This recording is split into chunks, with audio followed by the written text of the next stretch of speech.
Story, Powderfresh 86, Tease PT7.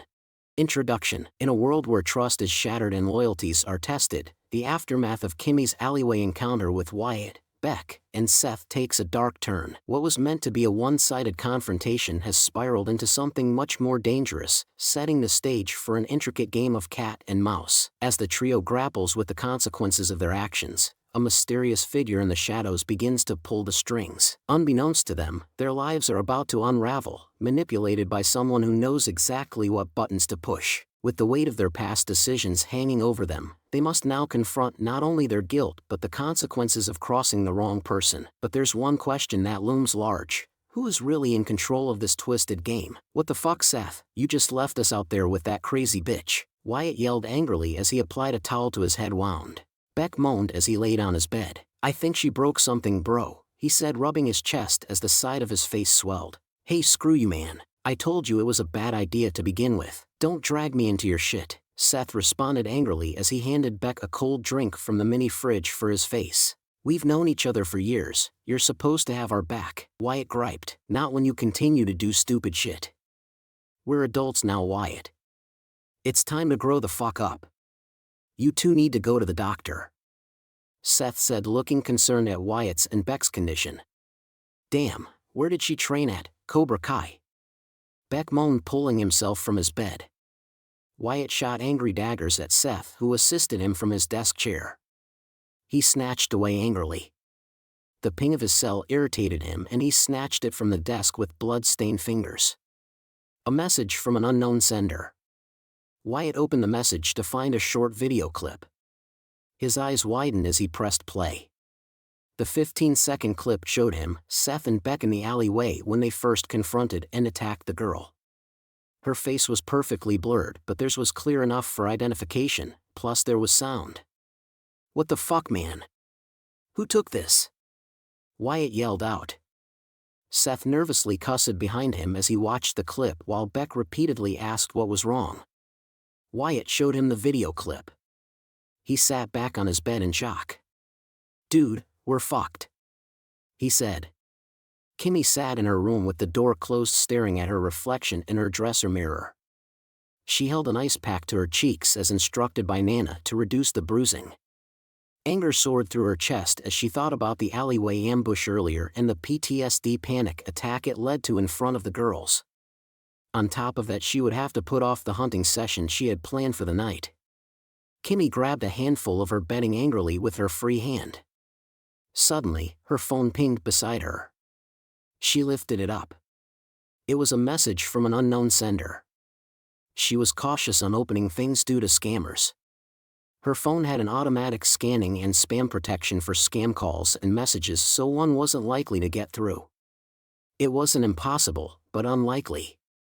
She carefully opened the message to find a short video clip of her alleyway attack with 3 names and a dorm number. She dropped the ice pack as her hands shook violently. She watched the clip with her face blurred, but her attackers were shown clearly enough. She read the names Wyatt Scott, Beck Ryan, and Seth Asher, West Dorm Room 206 over and over. Kimmy started laughing hysterically. She laid back on her bed as a feeling of elation went through her, replacing the anger she was just feeling. She knew who they were and where they were. She would have to be extra careful as they were students, but she would stalk them over the next few weeks and wait for the right opportunity to act.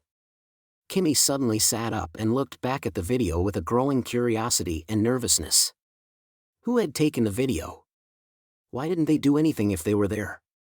How did they get her number? Kimmy's heart rate increased as the questions raced through her mind. Someone's watching me, she said, narrowing her eyes. Darian smiled as he sat back in his desk chair. He had successfully sent the videos to the asshats and to his beautiful Kimmy. Now he would have some fun with Kimmy's attackers. He had done a bit more digging into who they were and their backgrounds. They were all well off, especially Wyatt Scott. They had a lot to lose. This was wonderful news to Darian. Those with a lot to lose were more desperate. Desperate people could be dangerous, but they could also be very stupid. The guys had already proven to be more aligned with the latter.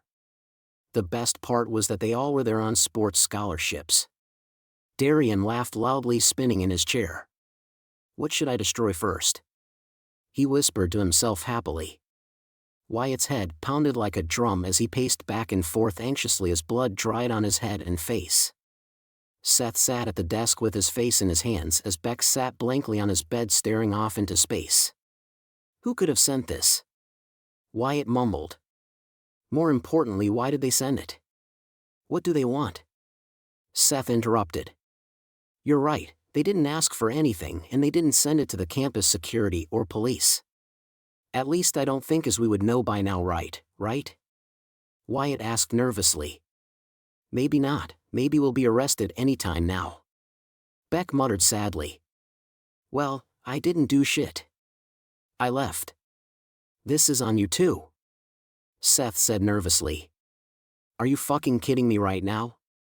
It shows all of us in that alleyway, asshole. If we get in trouble, so are you, because you were there and you knew what we were going to do. Wyatt responded coldly. Hey, she almost killed us. She also threatened us. It's not like she's innocent. Beck said, stuttering. It was self-defense, idiot. She could have shot you and been in the right. Seth responded coldly. I have to call my dad. Wyatt said anxiously. Are you joking? Beck said, jumping from his bed. He'll fix this. He can find who sent this and pay them off like he always does. Wyatt said, smiling. Yeah, then he's going to kick your ass and tell our parents, and our asses will be kicked too because of some idiotic plan you had. Seth responded angrily, rubbing his hand through his hair. It doesn't matter, does it? This needs to go away, like now. I'm calling him. Wyatt took a deep breath and begrudgingly dialed his father's number. His hand shook nervously as his father answered in his familiar stern voice. Seth and Beck watched anxiously as Wyatt explained the situation, changing some details to make them seem less guilty than what they were. Unknowingly, by pressing the video, Wyatt had downloaded Darian's spyware into his phone. Darian sat smiling at his desk as he listened and recorded the conversation between Wyatt and his father. His father cussed at him like a stranger after his distorted confession where Kimmy was painted as a Jezebel-esque seductress who purposely led him on and then publicly embarrassed him. To Darian's delight, his father asked for the video clip. Once he opened it, Darian would have access to his phone as well, maybe even his computer, as most people had them connected. Everything was going splendidly. Darian sat up as Wyatt's father promised to look into it and fix the situation. He threatened his son with harsh words and obscenities before abruptly hanging up. Darian smiled as his face became illuminated by his computer screen. He watched in excitement as his spyware successfully infiltrated Armand Scott's, Wyatt's father, phone. He scrolled through, finding some interesting information and the contact information to Seth and Beck's parents and their businesses. As the threads of deception tighten around Wyatt, Beck, and Seth, they find themselves caught in a web they can't escape. What they thought was a simple video message has turned into the opening move of a much larger, more dangerous game. Their every move is being watched, every mistake documented. But the real power lies in the hands of those who play from the shadows, manipulating their every step. The fear of exposure grows, but with each passing moment, the true enemy remains hidden, waiting for the perfect moment to strike. One thing is certain, nothing will be the same again. As they prepare for the storm to come, they'll have to reckon with the demons of their past, and face the consequences of underestimating the quiet ones who never forget. Philosophizaboy. I think there's something wrong with my reflection. Introduction. In a house that once promised a fresh start, a woman grapples with a loss that consumes her every thought. What was supposed to be a refuge becomes a prison, and a place meant for solitude slowly turns into something far more sinister. As she seeks solace from her grief, she begins to sense a growing presence, an unnerving reflection that is no longer merely a part of her, but something more menacing. Whispers fill the air, echoes of the past that refuse to stay buried, and the lines between reality and nightmare begin to blur. What awaits her in the silence of the house? Will she find peace, or will she be swallowed whole by the darkness that now claims her home? This is a tale of grief, loss, and a haunting that may never let go. I don't have anyone else to talk to about this. I don't have any friends, family, or even acquaintances. When I ran away with Dan, I thought I was moving towards a better part of my life. I was going to be more grand, more promiscuous, and more exotic. But I can't. I arrived at the house just after dusk. It was smaller than I remembered, hunched beneath a sky the color of ash. The realtor had called it quaint, but now all I saw was decay. The paint, once white, peeled like dead skin, curling back from the wood in long, brittle strips. The windows were clouded with dirt, like they hadn't been touched in years. I wanted peace, solitude. But as I stood there, staring at the house, I felt the air grow heavy, pressing in on me. Grief does strange things to your mind, I thought. I hadn't been myself since Dan's accident. His death left a gaping hole inside me, and this place, this forsaken house, was supposed to be a refuge. A place to escape, to grieve in silence. But the longer I looked at it, the more I felt something was wrong. I shook off the feeling, telling myself it was just the exhaustion. I dragged my suitcase inside and shut the door, the echo of the slam too loud in the empty rooms. The house smelled like damp wood and old memories, stale and suffocating. I unpacked slowly, my hands numb, mind drifting. That first night, I slept fitfully, wrapped in Dan's old sweatshirt. The wind outside howled like a wild animal, scratching at the windows. I thought I heard footsteps in the hallway around midnight, slow, deliberate, but when I forced myself out of bed to check, there was nothing. Just silence, thick and oppressive. By morning, I convinced myself it had been a dream. Days bled into each other. I wandered the empty rooms, the floors creaking beneath my weight, each groan sounding like the house's whispering voice. Objects started disappearing, small things at first, a spoon, a pen, my keys. I brushed it off, telling myself I was just forgetful. Grief does that to you. I'd forget my own name if I didn't say it out loud sometimes. But the mirror, that was harder to ignore. It started with glances, catching the corner of my reflection when I wasn't looking for it. I'd be in the kitchen, washing dishes, and out of the corner of my eye, I'd see something move in the hall mirror. At first, I thought it was just my reflection, delayed somehow. But it wasn't. One night, as I passed the mirror, I saw her, me, standing there, staring back. Only she wasn't copying me. I froze, my heart thudding painfully in my chest. My reflection stood still, her face slack, eyes wide and dull. She was waiting. Watching. I reached a trembling hand toward the glass, but before I could touch it, she moved. Not a blink, not a shift in weight, just a sudden, violent jerk. Her hand shot up to the glass, slamming against it with a sickening thud. I screamed and stumbled back, but when I looked again, my reflection was normal. A terrified, pale version of myself. I backed away, avoiding the mirror for the rest of the night, every muscle in my body wound tight, waiting for something to happen. But nothing did. Not yet. The next day, I started hearing the voice. It whispered, faint at first, almost like a breeze, but then it grew louder. Clearer. It was Dan. I was sure of it. His voice, soft and familiar, coming from the walls, the floors, the cracks in the wood. He was calling me, telling me he wasn't gone, that he was trapped here. With me. I wanted to believe it. God, I wanted it so badly. The grief in me ached, tearing at the seams. I spent hours sitting in the dark, listening for him, begging for more. But all I got were whispers, taunting, cruel.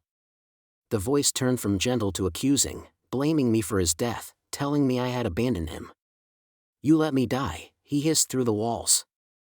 You should be with me. Come back to me.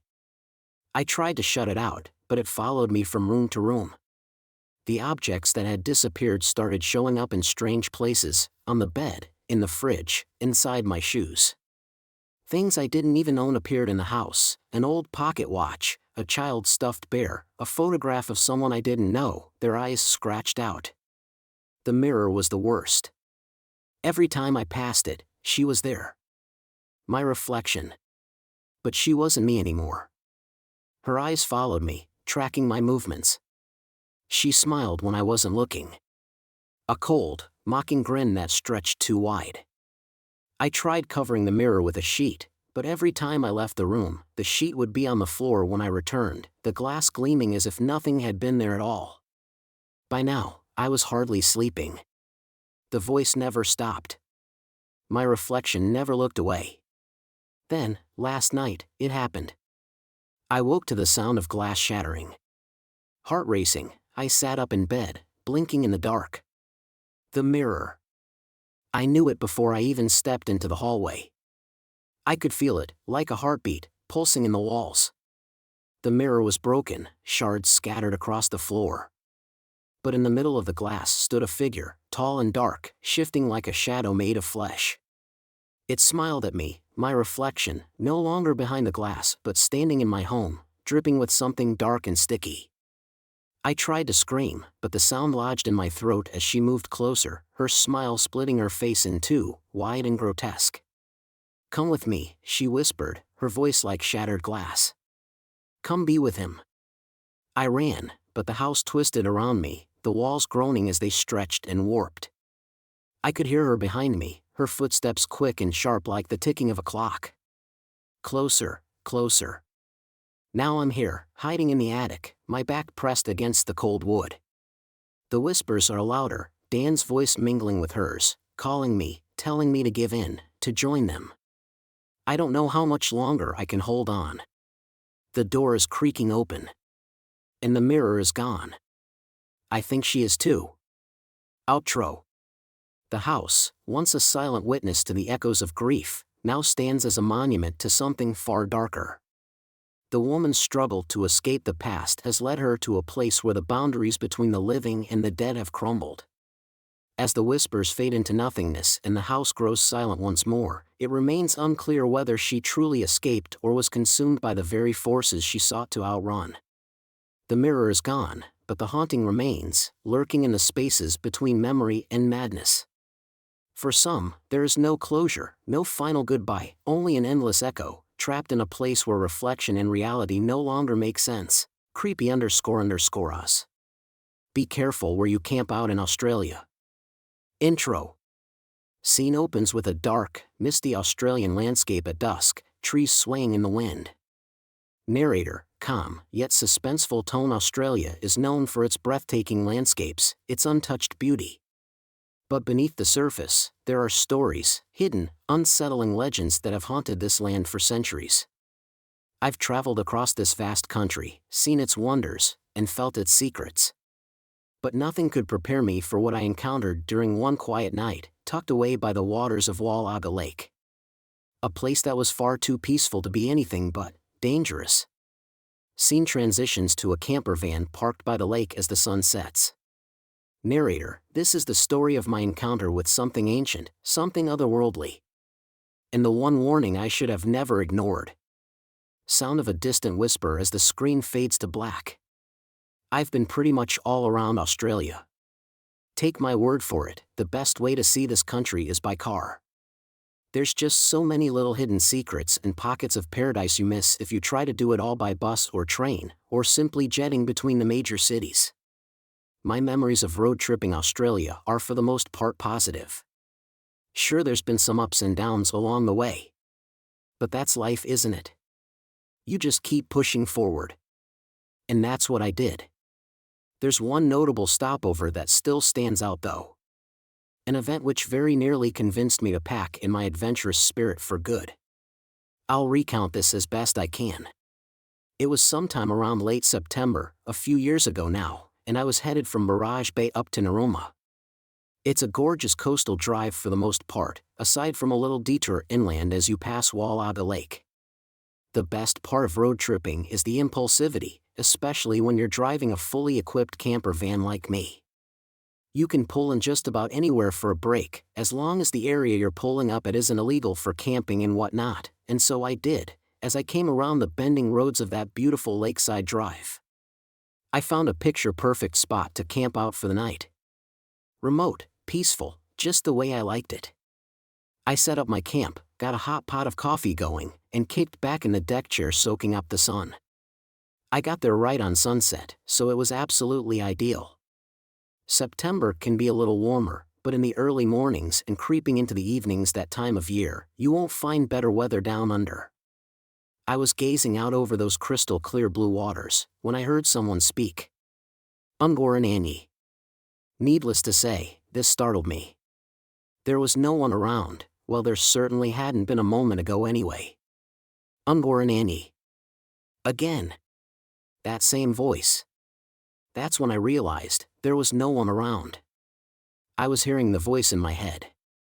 Bloody hell, I must be out of it, I thought. It had been a long drive. Ungoran Annie. Louder this time. And sending shockwaves through my head. Every time it spoke out, it was like the kick of a bass drum reverberating from the inside out of my brain. It hurt. And this is when shit got real bizarre. 3 kids came tearing out from the bush, breaking the tree line right behind my camper. They were shouting at me and pointing to the road, screaming, "Go! Go! Leave now!" These kids were clearly indigenous. Don't get the wrong idea, I don't mean some stereotypical image of indigenous Australian tribes living deep in the bush. They were just some local kids from a nearby camp. They sure seemed to know something I didn't though. And it didn't sound good. I decided I'd best heed their advice. This, coupled with that weird voice, was giving me a bad feeling. I packed up my stuff and scrambled back inside my camper. I strapped into the driver's seat, turned the engine over and flicked on the high beams. As I did so, the yellow beams of light shot straight into the dark bushland ahead, and illuminated something massive. It was huge. I shit you not, 12 feet at the bare minimum. It had an almost spider-like appearance, its arms and legs stuck straight out to the sides. Its face was pale white. I'm sure you're familiar with the Slender Man, right? The face on this thing was like him, but with a nasty scowl, his eyes beady and shimmering red. And its body, it was just like this shadowy, globby mass. In my head, the same voice from before, but it said nothing, just a low growl. Grrrr. The kids start bashing and kicking my camper now, but not like they meant me harm or anything, like they were urging me to leave. They screamed something out at me, a word I'll never forget. Dulagal. Dulagal, they shouted, over and over. Again, that voice from before, but much louder this time, echoed through my head. Ungoran Annie. I watched, as this thing slowly, yet deliberately, pivoted on its right foot, and then began walking sideways towards my car. No, really, it just kind of toppled from one stumpy leg to the other, blundering sideways toward my van. All the while, that pale white face was fixed on me, its angry expression contorting further and further as it got closer. That was it. I was out. I stepped on the pedal and floored it off down the highway. As I sped off down the road, I caught glimpses of this abomination in my rearview mirror, wobbling sideways, step by step down the highway, following my car. Thankfully, it did not appear capable of picking up the kind of speed necessary to close the gap, and I watched as it slowly disappeared into the darkness of the night. That was my first and last time to have ever witnessed anything in my travels I would call otherworldly. I did not need to look very far for answers as to what I bore witness to that dark September night. A simple search for a single word those kids shouted at me would turn up everything I needed to know. Dulagal. Straight out of Wikipedia. The dulagal is a large spider-like creature of Aboriginal dreamings. It is said to have bright red eyes, and it stalks Mount Gulaga. It is said that on dark nights, one might catch a glimpse of him, walking sideways across the plains. Where I was camped was a straight shot south from Mount Gulaga. So, it fits. Why this thing was down by the lakeside when he said to stalk the mountain, I don't know. Maybe he sees all this land surrounding the mountain as his territory. Maybe he was on the hunt. I don't know. This search did lead me to look into another phrase I heard that night. Those words which reverberated inside my mind over and over. This is of the Ghoulish language, and it loosely translates into please, go. What I can't figure out is whether this voice in my head was the dulagal or something else. A protector spirit perhaps. This Dooligal thing, it did not appear to have my best interests in mind. No, more than that, everything about its demeanor that night looked as though it meant me harm. The actions of the kids, too. They were frantically urging me to get out. Like they knew if I stayed there, something bad was gonna happen. If it weren't for them, maybe it would have. But nah, I don't reckon it was that Dooligal talking to me that night. He would have been quite happy to sneak right up on me. Still to this day, I can't shake the image of that awkward, sideways walk as he lumbered out from those trees. Outro. Scene fades to the image of the dark road stretching out into the distance, the camper van speeding away into the night. Narrator, somber, reflective tone. What I saw that night, what I heard, it wasn't just a trick of the mind. The Dooligal, or whatever it was, is out there. Watching. Waiting. I don't know why it chose me, or why it showed itself when it did. But one thing's for sure, there are places in this world, hidden in plain sight, where you should never linger, no matter how inviting they seem. And now, every time I drive through those remote, forgotten parts of Australia, I can't help but wonder, what else is out there, just beyond the trees? Scene lingers on a shadowy figure walking sideways, slowly disappearing into the darkness as the screen fades to black. Narrator, whispering, remember, some legends aren't just stories, they're warnings. Sound fades out as the screen cuts to black, with the words creepy_Oz appearing on the screen. Story Cosmic Orphan 2020. I journeyed into the real heart of darkness, the locals call it the Asili. Introduction. Some places in this world are best left untouched, mysteries that should never be solved, and stories that are too dark to be told. But here I am, trying to explain something that even I can hardly comprehend. My name is Henry Cartwright, and I've seen things that no human should ever witness, things that should have remained buried in the jungle's deepest heart. But I'm not telling you this for sympathy, and I don't expect you to believe me. This isn't about you, or anyone else, it's about me, the burden I carry, and the silence that's eating me alive. 2 years ago, I went to the Congo. I went there with a group of naive idealists, thinking we could create a better world in the most inhospitable place on Earth. But what we found was something far worse than we could have ever imagined. Only 2 of us made it out. I'm one of them. The others, well, they're gone. And the jungle, the one they called the Asili, has claimed far more than just their lives. I'll be honest with you, what I'm about to tell you is no mere adventure. It's a nightmare that I'm still living, even now. It's the kind of story that, if you were to hear it from someone else, you'd write them off as crazy. But I'm not crazy. At least, I don't think I am. This is real. This is something you can't just forget. So here it is, my story. A journey that started with hope and ended in madness, pain, and horror. And I'm going to tell you everything. Not for your pity, not for your validation, but because I can't hold it in any longer. The Asili is real. And as long as it exists, none of us are safe. I don't really know how to begin with this. My name is Henry Cartwright. I'm 26 years old, and I have a story to tell. I've never told this to anyone, God forbid, but something happened to me a couple of years ago. Something horrible, beyond horrible. In fact, it happened to me and 7 others. Only 2 of them are still alive as far as I'm aware. The reason that I'm telling this now is because, well, it's been eating me up inside. The last 2 years have been absolute torture, and I can't tell this to anyone without being sent back to the loony bin. The 2 others that survived, I can't talk to them about it because they won't speak to me, and I don't blame them.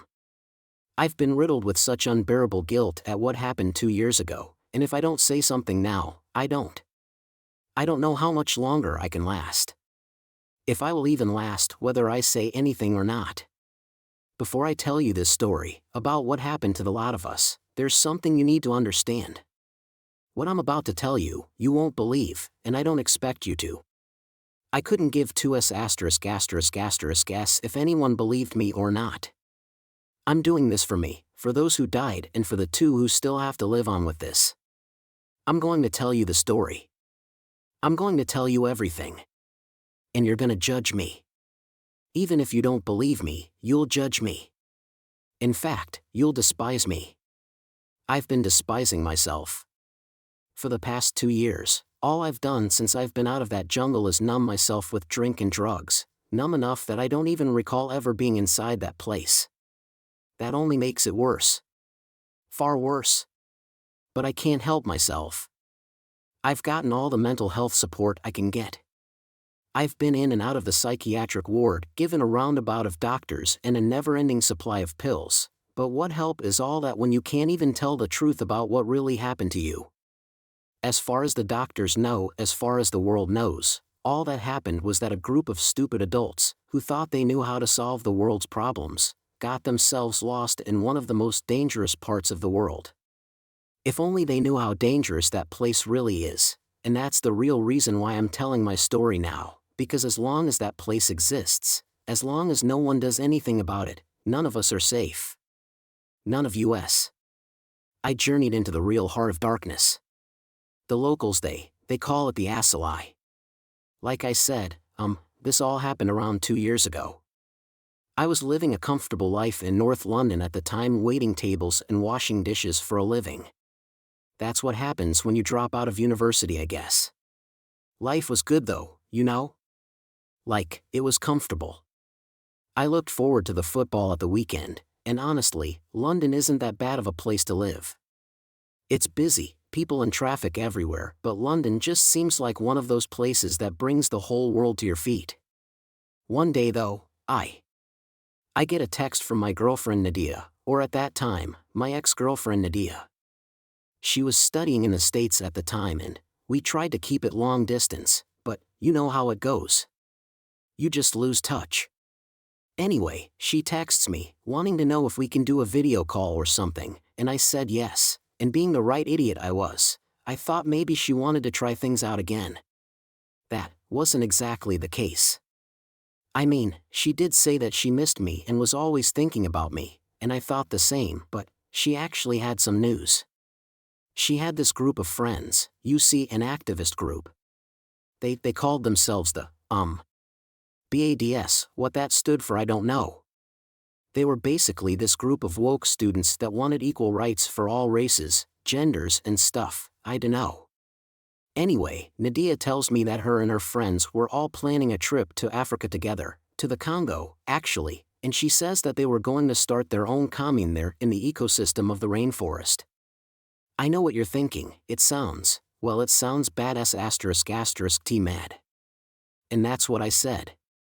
Nadia did somewhat agree with me, but her reasoning was that the world is not getting any more equal and it's never really going to change, and so her friends said why not start our own community in paradise. I'm not sure a war-torn country riddled with disease counts as paradise, but I guess to an American, any exotic jungle might seem that way. Anyway, Nadia then says to me that the group are short of people going, and she wondered if I was interested in joining their commune. I of course said no ***G thank you, but she kept insisting. She mentioned that the real reason we broke up was because her friends had been planning this trip for a long time and she didn't think our relationship was worth carrying on anymore. She still loved me, she said, and that she wanted us to get back together. As happy as I was to hear she wanted me back, this didn't exactly sound like the Nadia I knew. I mean, Nadia was smart, really smart actually, and she did get carried away with politics and that, but even for her, this all felt quite mad. I told her I'd have an answer for her by the end of the week, and against my better judgment I said yes. I said yes, not because I wanted to go, course I didn't want to go. Who really wants to go live in the ***G jungle? I said yes because I still loved her, and I was worried about her. I was worried she'd get into some real trouble down there, and I wanted to make sure she'd be alright. I just assumed the commune idea wouldn't work, and when Nadia and her friends realized that, they would all sod off back to the States. I just wanted to be there in case anything did happen. Maybe I was just as much of an idiot as them lot. We were all idiots. Well, a few months later, I was boarding a plane at Heathrow Airport and heading to Kinshasa, capital of the, Democratic Congo. My big sister Ellie, she begged me not to go. She said I was putting myself in danger and I agreed, but I felt like I didn't really have a choice. My girlfriend was going to a dangerous place and I felt I had to do something about it. My sister, she basically raised me. We both came from a dodgy family, you see, and so I always saw her as kind of a mom. It was hard saying goodbye to her because I didn't really know what was going to happen, but I told her I'd be fine and that I was coming back, and she said you better. Anyway, I get on the plane, and that's when things already start to get weird. It was a long flight, so I tried to get plenty of sleep so I wouldn't be jet-lagged, and that's when the dreams start, or the same dream. I dreamt I was already in the jungle, but I couldn't move. I was just floating through the trees, and that, like I was watching a David Attenborough documentary or something.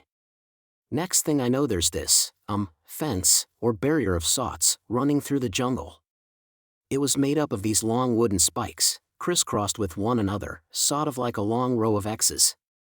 Anyway, on the other side of this fence, the rest of the jungle was like pitch black. Like you couldn't see what was on the other side. But I can remember I wanted to. I wanted to go to the other side, like it was calling me. I feel myself being pulled through to the other side of the fence and into the darkness, and I feel terrified but excited at the same time. And that's when I wake up back in the plane. I'm all panicked and covered in sweat, and so I go to the toilet to splash water on my face, and I realize I don't want to be here anymore. All I think now of doing is landing in Kinshasa and catching the first plane back to Heathrow. I'm still asking myself now why I never did. I landed in Kinshasa, and after what seemed like an eternity, I work my way out the airport to find Nadia and her friends. Their plane landed earlier in the day and I had to find them by 1 p.m. sharp, as we all had a river boat to catch by 3. I eventually find Nadia and the group waiting for me outside the terminal doors. They looked like they'd been waiting a while. As much anxiety I had at the time about all of this, it still felt really damn good to see Nadia again, and she seemed more than happy to see me too. We hugged and made out a little. It had been a while after all, and then she introduced me to her friends. I was surprised to see there was only 6 of them, as I just presumed there was going to be a lot more, but who in their right mind would agree to do what we all were doing? The first 6 members of this group was Beth, Chantal, and Angela. Beth and Angela were a couple, and Chantal was Nadia's best friend. Even though we never met, she gave me a big hug as though she did. I guess Chantal was one of those always happy people. The other 3 members were all lads. They were Ty, Jerome, and Moses. Moses was the leader, and he was this tall, intimidating guy who looked like he only worked out his chest, and he wore this gold cross necklace as though to make himself look important. Moses wasn't his real name, that's just what he called himself. He was kind of a religious nut of sorts, but he looked more like an American football player. Right from the beginning, Moses never liked me. Whenever he even acknowledged me, he would call me some name like Oliver Twist or Mary Poppins, either that or he would try mimicking my accent to make me sound like a chimney sweeper or something. Jerome was basically a copy and paste version of Moses. It was like he idealized him or something, always following him around and repeating whatever he said. And then there was Ty. Even for a guy, I could tell that Ty was good-looking. He kind of looked like a Rastafarian, but his dreads only went down to his neck. Out of the 3 of them, Ty was the only one who bothered to shake my hand, but something about it seemed disingenuous, like someone had forced him to do it. Oh. I think I forgot to mention it, everyone in the group was black, Nadia included. The only ones who weren't were me and Angela. Angela wasn't part of the BADS. She was Beth's girlfriend. Angela, she was pretty cool. She was a little older than the rest of us, and she apparently had an army background. I mean, it wasn't hard to tell. She had short boy's hair and looked like she did a lot of rock climbing or something. She didn't really talk much and mostly kept to herself, but it actually made me feel easier with her there, not because of, but because neither of us were BADS members. From what Nadia told me, Moses was hoping to create a black utopia of sorts. His argument was that humanity began in Africa, and so as an African American group, Africa would be the perfect destination for their commune. I guess me and Angela tagging along kind of ruined all that. As much as Moses didn't like me, it turned out Ty hated me for different reasons. Sometimes I would just catch him staring at me, like he just hated the S***T out of me. I wouldn't learn till later why that was. What happens next was the journey up the Congo River. Not much really happened, so I'll just try my best to skip through it. Luckily for us, the river was right next to the airport, so reaching it didn't take long, which meant we got to avoid the hours-long traffic. As bad as I thought London traffic was, Kinshasa was apparently much worse. We get to the river and it's huge, I mean, really huge. The Congo River was apparently one of the largest rivers in the world, and it basically made the Thames look like a puddle. Anyway, we get there and there's this guy waiting for us by an old wooden boat with a motor. I thought he looked pretty shady, but Moses apparently arranged the whole thing. This guy, he only ever spoke French, so I never really understood what he was saying, but Moses spoke some French and he pays him the money. We all jump in the boat with our things and the man starts taking us up the river. The journey upriver was good and bad. The region we were going to was days away, but it gave me time to reacquaint with Nadia, and the scenery, it was beautiful. To begin with, there was people on the river everywhere fishing in their boats or canoes and ferries more crammed than London Underground. At the halfway point of our journey, we stopped at this huge, crowded port town called Mbandaka to get supplies, and after that, everything was different. The river, the scenery, it was like we left civilization behind or something. Everything was green and exotic. It honestly felt like we had stepped back in time with the dinosaurs. I do remember reading that the Congo had its own version of the Loch Ness monster somewhere, that it's a water dinosaur that lives deep in the jungle. It's called the Makol Bembe or something like that. Where we were going, I wasn't sure if I was hoping to see it or not. I did look forward to seeing some animals on this trip, and Nadia told me we would probably get to see hippos or elephants, but that was a total letdown. We could hear birds and monkeys in the trees along the river, but we couldn't see them. I guess I thought this boat ride was going to be a safari of sorts. We did see a group of crocodiles sunbathing by the riverbanks, and if there was one thing on that boat ride I feared the most, it was definitely crocodiles. I think I avoided going near the edge of the boat the entire way there. The heat on the boat was unbearable, and for like half the journey it just poured with rain, but the humidity was like nothing I ever experienced. In the last 2 days of the boat ride, all it did was rain, constantly. We were all drenched. The river started to get more and more narrow, narrow enough for only one boat to fit through. The guy driving the boat started speeding round the bends of the river at a dangerous speed. We honestly didn't know why he was in a rush all of a sudden. We curve round one bend and that's when we all notice a man waving us down by the side of the bank. It was like he had been waiting for us. Turns out this was also planned. This man, Fabrice, I think his name was, he was to take us through the rainforest to where the group had decided to build their commune. Moses paid the boat driver the rest of the money, and without even a goodbye, the guy turns his boat round and speeds off. It was like he didn't want to be in this region any longer than he had to. It honestly made me very nervous. We trekked on foot for a couple of days, and honestly, the humidity was even worse inside the rainforest, but the mosquitoes, that truly was the F***G worst. Most of us got very bad diarrhea too. I think we all had to stop about 100 times just so someone could empty their guts behind a tree. On the last day the rain was just pouring down and I couldn't decide if I was too hot or too cold. I remember thinking that I couldn't go on any longer. I was exhausted, we all were. But just as this journey seemed like it would never end, the guide, Fabrice, he suddenly just stops. He stops and is just frozen, just looking ahead and not moving an inch. Moses and Jerome tried snapping him out of it, but then he just suddenly starts taking steps back, like he hit a dead end. Fabrice's English wasn't the best, but he just starts saying I go back. You go. You go. I go back. Basically what he meant was that we had to continue without him. Moses tried convincing him to stay, he even offered him more money, but Fabrice was clearly too afraid to go on. Before he left, he did give us a map with directions on where to find the place we were wanting to go.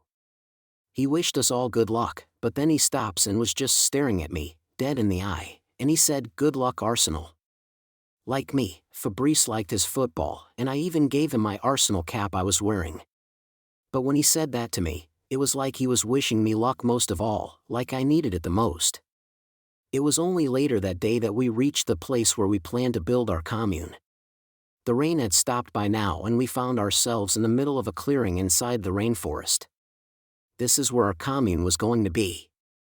When everyone realized we'd reached our destination, every one of us dropped our backpacks and fell to the floor.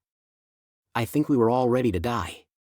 This place was surprisingly quiet, and you could only hear the birds singing in the trees and the sound of swooshing that we later learned was from a nearby stream. In the next few days, we all managed to get our strength back. We pitched our tents and started working out the next steps for building the commune.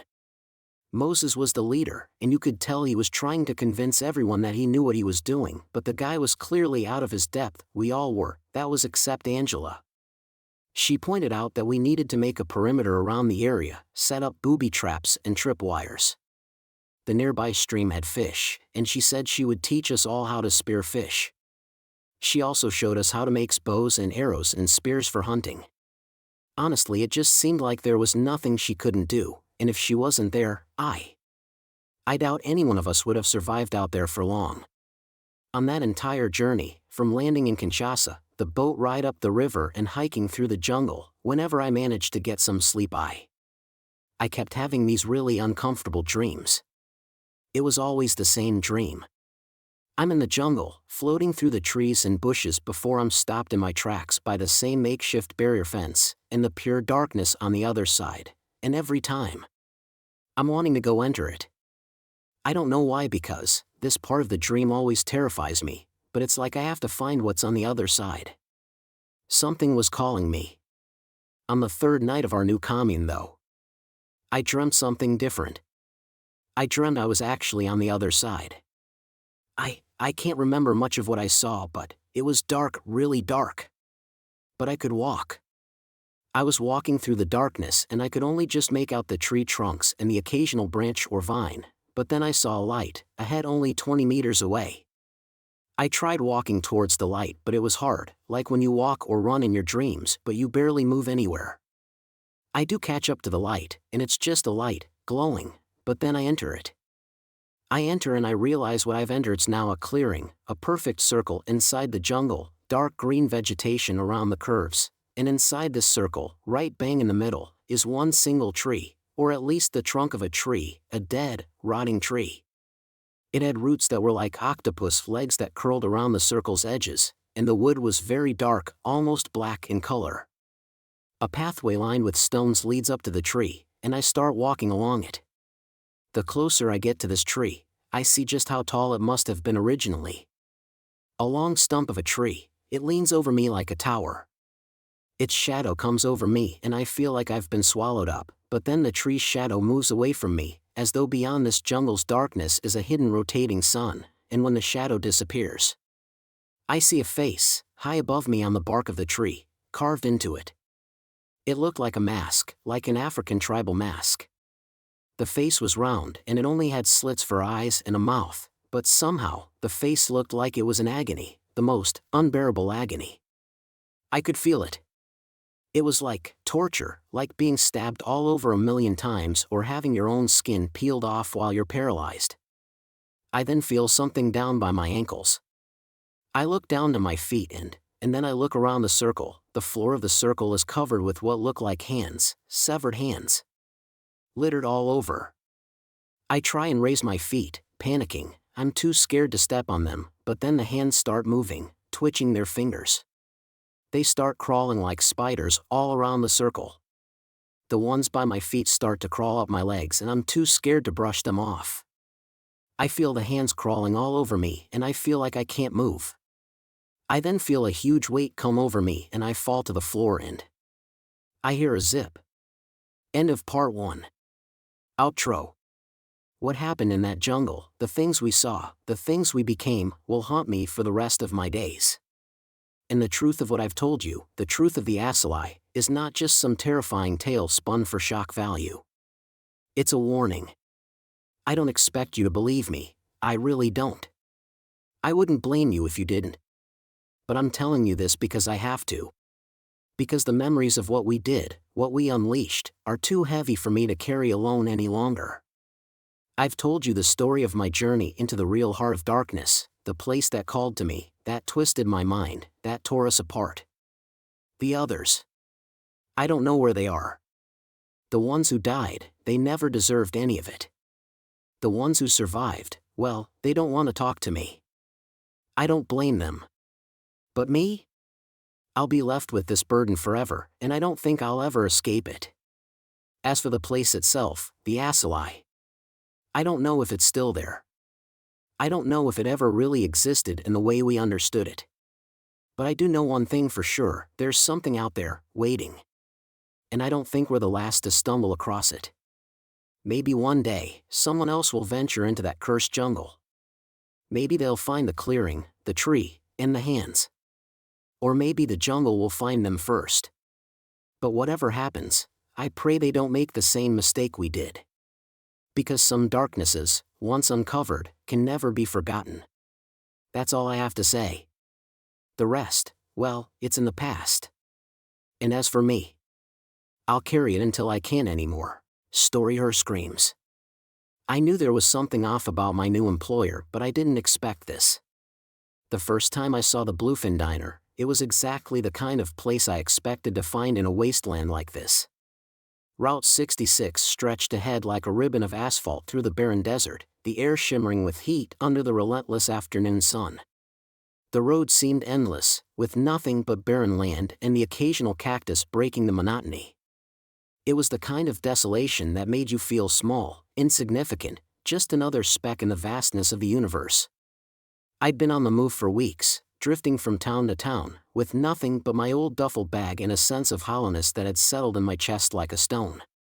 After losing my job and falling out with the few friends I had, it felt like there was nothing left for me anywhere. The nights were the hardest sleepless hours spent staring at motel ceilings, wondering if I would ever find a place where I belonged. I had no family to turn to, and each new town was just another place to pass through, another attempt to escape the emptiness inside. I have no family, no friends, and no place to call home. The kind of person who could disappear without a trace, and no one would even notice. It was as if I was a ghost already, drifting aimlessly, waiting for anything to give me a reason to stay. When I pulled into the parking lot, there wasn't a soul in sight, just a faded sign hanging by a single rusty chain that read "Help Wanted" and an old gas pump out front that looked like it hadn't worked in decades. The diner itself looked like it had been forgotten by time, the paint peeling, the windows dusty and streaked. It was a relic of a bygone era, a place that seemed to exist out of sheer stubbornness. I paused for a moment, staring at the sign. Maybe this was what I needed. I had nowhere else to go, no direction, just a longing for a place to belong, even if just for a few nights. The thought of having something to do, even if it was just washing dishes or sweeping floors, was enough to make me consider it. I pushed the thought away, taking a deep breath, and made my way inside, the bell above the door chiming softly as I stepped inside. The dim interior was a mix of peeling wallpaper, cracked linoleum floors, and flickering neon lights that cast eerie shadows across the empty booths. The air was thick with the smell of grease and old coffee, a mix that clung to my senses, making my stomach turn slightly. A single man stood behind the counter, his face lined and weathered, with hollow eyes that seemed to look right through me. He was the owner, though he never bothered to tell me his name. I hesitated for a moment before making my way to a booth in the corner. I slid into the cracked vinyl seat, the material sticking to my skin as I settled in. The owner watched me, his expression unreadable, his hollow eyes following my every move as if sizing me up. After a moment, he shuffled over, a notepad in hand. "What'll it be?" he asked, his voice gruff, his tone making it clear he wasn't interested in small talk.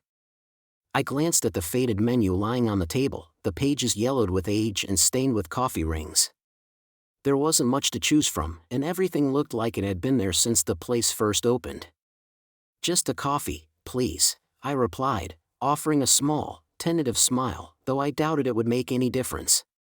He nodded, turning away without a word.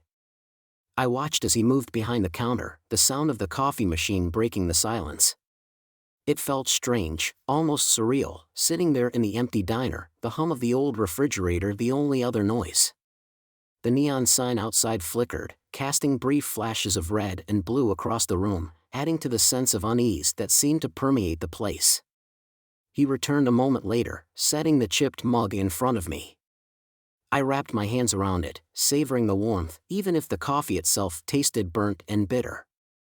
It was something tangible, something to hold on to in the unsettling quiet of the diner. "Thanks," I said, my voice barely above a whisper. He gave a curt nod, his eyes lingering on me for a moment longer before he turned away, his footsteps echoing across the empty floor as he retreated behind the counter. I couldn't shake the feeling that he was still watching me, even when his back was turned. I cleared my throat, pointing towards the sign outside. "You hiring?" I asked, my voice sounding smaller than I intended, the words barely carrying across the empty room. He looked at me for a moment, his gaze weighing on me, then nodded slowly, as if the decision wasn't really his to make, as if he was resigned to whatever fate had brought me here. "Need a job?" he asked, his voice flat and devoid of any warmth, like he had heard the same request 100 times before and knew how it would end. I nodded. The truth was, I needed money enough to get me out of this place, to the next town, and maybe a little further. He didn't ask any questions, didn't want to know where I was from or what had brought me here. He just nodded back, a small, almost imperceptible movement of his head, like he understood more than he was letting on. "Okay. You'll start tonight," he muttered, his voice carrying a hint of something I couldn't quite place. Was it pity, or maybe just indifference? He hesitated for a moment, then gestured for me to follow him. "Let me show you around," he said, his voice still gruff but with a hint of resignation, as if he knew that neither of us had much of a choice in the matter. I got up from the booth, the seat creaking as I stood, and followed him through the diner. He moved slowly, pointing out the essentials with a practiced efficiency, his voice a monotonous drone as he spoke. "The counter, where you'll be serving. Coffee machine temperamental, but it works if you treat it right. Kitchen's back here," he said, pushing open the swinging door to reveal a grimy room filled with old pots and pans. His words were clipped, like he was simply going through the motions. There was a weariness to him, an exhaustion that seemed to seep into every word he spoke. He showed me the storage room, the restrooms, and even the back exit, his explanations brief and to the point. There was no warmth in his words, no attempt to make me feel at ease. Just the basics, like he'd done this before, like he knew I wouldn't be here long. After a while, he turned back to the front, pausing by the door. "That's about it. Good luck, kid," he said, his hollow eyes meeting mine for a brief moment. There was something in his gaze, something unsaid, but before I could make sense of it, he grabbed his coat from behind the counter and walked out, the door closing with a jingle of the bell. I watched him disappear into the night, something about the way he'd said those words making my skin prickle. There was an emptiness in the diner now, a void that seemed to expand in his absence. But I ignored it. I needed this. I needed something to keep me grounded, even if it was just for a little while. I walked around the diner, taking in the peeling wallpaper, the cracked vinyl booths, and the flickering neon lights that cast an eerie glow over everything. There was something unsettling about the place, something that felt wrong, though I couldn't quite put my finger on it. Maybe it was just the isolation, the sense of being completely cut off from the rest of the world. I went to the kitchen in the back, a grimy little room filled with pots and pans that had seen better days. The air was thick with the scent of stale grease and something metallic, and I could hear the faint drip of water echoing from a leaking pipe. The floor creaked under my weight, and every surface seemed to carry a layer of grime that spoke of years of neglect. There was a window above the sink, looking out over the parking lot, and beyond that, a lake. It was the only thing that broke the monotony of the desert, a dark, still body of water that seemed to go on forever. I settled in behind the counter, a cup of lukewarm coffee in front of me as I tried to stay awake. The hours dragged on, the silence pressing in on me, until I heard it, a soft, haunting melody, drifting through the air. At first, I thought it might have been the wind, but as the sound grew clearer, I realized it wasn't natural. There was a rhythm to it, an eerie beauty that seemed almost deliberate. It tugged at something inside me, urging me to move, to follow. I frowned, looking around, but there was no one else in the diner. The sound seemed to be coming from outside, from the direction of the lake. I glanced out the window, catching a glimpse of the dark water. The lake lay still, its surface unnaturally smooth, reflecting the pale light of the moon. It looked almost lifeless, an expanse of inky black that seemed to swallow all light and sound. There was something about it that made my skin crawl, a sense of wrongness that I couldn't quite shake. I shook my head, trying to ignore it, but the melody grew louder, more insistent, until I found myself standing up, my feet moving almost as if they had a mind of their own. It was as if the sound was pulling me, dragging me towards the door, and I felt an overwhelming urge to step outside and find its source. I walked to the door, my hand reaching for the handle, when something caught my eye. A crumpled note, stuffed inside the lining of one of the cracked vinyl booth seats, the tear just big enough to hide it. The paper was creased, torn at the edges, and in scrawled handwriting, it read, "Do not, under any circumstances, go near the lake. If you see wet footprints leading from the lake to the diner, clean them immediately with hot water. If you hear scratching on the windows, keep your eyes on your work. The diner lights must remain dim but never off." I looked back at the door, the melody still calling to me, but I forced myself to step back, to sit down. I couldn't explain it, but something about the note felt true. The note wasn't signed, but I felt a chill run down my spine as I read it. The old man hadn't mentioned any of this. As I looked at the stains, the smudges of dark red that could only be blood, I felt something twist inside me, a sense that this wasn't just some elaborate joke. As dawn broke, I saw the owner return, his hollow eyes glancing at me without a word. He looked more tired than before, his gaze lingering on me for a moment longer than seemed necessary. He didn't ask if I'd heard anything, didn't seem to care how my shift went.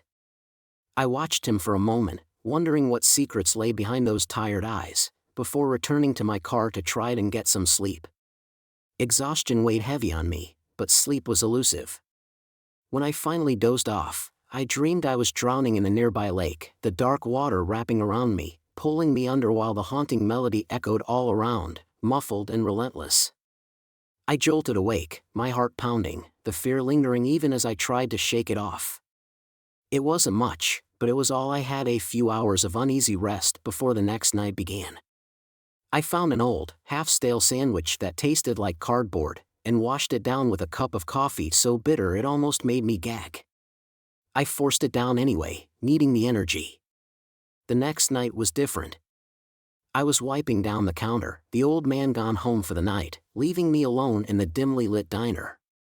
The air was thick, the oppressive silence broken only by the faint buzz of the flickering neon sign outside. It was almost 1 a.m, and the road outside was empty. Nothing but darkness stretching into oblivion. The hum of the old refrigerator seemed to grow louder in the quiet, a low, unsettling drone that made the hairs on my neck stand on end. I could hear the occasional creak of the building settling, the soft rustle of something brushing against the outside walls, maybe the wind, or maybe something else. The air felt colder now, the chill creeping in, making me shiver. I decided to take a break from the unnerving quiet and clean the restrooms. I grabbed a rag and some cleaning supplies and made my way to the back.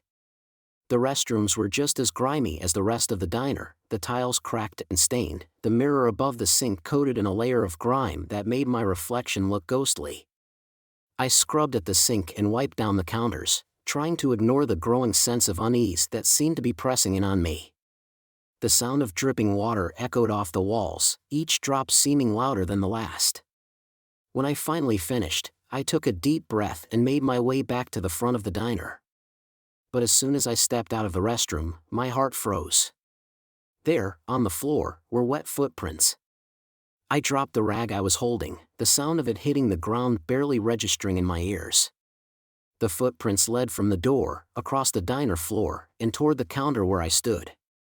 They were elongated, almost human but not quite, with webbed impressions that suggested something unnatural. My heart pounded as I backed away, my eyes tracing the eerie shape, each step seeming deliberate, as if whatever made them had been searching for me. I remembered the second rule: clean them immediately with hot water. My heart pounded in my chest as I rushed to the back, my footsteps echoing through the empty diner. I fumbled with the bucket, my hands trembling as I turned on the tap, the hot water rushing out and steaming up in the cold air of the kitchen. Every second felt like an eternity, the feeling of something closing in on me growing stronger. I could almost sense eyes watching, waiting. I filled the bucket to the brim, the hot water scalding my hands as I picked it up, my grip shaky. As I hurried back to the front, my nerves got the best of me. I stumbled, the bucket slipping from my grip, hot water sloshing over the sides and splashing across the floor. Panic surged through me, my breath catching in my throat as I scrambled to pick it up. The scalding water burned my hands, but I barely felt the pain. My only focus was on those wet footprints. They were growing darker, spreading across the floor like an ink stain, each print more defined, more deliberate. It was as if whatever had made them was gaining strength, its presence becoming more real, more solid. I grabbed the rag, my hands trembling as I dipped it into the bucket and began scrubbing at the prints. The hot water steamed as it hit the floor, the vapor rising around me like a fog. I swore I heard something hiss, low and menacing, like the sound of steam escaping from a valve. It was followed by a whisper, faint but unmistakable, as if something was speaking to me, taunting me. I scrubbed harder, my breath coming in ragged gasps, the fear clawing at my insides. The footprints slowly began to fade, the dark impressions dissolving under the hot water, but the feeling of being watched only grew stronger. My eyes darted to the windows, half expecting to see something staring back at me, but there was nothing, only darkness and my own reflection, pale and terrified. For a brief moment, I thought I saw movement in the reflection, a flicker of something shifting behind me. I spun around, my heart in my throat, but there was nothing there, only the empty diner, silent and still. I forced myself to breathe, to calm down, but the fear lingered, gnawing at me, refusing to let go. It was as if the darkness itself was alive, pressing in on me, waiting for me to slip up, to make a mistake. By the time I was done, the diner felt colder, the air heavy and oppressive, the silence almost deafening. I set the bucket down, my hands aching from the burns, and took a step back, staring at the floor. The footprints were gone, but the sense of unease remained, an invisible weight pressing down on me, making it hard to breathe. Something wrong was going on here, and I knew this wasn't the last time I would see something like this. I glanced at the windows, half expecting to see something staring back at me, but there was nothing, just darkness and my own reflection, pale and frightened. For a brief moment, I thought I saw movement in the reflection, a flicker of something shifting behind me, but when I turned, there was nothing there. I forced myself to breathe, to calm down, but the fear lingered, gnawing at me. When the owner came in to begin his shift, I told him about the strange things that had been happening, the footprints, the whispers, the movement in the reflection. He listened with an expression that seemed almost indifferent, his eyes tired and hollow. When I finished, he let out a long sigh and shook his head. "You're just tired," he said dismissively, his voice flat. "Working nights can mess with your mind. You start imagining things, seeing things that aren't there." He gave me a half-hearted smile that didn't reach his eyes. "Get some rest. You'll feel better." His response left me feeling uneasy, like he knew more than he was letting on.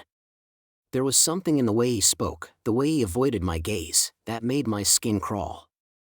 But I nodded, forcing a smile, pretending to believe him. Deep down, I knew what I had experienced wasn't just in my head. Something was wrong with this place, and he knew it. I told him that I was only staying for this night and expected to get paid tomorrow morning so I could leave. He gave me a strange look, then smirked, his eyes cold. "Sure, kid," he said, his voice dripping with something I couldn't quite place. "Tonight will be your last night." I tried to rest during the day, catching whatever sleep I could. It wasn't much, if someone could even call it sleep, but it was just enough to get me through the final night. The following night brought a darker, heavier atmosphere to the diner. Shadows pooled in every corner, stretching long across the floors, as if something unseen was lurking within them. I held my breath, the silence thick, waiting for the familiar yet dreadful sounds that had haunted my nights here. Suddenly, the jukebox crackled to life without warning, spilling out a warped, haunting melody that didn't belong in this world. The song was unrecognizable, distorted, echoed off the walls, grating against my mind like nails on a chalkboard. I rushed toward it, fingers fumbling over the buttons, desperate to shut it off. But the buttons wouldn't respond, as if they were locked in place. No matter what I did, the music only grew louder, more chaotic, each dissonant note stabbing through my head, making it impossible to think. It was as if the jukebox itself was alive, feeding off my fear. Then, I heard it.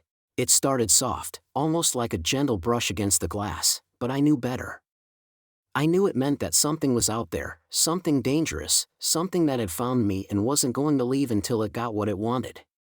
The scraping grew louder, more insistent, and with each drag of a nail against the window pane, I could feel the weight of something, waiting. Rule 3 echoed in my mind: if you hear scratching on the windows, keep your eyes on your work. Swallowing hard, I forced myself to stare at the counter, at the dishes I was drying, moving my hands in a mindless rhythm to keep myself grounded. My pulse thundered in my ears, but I kept my gaze fixed, my fingers clutching the plates tightly as though they were my lifeline. The scratching continued, scraping deeper into the glass with each pass, filling the silence with a maddening rhythm. The jukebox went quiet just as abruptly as it had started, and the scratching stopped. The diner fell silent, but I knew the danger hadn't passed. I let out a slow, shaky breath, my heart still racing. And then, out of the corner of my eye, I saw it. A figure stood by the window. Tall and gaunt, with matted hair falling over a face that was half hidden in shadow, except for its eyes. Those eyes gleamed through the glass, piercing, like they could see straight through me. Its lips curved into a cruel smile, revealing teeth jagged and sharp, too sharp, as if they were meant to tear through something soft and fragile. My hands trembled as I clutched the counter, fighting the urge to look, to meet those eyes. But I could feel it calling me, its voice slithering into my mind like a twisted lullaby, a hum that carried with it the weight of everything I'd tried to escape. The creature knew me. It whispered my name, my secrets, my regrets, each word laced with venom, each syllable pulling me closer to the breaking point. Just as I felt myself slipping, the door burst open, slamming against the wall with a force that snapped me back to reality. The old man stood there, his eyes wild, his face twisted in terror. He looked at me, and in that moment, I saw more fear in him than I had ever seen in anyone. His voice trembled as he spoke. "Sorry, kid," he whispered, his words thick with guilt. "You weren't supposed to make it this far." Before I could react, he strode toward the window, his hands shaking as he reached for the latch. My heart sank, fear twisting in my gut as I realized what was happening. He was letting it inside. 1,000 thoughts raced through my mind. Why was he doing this, and what would happen if he succeeded? The sense of betrayal and desperation made my pulse quicken, and I felt utterly powerless, my feet glued to the floor as the horror unfolded in front of me. As the old man's trembling fingers fumbled with the latch, the creature's grin widened, its sharp teeth glinting as though it could already taste what was to come. I took a step back, dread coiling in my gut, every fiber of my being screaming at me to run. But I couldn't move, my legs frozen in place as the man turned back to me, his face hollow and filled with a strange mix of desperation and surrender. "I didn't want this," he murmured, his voice barely a whisper, as if trying to convince himself more than me. But I had no choice. It keeps her satisfied and it keeps me safe. He swallowed, his voice dropping to a ragged whisper. But it's never enough.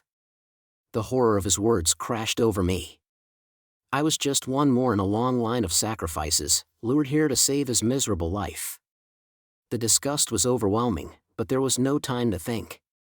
Behind him, the creature's fingers curled over the window frame, long and dripping with a dark, murky substance that trailed down the glass like ink. A rush of panic surged through me. I had to stop him, to prevent whatever horror was clawing its way into the diner. Desperate, I charged at the old man, my body colliding with his as I tried to stop him from opening the window. He grunted, his eyes flashing with a wild fury as he shoved me back. "You don't understand," he shouted, his voice cracking, filled with both fear and anger. He lunged at me, his hands outstretched, trying to pin me down for the creature that was now moving steadily towards us. We struggled, our bodies crashing into tables and chairs, the metal legs scraping loudly against the floor. His hands wrapped around my wrists, his strength surprising for someone who looked so frail. I could feel his nails digging into my skin, his breath hot and ragged against my face. My heart thundered in my chest as I glanced over his shoulder. The creature was inside now, its twisted form moving with a sickening fluidity, its pale skin glistening, its mouth stretched wide, revealing rows of razor-sharp teeth. With a surge of adrenaline, I twisted my body, managing to free one hand. My fingers scrambled across the counter until they closed around something cold and metallic, a kitchen knife.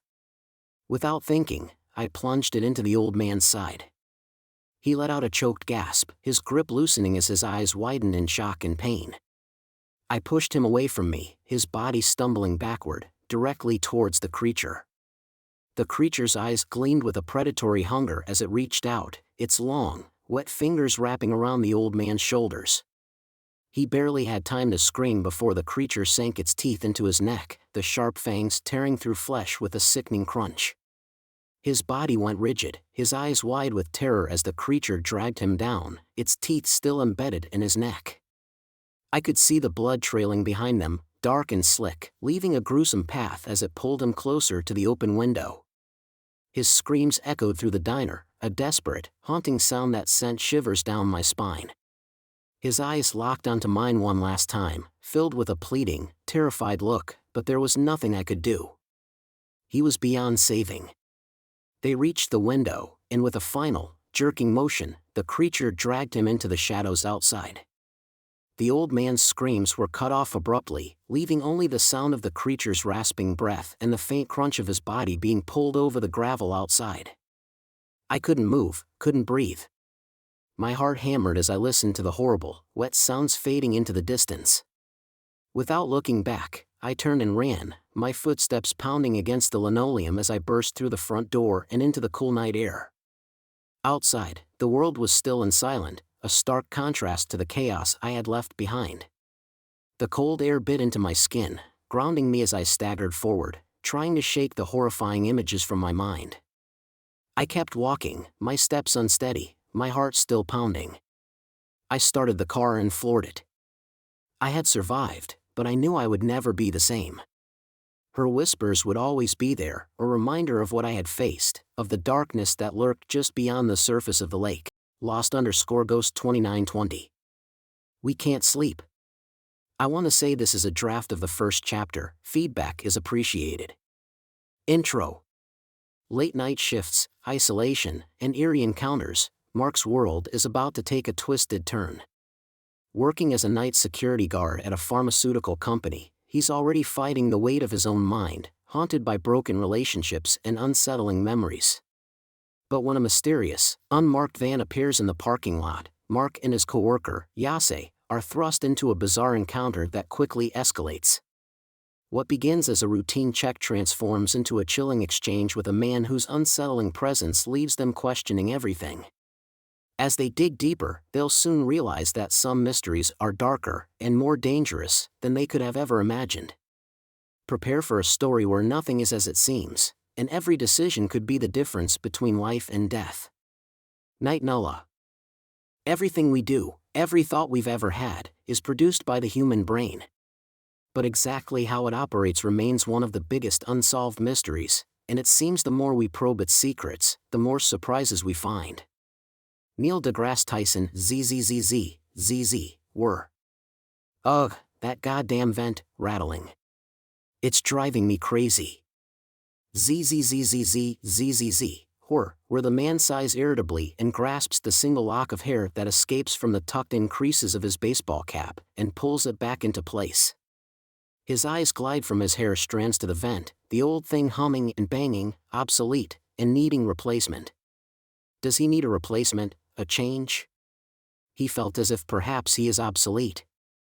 The man's eyes hover above the screens, the still static stabbing into his pupils, yet nothing. Would it be safe to lay his head down, even just for a moment? He worked the night shift. It was miserable, and so was he. The weight of his eyelids grew to be too much to bear. It was a familiar burden he had long contended with, an unwelcome visitor stitching shadows across his consciousness. He was used to the crisp clarity of wakefulness, to thoughts dancing like fireflies before vision. The world quieted until it draped him like a comforting quilt, further lulling him into shades of rest. When he opened his eyes, he was sitting outside, ancient trees that twisted towards the stars concealed by a shroud of thin, snowy fog. Before him loomed a solid wood cabin, serene in its stately solitude. Under the floating ambience of pale moonlight, a thousand memories, the sense of burning wood, laughter distant yet alive, stories wild and woeful, swarmed him, all waiting in the deepest recesses like secrets entangled in the frost of winter air. As sleep enveloped him, so did the allure of the haunting isolation of the woods, the last of his last consciousness lost among the rustle of leaves sifting in the cold breeze. He turned away to peek out into the cold woods, the chilling white spruce trees sprouting out of the ground to become a single beautiful scene within the snowy terrain. A woman in the distant view. She stood behind a tree, her presence made Mark falter. Suddenly he found himself back in the office, but a familiar feeling sat within the pit of his stomach. He attempted to move his fingers, but no movement was sent through his nerves. He was paralyzed. Oh no, oh God, no, not tonight. Panic takes over his entire body, chills shoot down his spine as he feels a hand tenderly placed upon him. Mark, honey, it's okay, Mommy won't hurt you again. An eerie voice creeps out, rough like she just got done smoking a cigarette. He recognizes the voice, but it's not his mother. He knew not who it is, but what it is. And it is not a person, much less his parents. His father died before he was born, and his mother lost custody of him, then committed suicide. He didn't know his parents, and his mind knew that. His mind used that. Abruptly, his coworker Yase entered the office, the sound of the door swinging open, pulling Mark back into reality. He sits up straight. He can feel himself shaking, the uncertainty of what just happened. It wasn't real, he tried to remind himself. I can't let that shit get to really Mark. Sleeping on the job again? Come on, man, what if I was an intruder? Although his comment had a serious tone, Yase still let out a chuckle. It was okay now. He had his friend, in fact, his only friend. Well yeah, I've just been out of it since Vanessa and I broke up, you know? It feels like the world suddenly just stopped and now I have to fight to focus or sleep. Oh, I totally understand, man, you need to get that girl off your mind. Truthfully, I never liked her, it always felt like she was judging me. As he made this remark, Mark batted an eye at him and he knew to move off the subject. Well, anyway, I'm sorry. Tonight Jack and his brother are having a party. You wanna go? A strange offer coming from Yase, considering he and Jack got into a drunken fist fight last time they were around each other. Do I want to go meet clueless women and do Molly? Nah, I think I'm good on that one, Chief. Sarcasm drenched Mark's words. He was feeling irritable. As that irritable feeling expanded like a bursting balloon, he began to bite his nails, a bad habit Mark let destroy any hope of having normal nails. You know, I wouldn't go to a party where drugs are being peddled around. This one is more chill. You should get out of the house, man. Mark knew he was trying to do a good thing, but something felt off about the offer. Alright, just shut up about it. I'll think about going, for a few minutes. Okay? The pause before he said okay reassured Yase he would genuinely consider his offer. The next hour flies by, and they sit around in the office staring at the camera feed, sometimes doing a routine check of the premises, making sure the building is clean and there aren't any animals or people. They work at a pharmaceutical company as security. Mark pondered how a guy like Yase, who was tall and built, his long black dreads had blonde tips, along with a very slight but recognizable Jamaican accent, ended up taking this job with Mark. He knows why he's there. He doesn't sleep, so he worked as a night security guard. Although he figures Yase fit the role more, Mark is slim build, not weak, but he wasn't as strong as Yase. He wasn't intimidating, he knows that.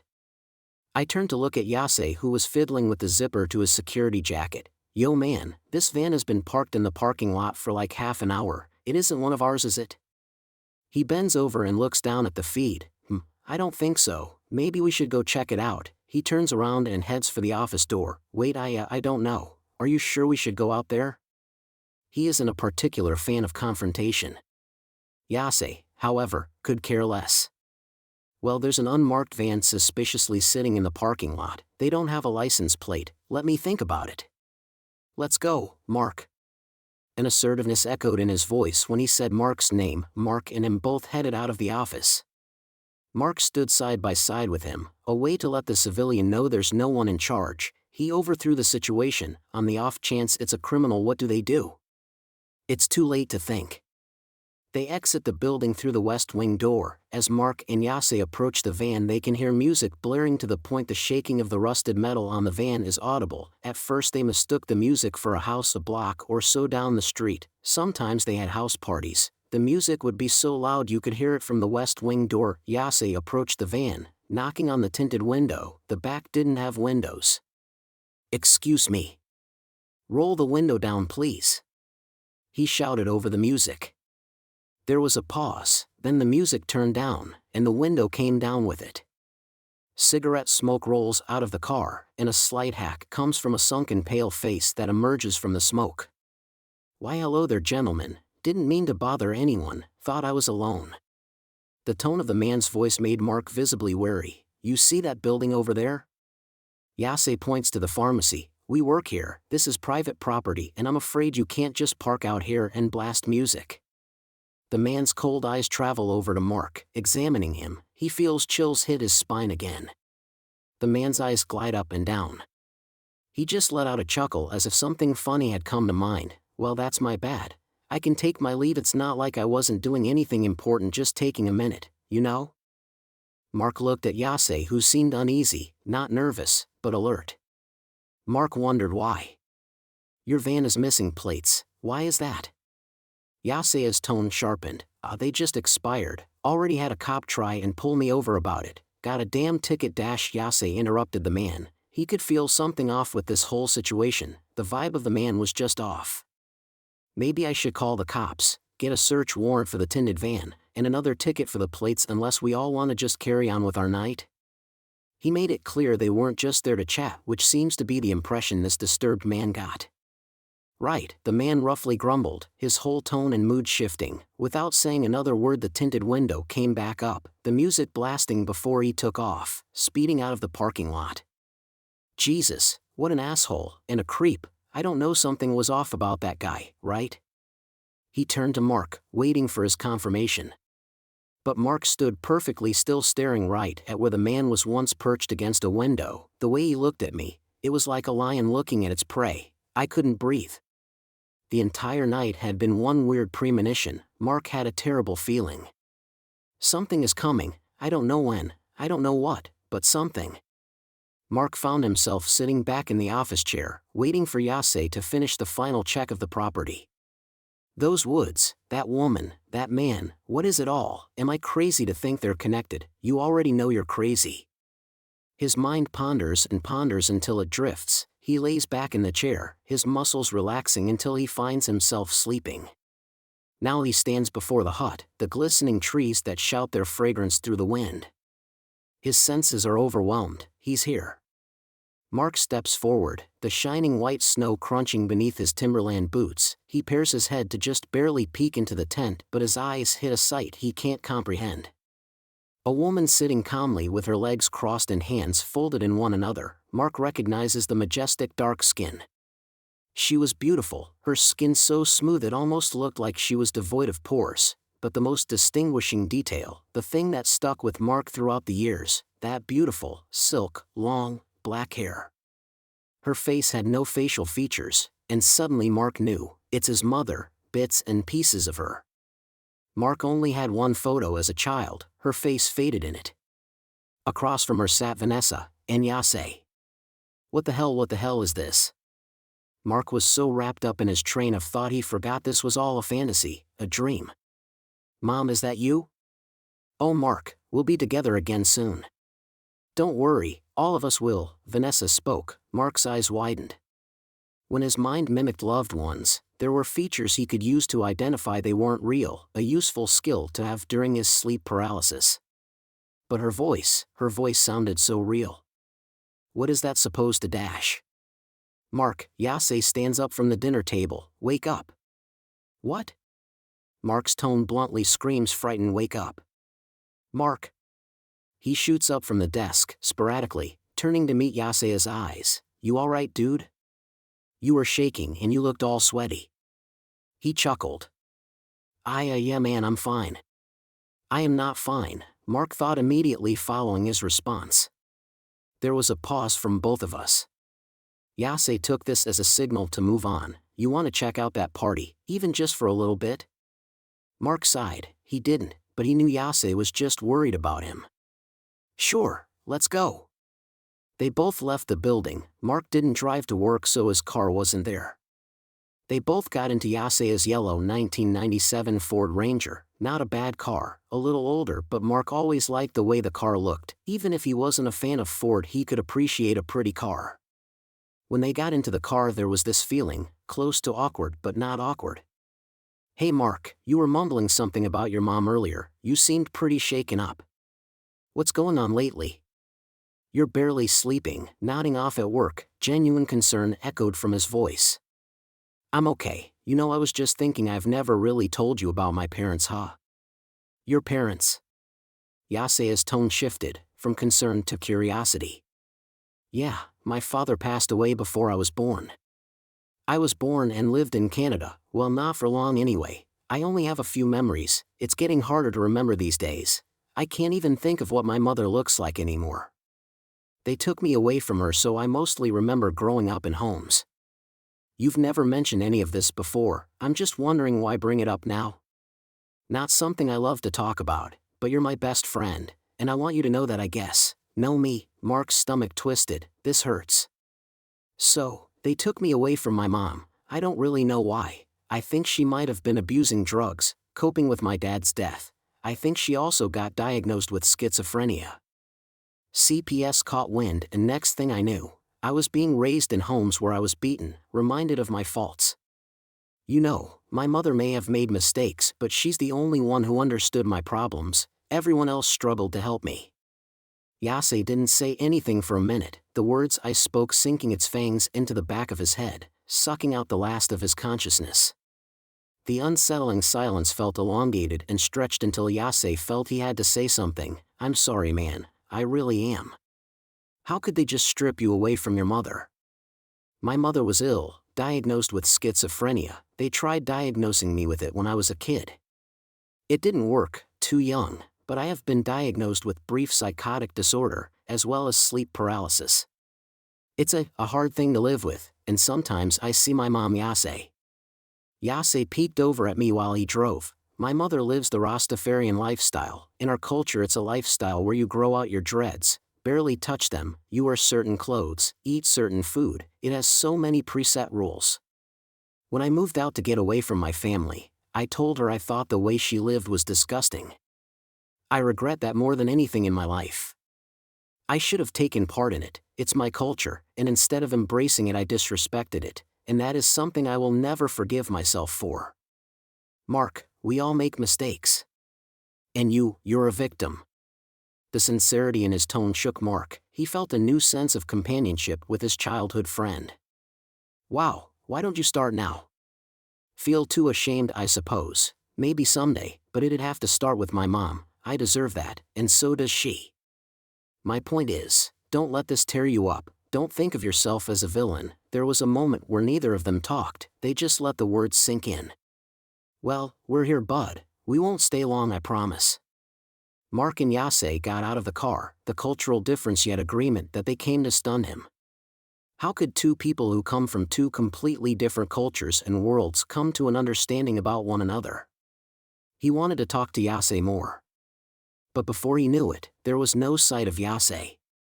Mark found himself, blankly stuck in a crowd of people, a dandelion in a field of dying weeds. All the shouting, all the cries, they mixed together into an awful symphony of mental horror for Mark. He rushes to the bathroom, locking the door behind him before splashing water on his face. God damn it, what is wrong with? His mind stops moving. For once, he wasn't asleep. For once, it felt even more surreal. His mother, sitting on the sink, her hollow face staring right at him in the mirror. His body was stunned, his breath stunned. What was happening? "Oh Mark, what are you doing here?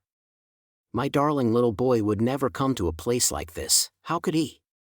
"Mom, this isn't real, what in the actual fuck is going on right now?" A maniacal laugh leaves Mark's thin lips. "I really am going insane." "Ah, unfortunately, no. I am here, Mark, and I'm here for a reason, it'll all be clear soon." There's a knock at the bathroom door. Mark folds his face into his hands, his breath quavering, his body shaking. Hello?" said a voice coming from the hall. Mark collected himself, taking a moment to breathe. He takes a sharp inhale of breath, then lets it out aggressively. He picks himself up on the floor, twisting the knob to open the door. What a fool he was to not recognize the voice of the woman who just broke up with him. "Hello?" Mark said as he opened the door. The woman's eyes widened. How could this coincidentally happen? Hey Mark, I didn't know you'd be here." The awkward pause after she spoke felt like century after century. "Right. You broke up with me, ghosted me for 3 months, and all you have to say is you didn't expect me to be here? Figures." He pushed past Vanessa's shoulder, the contact only making him regret his decision to come here even more. "Mark, don't be like that." She was slurring. Mark assumed she'd been here for a while and was probably drunk or close. For some reason, this thought process brought Mark to a halt. Before he knew it, or could even think, he was outside, feet in the pool, beer in hand, and Vanessa sitting across from him. But that's what she did to him, that's why he so deeply loved her, still loves her, although he would never admit that even to himself. She had that charm though, he had to admit, she made any bad situation seem good. Vanessa sighed, looking over at Mark with this look in her eyes, a look he so desperately tried to find the meaning to, yet, nothing. "Please, don't pretend like you don't know why I left. That night was really scary for me, Mark, to see someone I knew to be so gentle, become, like that. Vanessa, I would never hurt you, you know that, right? Mark, let's not have a rerun. What happened already happened, the only direction is forward. How have you been?" The tone of her voice went from shaky to honest. That transition confirmed for Mark that she had lost interest in him. "Can't really sleep after, yeah. Other than that, it is what it is, getting through the days." "Jesus, way to be a Debbie Downer, Mark." She giggled, oh the way she giggled, and the dimples in her cheeks perked up into proper position, making the most beautiful, genuine smile anyone had ever seen. "Do you actually want to know?" And before Mark even looked over at the girl, she was nodding her head. "I haven't been great, Nessie. Everything feels so dim, the dreams have become more vivid. It's like my memories are flooding back, but they're not real, or maybe they are. I'm tearing myself up trying to find out the difference. I swear I can remember my mother singing to me, but I never recalled this memory before. It's just strange, you know." Mark turned to look at Vanessa, who appeared to be sleeping sitting up. "Come on, let's get you home." He nudges the woman, but her eyes don't open. "Nessie?" He nudges the woman again, but still no movement. "Nessie. Oh God, what did you do?" "Yase? Yase?" Mark pleaded and cried, begging his friend to make his superhero appearance or anyone willing to help. Yase ran out of the house. Seeing Mark on the floor hovering over a woman's body only brought sinister thoughts to the man who was now slightly drunk. What the hell happened, Mark? His shaky hands reached over to her throat to find a pulse. "I don't know, she must have taken something. I can barely feel her heartbeat. We have to get to a hospital right now." Yase hands over his keys to the clearly sober Mark, who then grasps the woman's wrists. Yase, following his lead, decides to grab her ankles. They hoist her up and carry her to Yase's truck, setting her in the back seat. On the way to the hospital, Mark wondered what could have happened if he wasn't there. What would be of Vanessa right now? He didn't want to know. He turned on the radio to drown out the constant thought and noise in his head. Woman missing. Description is as follows: age 23, blonde hair, last seen wearing white sweatpants and an orange cut-off sweatshirt. Please contact authorities if you see anyone matching this description. It wasn't completely unusual to hear about someone going missing in the area, but it also wasn't common, especially a missing report for an adult. They reached the hospital, which Mark couldn't be more thankful for. Whether he had been speeding that entire time or not, he wasn't sure, nor did he really care. Mark picked up the woman, Yase following the lead once again.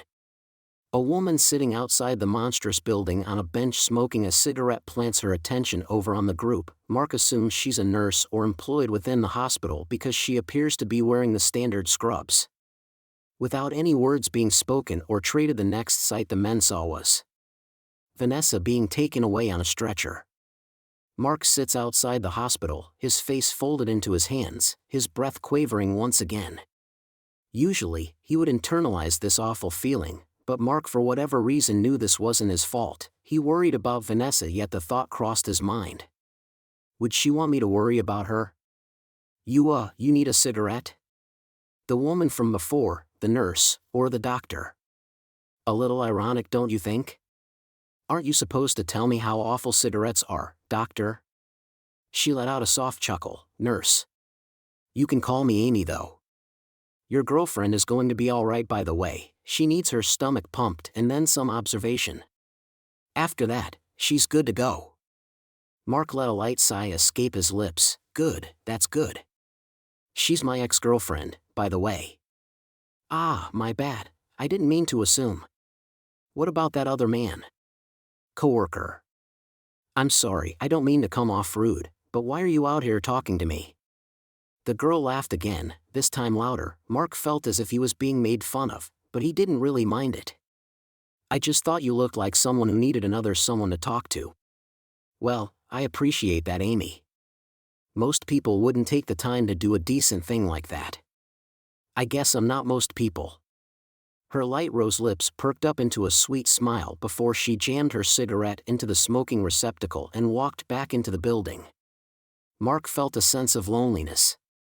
He laid his head back, looking into the sky, the clouds forming interesting shapes, one forming what appeared to be a camel, one that looked like a flower growing in an empty meadow, and with that Mark drifted into sleep. Yet he doesn't find himself in the snow-wooded terrain he usually finds himself in. No, this time it was different, this time it was worse. God damn it, what was his, Mark? A woman exclaimed, her thick layer of bright red lipstick smeared on her lips with eyelashes that curled into themselves with makeup. He pissed the bed again. You know, when you said we'd be taking a child and I didn't think he'd be such a burden. The man had black hair grossly slicked to the side with too much product. The woman dragged the boy out of bed and placed him in the corner, the boy standing obediently with a blank face. Well, anything to say for yourself, brat? With a meek expression, he turns over. I was just scared, a quiet nervous tone surrounding the sentence. The boy stood in the corner, his eyes squeezed shut. The voice changes, from a man to a child. It was all your fault, Mark. When the boy opened his eyes, it seemed like he was observing from afar, but now he was truly here. He turns around, and before he could assess his surroundings, Mark realizes he isn't in the house anymore. He stands in the Arctic woods yet again. They all begin to point at him, running around him as they laugh, the laughter drowned together, a demonic harmony forming. And then, nothing. Tell me, Mark? Do you feel safe in your home? Are there any times you feel scared or nervous? Mark found himself back in front of the hospital, at least he thought. He snapped into reality, but then again couldn't see anything in front of him. In reality, his senses had been stripped away from him, a blank slate sitting in a blank world. That is until he hears that damned woman's voice again. Before it was clear, it was unheard yet recognizable. Now it was distorted, and it was what he was used to. Ah, poor thing. Don't forget you tore yourself away from us, not anyone else. It was you. It was all your fault. A gasp left the man as he sat up. He struggled and pleaded, gasping for air. A few tears managed to break through his eyes, but they quickly ended and Mark made his way back into the hospital, or what he thought was the hospital. It felt like everything was fabricated, just a mirror of something real, his mind reflecting a reflection of distorted reality. Amy stepped back outside, this time actually sitting down at the bench with Mark. He realized he didn't know where Yase was. He figured he was off being a ladies' man with some other nurse. What happened tonight? Amy said while she scooted the lower half of her body to be comfortable as she opened her pack of cigarettes and pulled out 2 sticks of cancer. I honestly don't know. We showed up to a party and Vanessa was there. We got to talking and next thing I knew I was speeding on my way to the hospital. While Mark spoke, Amy slipped a cigarette in between his fingers and lightly smiled. He wasn't much of a smoker, but tonight he'd take up the offer. Well, it looks like she either got laced or took pills while drinking. Mark interjected. She was laced. He said firmly, she's not the type to do something stupid. I get it, I'll take your word for it. What's your name, by the way, weirdo? Mine is Amy. As she asked the question, she lifted her arm, lighter in hand, and lit the cigarette Mark was holding. He took a long, slow drag, feeling the burning sensation creep down his throat into his lung cavities, as if he could feel each cell individually burn up with each hit. Mark, nice to meet you, Amy. He lightly forced a grin. It felt wrong. She chuckled lightheartedly. Nice to meet you too, Mark, but you don't need to force anything with me. I get it. This world is shitty sometimes. You're having a shitty night, for that I am sorry.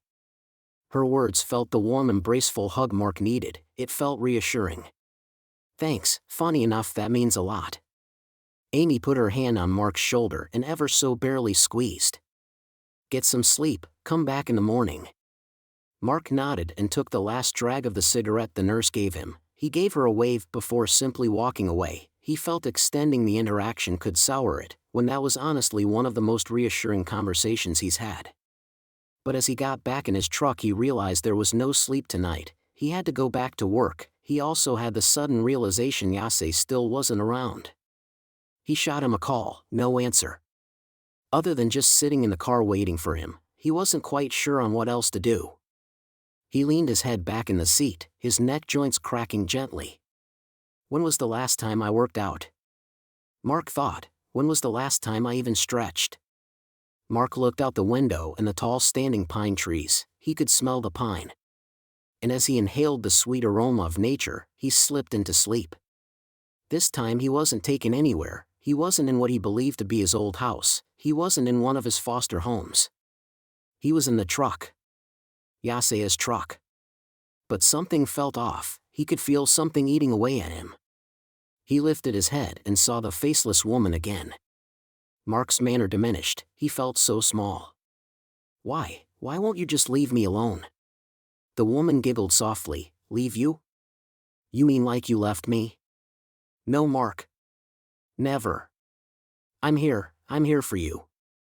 Don't you understand? I want to help you. They stole you away from me. But it's coming. Just like I said it would. Mark could feel his muscles tighten. The muscles surrounding his arm hairs tightened, shooting the hairs straight up. Mom, stop this, please, you're gone. The faceless woman tilted her head, her literal blank expression laying down an uncanny feeling. Oh honey, I never left. She brought her hands up slowly to Mark's chest, gently placing her palms on his shirt before he felt a heavy impact. Falling out the vehicle, he couldn't help but notice there was no second impact. He was just falling. Sometimes he fell fast, sometimes slow, sometimes it felt like he was suspended in air, space, and time. Mark began to violently scream. With that he jolted forward, finding himself back in the vehicle. He slammed his head forward so fast his head hit the dashboard with immense force. He could feel a little blood trickle from the top of his nose down his cheek and into his mouth. The blood tasted bitter, like copper, but at least it reminded him this was real. He was okay. Jesus Christ, Mark. Yase yelled out from the driver's seat. They were driving. They were almost back to the building they were working at. Dude, I think you broke your fucking nose. Mark bunched up his shirt in his hand and gently tapped it against the gash on his nose. Even the gentle taps struck his pain receivers. I am sorry, Yase. I was having a night terror. I think driving made it worse. So it's my fault? Yase said with a slightly agitated tone. He was trying to be a good friend, but he can only deal with so much in one night. No. Tonight has just been, I don't know, eventful. Mark rubbed the remaining blood off his face, his nose still sore and actively swelling. Yase let out an exasperated sigh. I get it, man, it's been a long night, I'm sorry. I really didn't know Vanessa would be there. We don't have to talk about it. Mark snapped back immediately. I'm just glad she's safe. Mark, you never told me what happened between you guys. It seems pretty serious. Yase I sigh. Mark stopped himself. It dawned on him, he hadn't told anyone what happened with him and Vanessa. No, you're right, Jay. I need to talk about this.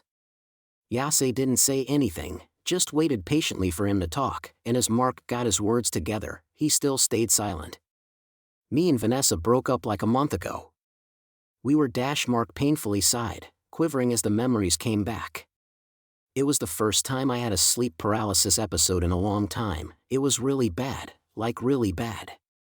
I freaked out. When I woke up I thought I was having a schizophrenic episode. I couldn't discern what was reality and what wasn't.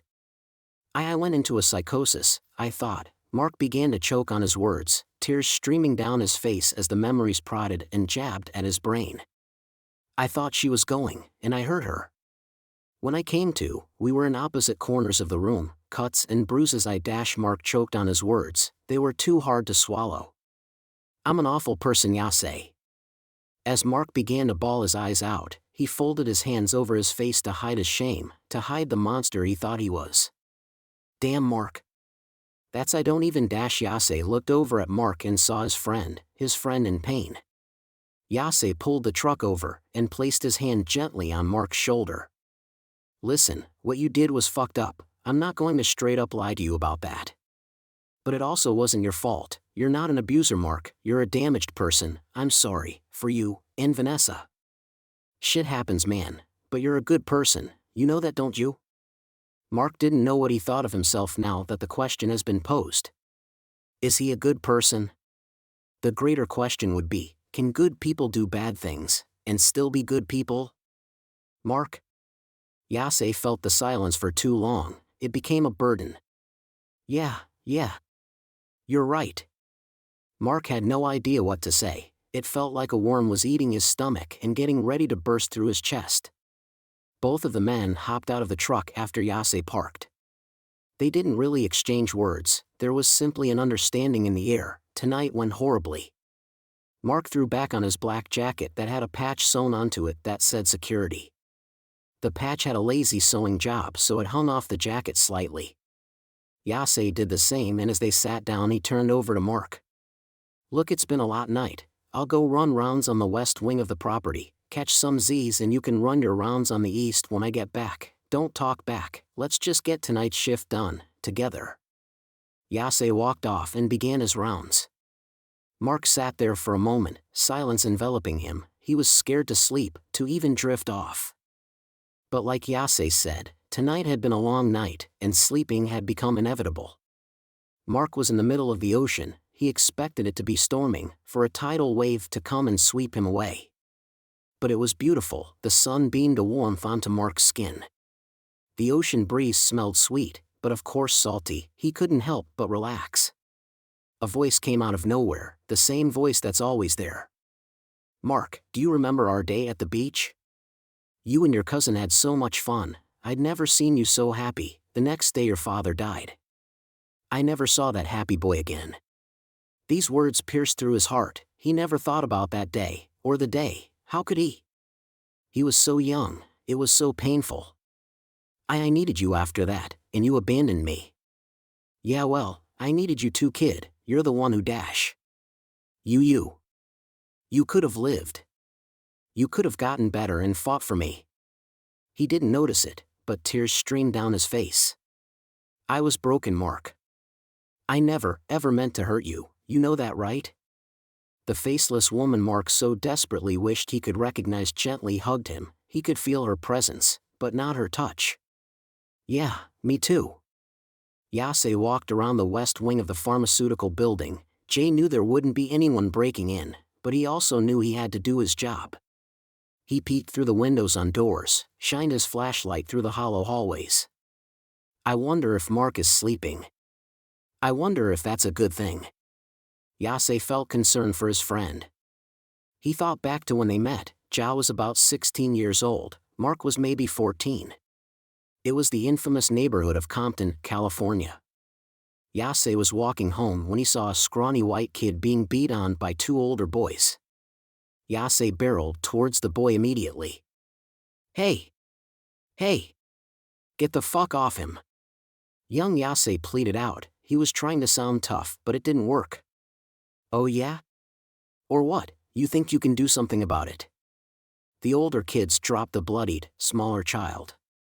"Run!" he shouted as he started his own altercation with the bullies. Yase felt every punch slam into his face, his ribs, his stomach. He was on the verge of bawling and puking when the smaller kid tackled one of the older boys. They all fought until sundown, when the older kids finally gave up and went home. The two younger children, battered and bruised, exchanged a look of mutual pain and understanding of that pain. Tears fell down their faces onto the grass stained red from their blood. With that they laughed and walked each other home. Yase looked back on that moment fondly. It was a sad moment but a great memory. The day he met Mark, that scrawny white kid couldn't fight for shit, but neither could Yase. When he returned to the office, Mark was already awake. He was quiet. The rest of the night went on without any other events. Mark did his rounds. They watched over the security cameras, and both caught a little more shut-eye. Looking back now, they wish they knew that would be one of their few last chances to sleep. Outro. As the night unfolds, Mark and Yase are left grappling with more questions than answers. What was the man really doing in that van? And why did everything about him feel so wrong? The mystery deepens, leaving Mark to wonder if they've just scratched the surface of something far more sinister. With danger lurking in the shadows and paranoia creeping in, they are about to discover that some encounters don't end when the night does. The tension is rising, and the truth may be far darker than they ever anticipated. Stay tuned for what comes next, because in this game of cat and mouse, no one is safe. Story Able Lecture 6053. The Assimilated. Intro. Stephen, it sounds like you've been through an incredibly harrowing experience, and it's understandable how overwhelming it all must have felt. The story seems to revolve around an eerie and intense experience in a rundown apartment building, where you encounter strange, unsettling occurrences tied to parasites that can take over people's bodies, controlling them in disturbing ways. The story of Mr. Jefferson's building was marked by oddities from the start, from the broken buzzer to the eerie atmosphere inside the building. The strange behavior of your neighbors, including Jordan, who seemed to act detached and unnaturally, began to raise questions. The terrifying revelation comes when your manager and other residents start to display unsettling, inhuman behaviors, hinting that something sinister is at play, likely the parasites that hijack their hosts. The details, like the creature crawling out of the fridge and the horrific transformation of your manager, make it clear that you're in the midst of something unnatural and dangerous. Despite your attempts to stay calm and distance yourself, the situation escalates to a point where your survival instincts take over. Your final escape and interaction with Agent Guerrero indicate that the events were part of a larger, more organized investigation into these parasites, which have been infiltrating society under the guise of normalcy. This story builds a tense atmosphere of paranoia, with moments that blur the line between reality and something more terrifying. The parasite's gradual learning curve as they assimilate with humans creates a horrifying sense of dread, as you realize these entities are becoming more capable of passing as ordinary people. Your own narrow escape, despite being physically and mentally exhausted, highlights the relentless nature of this invasion. This chilling story mixes elements of body horror, psychological tension, and the creeping dread of an invasion from within, suggesting that this could be just the beginning of a much larger and more widespread horror. I had lost my recently job working at a local supermarket, which had led to me losing my apartment that I had been living in. It was unfortunate, but luckily I had enough money to keep me off of the streets and hopefully land me into a small apartment that was cheaper than what I had been paying for on my previous apartment. I was able to find one in a shadier part of town, but I didn't really have many choices. It was either rent out the apartment or live in my car for however long it took to buy an apartment somewhere else. I walked up to the door that seemed like it was supposed to be locked until someone buzzed me in, but as I went to the button was gone with a note saying, "Pull door, buzzer is broken. Thank you, Mr. Jefferson." The note looked like it was older, looking slightly torn at the edges with the appearance of water damage and multiple layers of tape placed on top of one another to keep it on the buzzer. As I walked into the building, the smell of mold hit my nostrils with the flickering of lights above me and dust coating the bottom layers of the dirty layers of yellow paint. There were elevators in front of me that both read, "Sorry, out of order. Please use stairs at the end of each hallway. Thank you, Mr. Jefferson." I looked around the small lobby, then down both of the hallways, each having 3 doors on each side with apartment room numbers. Where the number should have been on room 1 read office with the sign on the door that said "Please knock." I proceeded to knock on the door and heard an older gentleman say, "Come in." I went into the room and was asked, "Can I help you?" by a white man with wrinkled skin and a bald head. I got to talking to a man who revealed himself to be Mr. Jefferson, and we made a contract on me renting out an apartment for a year and the talks of renewing my lease near the end of the year. I shook Mr. Jefferson's hand, grabbed my key, and began transferring my stuff to my new apartment. I was living in this apartment building for a month and had rarely seen new people move in here. I managed to land a job at a gas station right down the road. The pay wasn't as well as my supermarket, but it kept me in my apartment. After my shift at the gas station, I walked to the apartment, and to my surprise there was a man moving into the room directly next to me. I walked up to him and said, "Hey, my name's Steven and welcome to the building. It's not as bad as it seems as long as you clean it up a bit." And proceeded to reach out my hand for a handshake.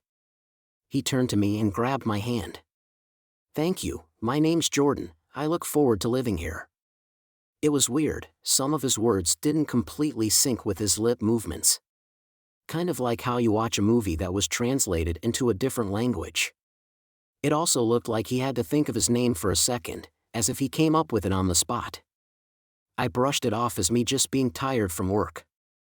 I walked back to my apartment to let him get settled in, and proceeded to fall asleep. I woke up the next morning, cooked me some breakfast, and took the trash out. As I was walking downstairs, I heard a beating and squelching coming from Jordan's room. Once I dumped the trash and was walking back to my room, I saw another resident of the apartment, known as Ms. Smith, exit from Jordan's apartment wearing her pajamas. I greeted her, not questioning what they were doing together as it was none of my business. Jordan peeked his head out and greeted me, along with inviting him into his apartment for some breakfast since he had made too much for him and Ms. Smith. "No thank you. I had just ate and am no longer hungry," I replied towards him. As I twisted the key, I heard a thump as I saw Miss Johnson hit the floor. I began to run over to check up on her and help her pick herself up. I had reached her before Jordan, which was weird, since he was closer than me. I helped Miss Smith to her feet and she thanked me, then she walked away, wobbling and going from wall to wall trying to keep her balance. Like a newborn baby trying to figure out how to walk. I had noticed as I was helping Miss Smith up, Jordan was still just standing at his door, doing absolutely nothing to help. He just stared, an empty and blank stare that held no expression or emotion behind them. "Dude, why the fuck didn't you help?" I questioned him, raising my voice slightly. It is normal for us to learn from our mistakes, to fall and pick ourselves back up. It was weird, like he wasn't having a conversation with me at all. His reply seemed more like an inspirational quote than a reply to my question. "Whatever, man," I said as I just walked back to my apartment and went inside. I was getting ready for work and thought about the whole interaction, feeling a bit bad for shouting at him. Maybe he was raised differently, or maybe the whole scene just shocked him. I decided to stop by and apologize to him before I headed out for my shift. I knocked on Jordan's door and heard the shuffling of multiple sets of feet as the door flung open. The door was swung open by Jordan, and through slight opening I saw Mr. Jefferson and his daughter Jennifer sitting at Jordan's table. "Hey man, I'm sorry about my outburst earlier with Ms. Smith. I hope that doesn't ruin our relationship as neighbors," I said to Jordan. "No worries, neighbor, would you like to join us for some lunch?" He pronounced neighbor as he had never heard the word before, and from what I could see, Jennifer was staring with her hands outstretched in front of her eyes like she was studying how they worked. Mr. Johnson was pawing at a fork that clattered onto the floor, seemingly trying to pick it up but not able to close his hands around it. I would, but I have my shift in like 15 minutes. Maybe some other time though, I replied as I walked away. As I was walking down, I ran into another resident, Robbie, who was sitting on the floor trying to figure out how to get back up. Need some help there? I asked him, outstretching my hand, not really paying attention to him. He grabbed my hand a little too hard, way harder than it has ever been grasped. Hey man, loosen your grip a bit, you're hurting me, I exclaimed, trying to pull my hand free. The grip tightened more. How do I let go? He asked. He continued to make his grip tighter and tighter. Pain shot through my hand, as if it was stuck in a door that was just being pushed more and more to try to get it closed. I managed to pull my hand free from Robbie. It was well known that Robbie did drugs, but nothing that made him act out unusually. Plus, he usually stays in his room when he does it with some friends, and one's always there to babysit. It was the main reason nobody made a fuss about him doing them in the building. Are you fucking insane? You could have broke my hand? I shouted at Robbie. He just stared at me. My words traveled from one ear and out the other. The more I looked, I could see there was no thought behind those eyes, not a single one. He continued to close his hands into a fist, but once it was formed, he kept going more and more. I saw his fingernails dug into his palm of his hand and heard the crackling of bones from his fingers, as they were not made to take this pressure. There was a final crack from each finger as the pressure finally stopped and the fingers went limp. He used his other hand to pry each finger free, each nail being torn off of the finger and staying in the fresh puncture wounds on the palm of his hand. His hands leaked a crimson red onto the floor of the hallway. He began lapping it up like a dog that was begging for water. He turned to me and licked his blood-soaked lips and teeth. I backed up more and more till I felt the door hit against my back. I quickly turned around and bolted out down the stairs and out the door, arrived at work and put an ice pack that was stored in the store's fridge and sat down in the break room. I stared at the wall, contemplating if I should notify law enforcement. His injuries looked pretty bad, but he also didn't seem to mind them that much. Was it because of whatever he was on? If I called law enforcement, he could get in trouble for possession. Maybe I shouldn't tell them. I'm sure he'll be fine. As I was thinking, my manager walked in and said, "You good? You came in looking distressed and your hand looked a bit swollen?" I replied, "Yeah, had a bit of a run-in with a junkie on the way here that grabbed my hand a bit too hard. I should be good though." After the swelling went down, I proceeded with my shift, not quite forgetting the whole run-in with Robbie. As the shift came to an end, my manager approached me. "Are you going to be good getting home by yourself? I'm on the way and can walk with you if that'd be better." I had noticed my manager had a favoritism for me, figured he just had a bit of a crush. It made me uncomfortable when he stared at me sometimes while working, but I was so thrown off with the encounter with Robbie that I accepted his offer. He walked me up to my room and I thanked him, as he stood there awkwardly, seeming like he was expecting an invite in. That's when I heard Jordan's door open and he peeked his head out. "Hey y'all, I made a bit too much to eat for dinner. Would y'all like to come in for a bite?" I was going to turn down the offer, but remembered the previous encounter and how I've turned down his previous offers. "Sure," I replied as I brushed past my manager and walked towards Jordan's apartment.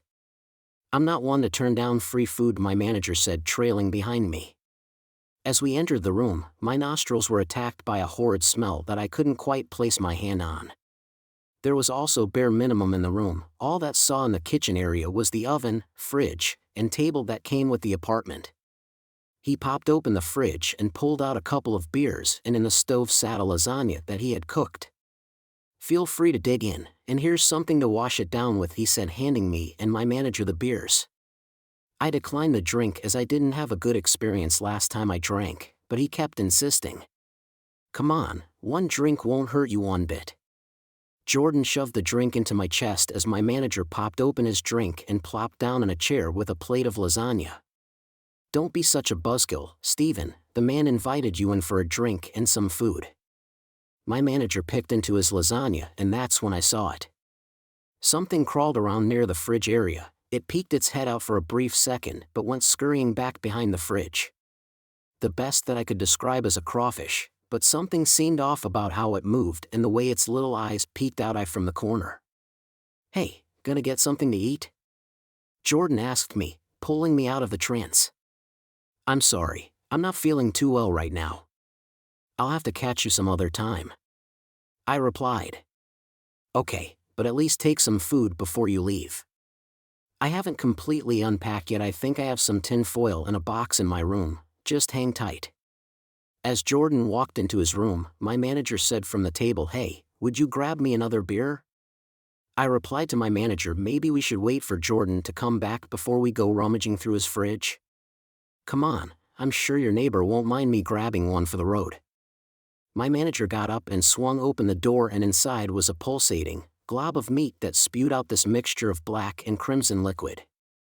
The liquid slid out of the fridge and began seeping onto the floor of his kitchen. There were slight burrows in the sides of the glob that looked like they were made by small critters.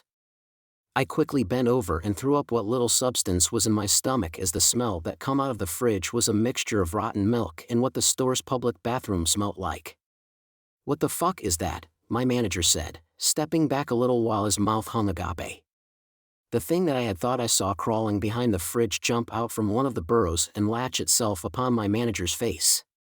He immediately tried to pull it off, but its little crab-looking legs were buried into my manager's cheekbones and flesh. The more he pulled, the more the holes in his skin stretched. Each wound began to seep blood as it ran down his cheeks and dripped onto the floor. "Help me, Stephen, get I dash." His sentence was cut off by the critter begging to move its body into his mouth. Its body tilted upward as it began to make a tunnel in the roof of his mouth. I just stood there frozen, not too sure what to do. I watched my manager fall to his knees and blood came out of his mouth. He held his head as more and more blood seeped from the corners of his mouth. His teeth gritted together and his face showed one of pure agony and pain. "They're not usually so violent with this process," Jordan said as he stepped from his room. I turned to him and slowly stepped back towards the door. "This whole process would have gone a lot more smoothly if y'all would have just kept out of my fridge." I reached at the handle and swung the door open. As I stepped out, I heard Jordan's footsteps began to get closer to the door. I slammed it shut and pushed my body against, as I heard the door handle start to jiggle, and once it didn't open, I felt Jordan's body slam against the door. My head raced as the adrenaline made it hard to think of what to do next, and Jordan was ramming the door relentlessly with no indication of giving up. I decided to book it from my room. I took my keys out of my pocket and ran to my door. I got to my room as the door ripped open, slightly off of its hinges. He turned and saw me as I slid the key into my lock and quickly opened my door. Jordan began sprinting towards me as I slipped in and slammed the door behind me. I looked around my apartment and decided to push my table against my door for extra weight. I struggled to push it, hearing a pounding noise coming from the outside. I backed away from the door, hearing the wood slowly crack in certain spots on the door. The pounding became more and more violent until Jordan's fist came crashing through the door. As it crashed through the door, it went limp on the wrist and just hung there, dripping from the knuckles and wrist down to my floor. I watched him scrape the skin off of his hand as he pulled it back through the splintered hole in the door. As he was struggling to free himself, I ran to my bedroom to grab a bat I had sitting in my closet. I heard the table's legs start to scoot across the tile on my floor and knew he was able to get in. I readied my bat in my hands, shaking as I knew what was waiting for me. Jordan made his way into my bedroom, and once he made eye contact, he lunged at me like a feral animal, and that's when I swung. The momentum of the bat, along with Jordan flying through the air, was enough to send him barreling into the door. The bat snapped in two as it was cheap, old, and had been left outside in the rain a couple of times when I was younger. Jordan slowly got up with splinters littered down the side of his face, and he tabled me to the ground. He mounted on top of me and pressed his hands into my mouth, begging to pry it open with his usable hand as his jaw unhinged and his eyes rolled back. I saw the creature peer out of his mouth with its four little emerald, glowing eyes. The creature slowly moved towards my mouth. I tried to push Jordan off, but he slammed my head down on the floor of my apartment. I reached around in a daze and managed to grab a piece of wood from the bat. I jammed it into Jordan's mouth, hoping to hit the creature that seemed to be piloting his body. As it made contact, the blood from his mouth leaked onto my face and onto my hand.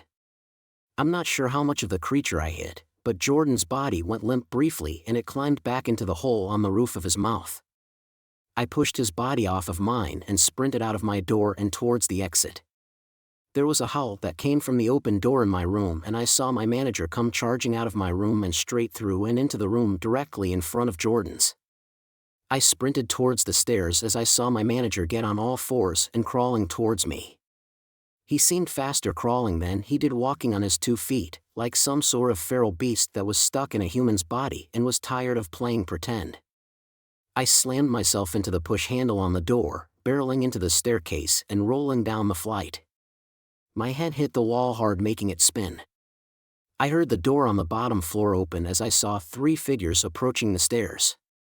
The 3 figures merged into one as I realized it was Jennifer.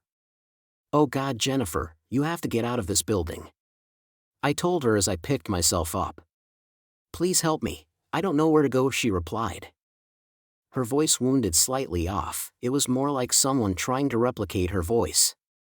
Sure, it was a good impersonation, but it wasn't spot on. "What are you waiting for? Aren't you going to help me?" Her mouth didn't move as she said it. She was just the dummy, and whatever was inside her was the ventriloquist. "No, you're not her, are you?" I walked towards the stairs as she began sprinting up the stairs. I picked my leg up to prepare to kick her in retaliation. My shoe connected directly with her chest, and her body went flying down the stairs. I heard a sickening snap as Jennifer's head went from sitting up to going limp. I ran down the stairs and tried to jump over her body, but her hand reached out and grabbed onto my shoe. I tripped down and looked behind to see Jennifer's head forced to the side as her neck could not longer hold the weight of her head. I began kicking at the hand she had wrapped around my ankle as my foot slipped free from my shoe. As I got up and ran into the lobby, I saw red and blue sirens out of the glass door. There were some officers outside that were starting to push barricades towards the door. "Wait, please don't leave me in here," I screamed as I sprinted towards the door. I barreled outside and heard a loud bang as an excruciating pain was sent into my leg. I collapsed upon impact and slid across the cement. 2 officers pounced on top of me and handcuffed my feet and hands while placing a metal muzzle across my face. I was picked up and placed on a collapsible gurney and strapped down. I peeked my head up enough to see Mr. Jefferson come sprinting outside. Once again I heard a loud bang and Mr. Jefferson was hit, but kept on barreling towards the officers. "Open fire," someone shouted from the crowd of officers as multiple officers shot into Mr. Jefferson's body.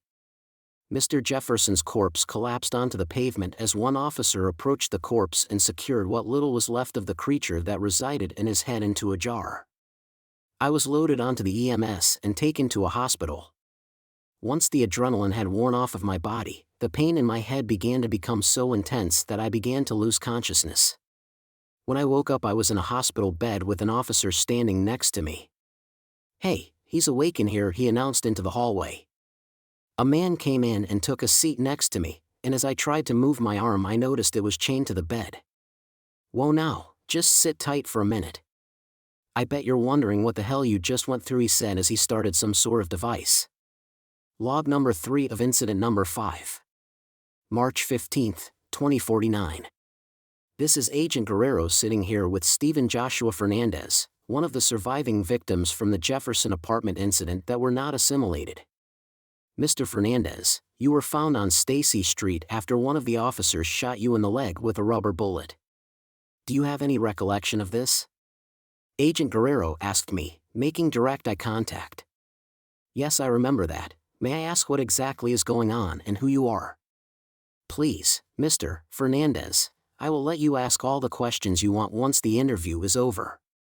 Until then, please answer the questions to the best of your knowledge.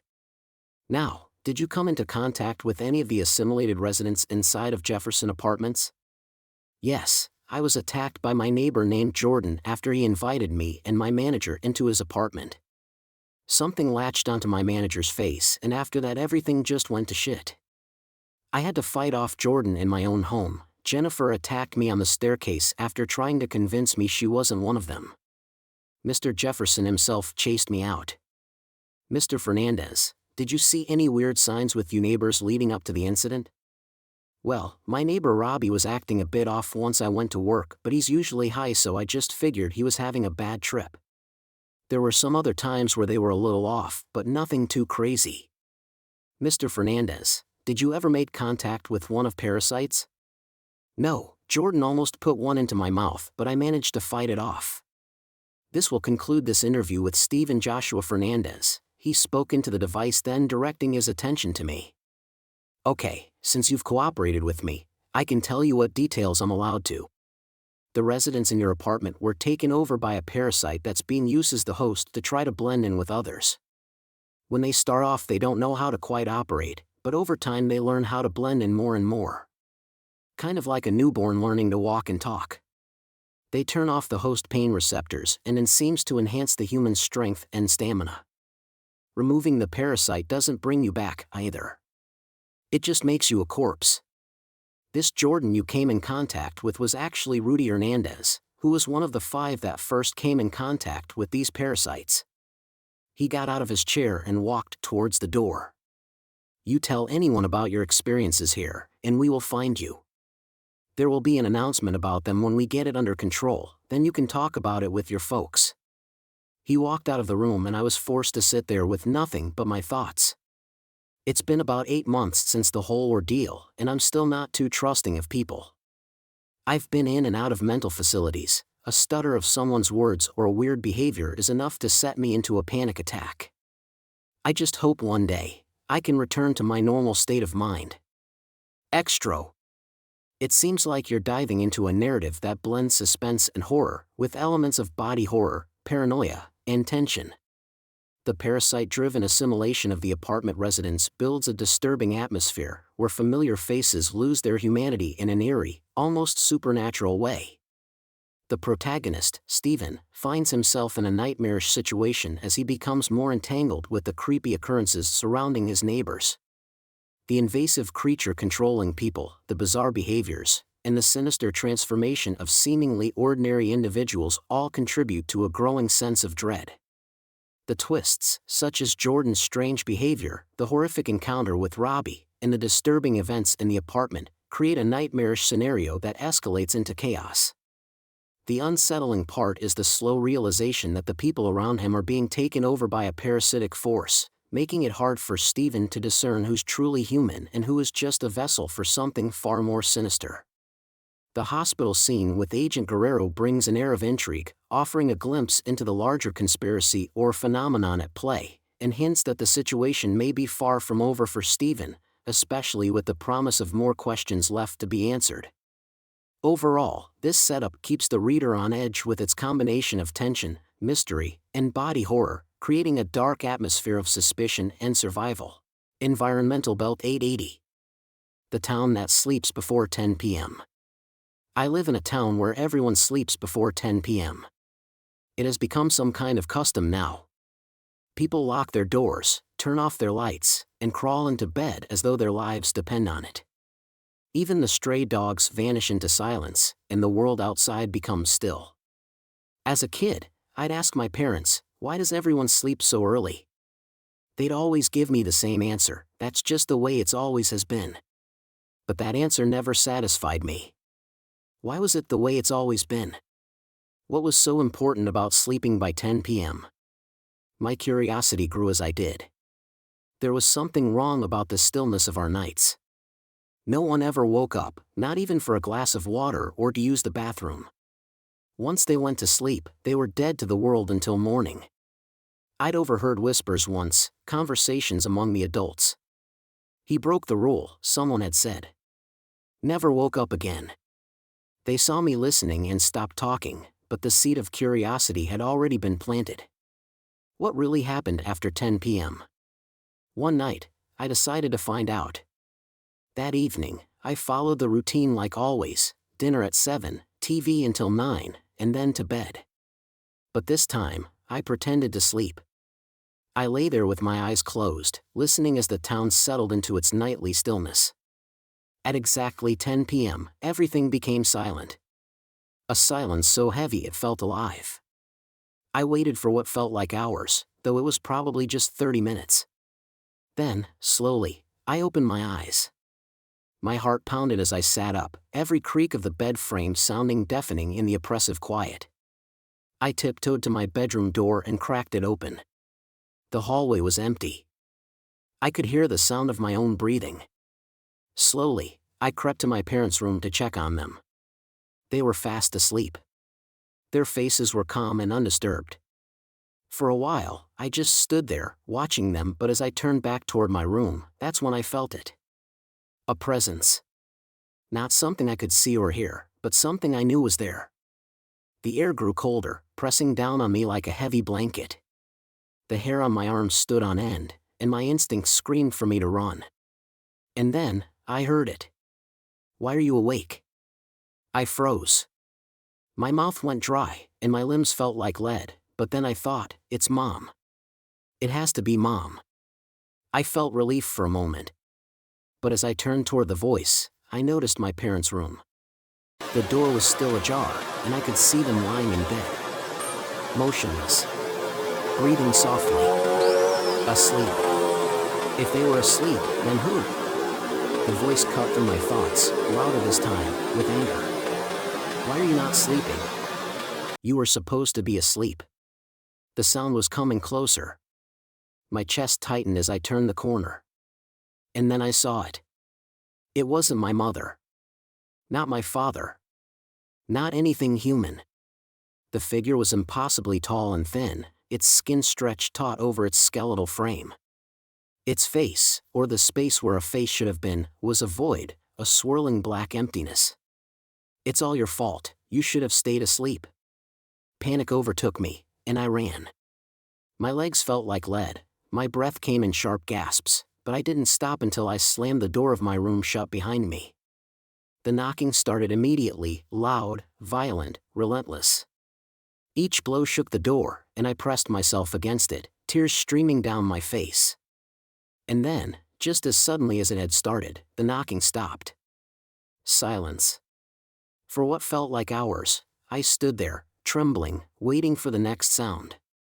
When nothing came, I thought it was over. I thought I was safe. I opened the door. And that's when I realized something was wrong. The world outside wasn't the same. The air was thick, suffocating, and the walls of the house seemed warped, their colors dull and faded. The clock on the wall caught my eye, and my stomach dropped. The hands weren't moving. It was 10 p.m. And it always would be. I don't know how long I've been here. Days? Weeks? Years? Time doesn't exist anymore, not in this place. The town is empty now. No parents, no neighbors, no life. Just me. Wandering the streets, searching for an escape that doesn't exist. I haven't eaten or drunk anything since that night, yet I'm not dead. I should be dead. But I'm not. My body has changed.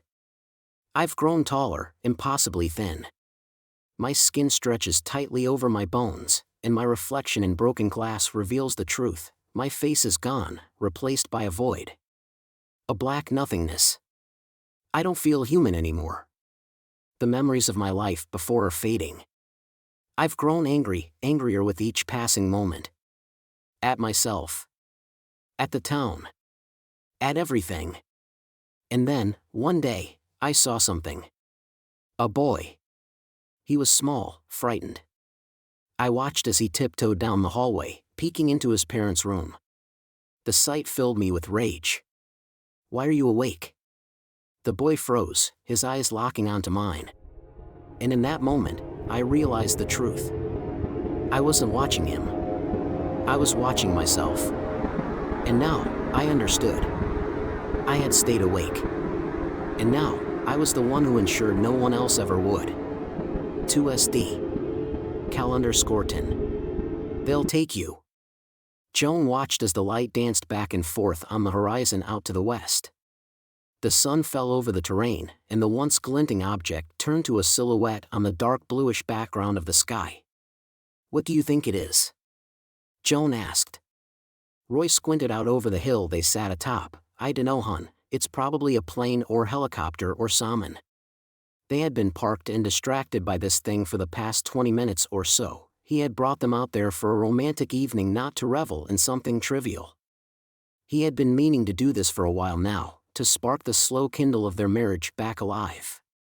Although their love was deep for one another, time and life can stretch things thin. You needed to work and stoke to keep the fire going, and Roy intended to do so. The truck's headlights automatically kicked on. Dusk had finally fallen, triggering the automatic safety measure in all modern cars. He annoyingly flicked the switch for the headlights off, and now only the glow of the radio deck was the only artificial light they could see for miles. Say what you will about the desert, but when you want to be alone, it had its perks. He reached over to the radio knob, twisting it to the right. The volume of the FM station came to life and Bob Dylan's voice rang out. "How does it feel?" Joan's face lit up and she beamed over at him. Like it was meant to be. They had both been born before the rise of the classic sound of his music, but they both shared a love for the unique tone of Dylan's voice. The same song that played over the Bose speakers had been their first dance at their wedding. Like it was meant to be. He repeated her gleeful remark. Smiling, he leaned over to his wife. She welcomed his warm embrace and cupped her hands on his stubbled face. Closing her eyes, she kissed him gently. Roy felt a rush of relief.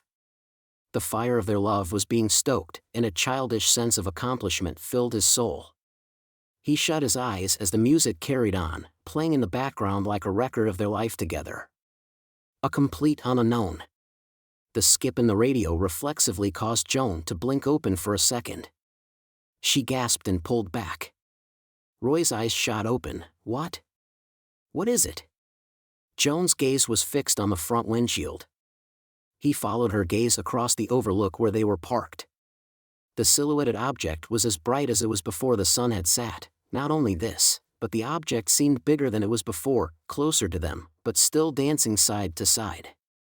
Joan turned the volume down, like a rolling stone, continued silently, almost fading into the background. Is it getting closer? Joan was almost whispering, as if not wanting the object to hear them. Roy noticed from their vantage point they were actually looking down at it now. He whispered back, closer and lower. Their eyes darted from side to side like they were spectators in a tennis match, the bright object a tennis ball being volleyed to and fro. Bob Dylan's voice rose and fell, becoming distorted. The song that had been fading into the background played unevenly loud, to be on Why Your Own, and in no direction, home dash. The radio cut and the glow of the radio deck turned off. Befuddlement fell on their faces as it flew quicker, zigzagging along toward them. Something else puzzled Roy, something he hadn't noticed before. The object, although bright, did not illuminate the desert floor it traveled across. As soon as the thought bubbled up into Roy's brain, he was then startled as the object suddenly flew straight, as if with a purpose. The bright glow dipped below the overlook out of their view. They sat bewildered for 30 seconds before Roy finally broke the silence. What in the world was Dash? He was cut off by a low hum that filled the truck. Their seats began to vibrate beneath them and the hum crescendoed. The windows rattled as they sat in the door frames of the pickup. The vibrating and humming started to concern Joan and almost spoke up when, without warning, the bright object shot upward in front of them, up over their truck. The hum died down and they both pushed their faces up to the cold glass of the windows, craning their necks for a better view of what was now above them. Joan leaned back and was overcome with a sick feeling of dread. She looked over at her husband for relief, but it intensified when she saw he was reaching for the door handle. Don't. Why? What's wrong? The hum stopped and 3 clicks sounded off. A bright light showered over the truck in a circle, encompassing where they were parked. She hooked her thumb toward the window, at the spotlight that they now sat in.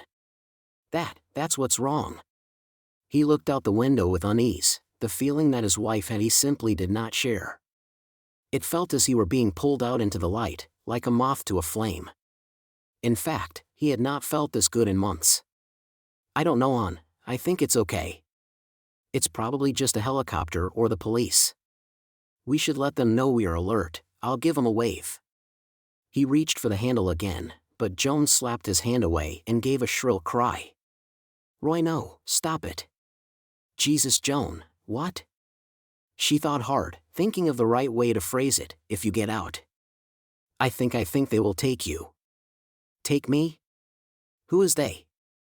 She pointed at the roof of the pickup. Whoever they are. Whatever it is. Roy looked at his wife confused. The deep sense of safety overruled his thinking brain. How could she honestly think anything was wrong?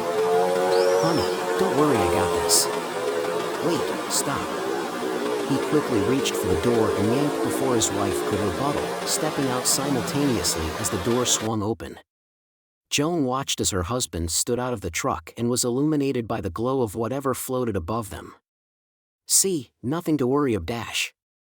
Roy shot into the air so quickly, Joan only briefly caught a glimpse of her husband's expression change from relaxed to that of horror as he was sucked into the sky. Lost_Ghost 2920. My friend has been acting weird since we went camping. First of all, if you haven't read part 1 or part 2, go do that, or else you won't understand. I'm sure now, it has to be a skinwalker. Or a changeling. Something that takes people and wears them like masks. Everything I've found online points to this. All the weird stuff at the campsite, the way Kane's been acting, it all fits. It all fucking fits. I can't sleep anymore because I know what this means for Kane. He's gone. Really gone. I've spent hours desperately searching for answers, clicking through endless forums and websites until my eyes burned from the blue light. There was this one thing, this tiny sliver of hope about a Navajo healer who might be able to help, but who am I kidding? Once they take your face, it's gone forever. And hell, maybe I'm wrong about everything. Maybe it's not even a skinwalker. The internet's full of lies, and I'm losing my mind trying to separate truth from fiction. I don't know what to do anymore. Kane's gone. Back to the story. You know how in part 1, I said shit had gotten a lot worse. Yeah, let me catch you up the rest of the way. Kane had left last night. That's when I went on my internet frenzy of collecting information. I still can't figure out what it wants with my family. This is a long shot.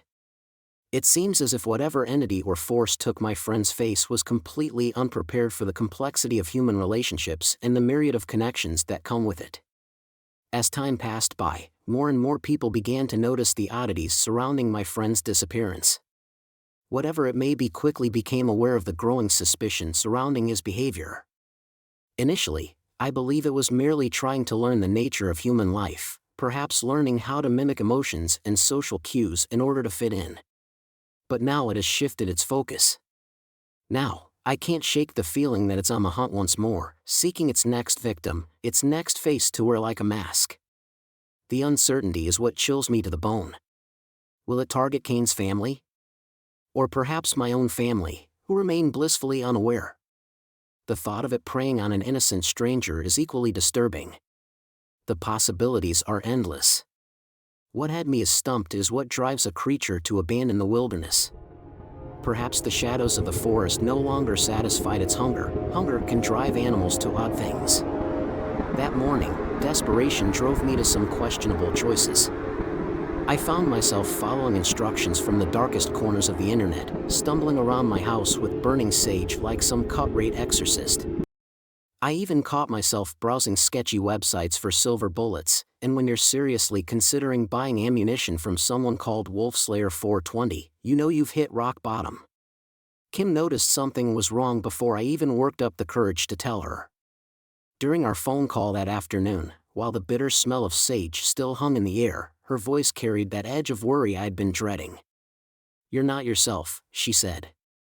I tried to play it cool, brush it off with a laugh, but you can only pretend for so long that your world isn't unraveling. The truth kept clawing its way up my throat, demanding to be heard. I hesitated, my voice barely above a whisper. "Kim, I need to tell you something. It's going to sound crazy, but I think something's seriously wrong with Kane." The words tumbled out, a mix of fear and desperation. There was a pause on the other end of the line, and for a moment, I wondered if she was still there. "What do you mean?" Her tone mirrored the turmoil brewing inside me. I took a deep breath, trying to gather my thoughts. "I don't know, exactly. But ever since we went camping, he's been different. He's been stalking my family, watching me, saying things that don't make any sense. My voice cracked as I forced out the words. Kim, I think he wants to hurt me. The silence that followed was oppressive, weighing heavily on my chest. And then, a soft laugh drifted through the phone, sending a chill down my spine. It started as a gentle, amused sound, but quickly escalated into a maniacal chuckle that made my blood run cold. Sean, don't be silly. Everything is perfectly fine. My heart sank, a sense of unease creeping over me. This wasn't the Kim I knew. Why are you acting like this?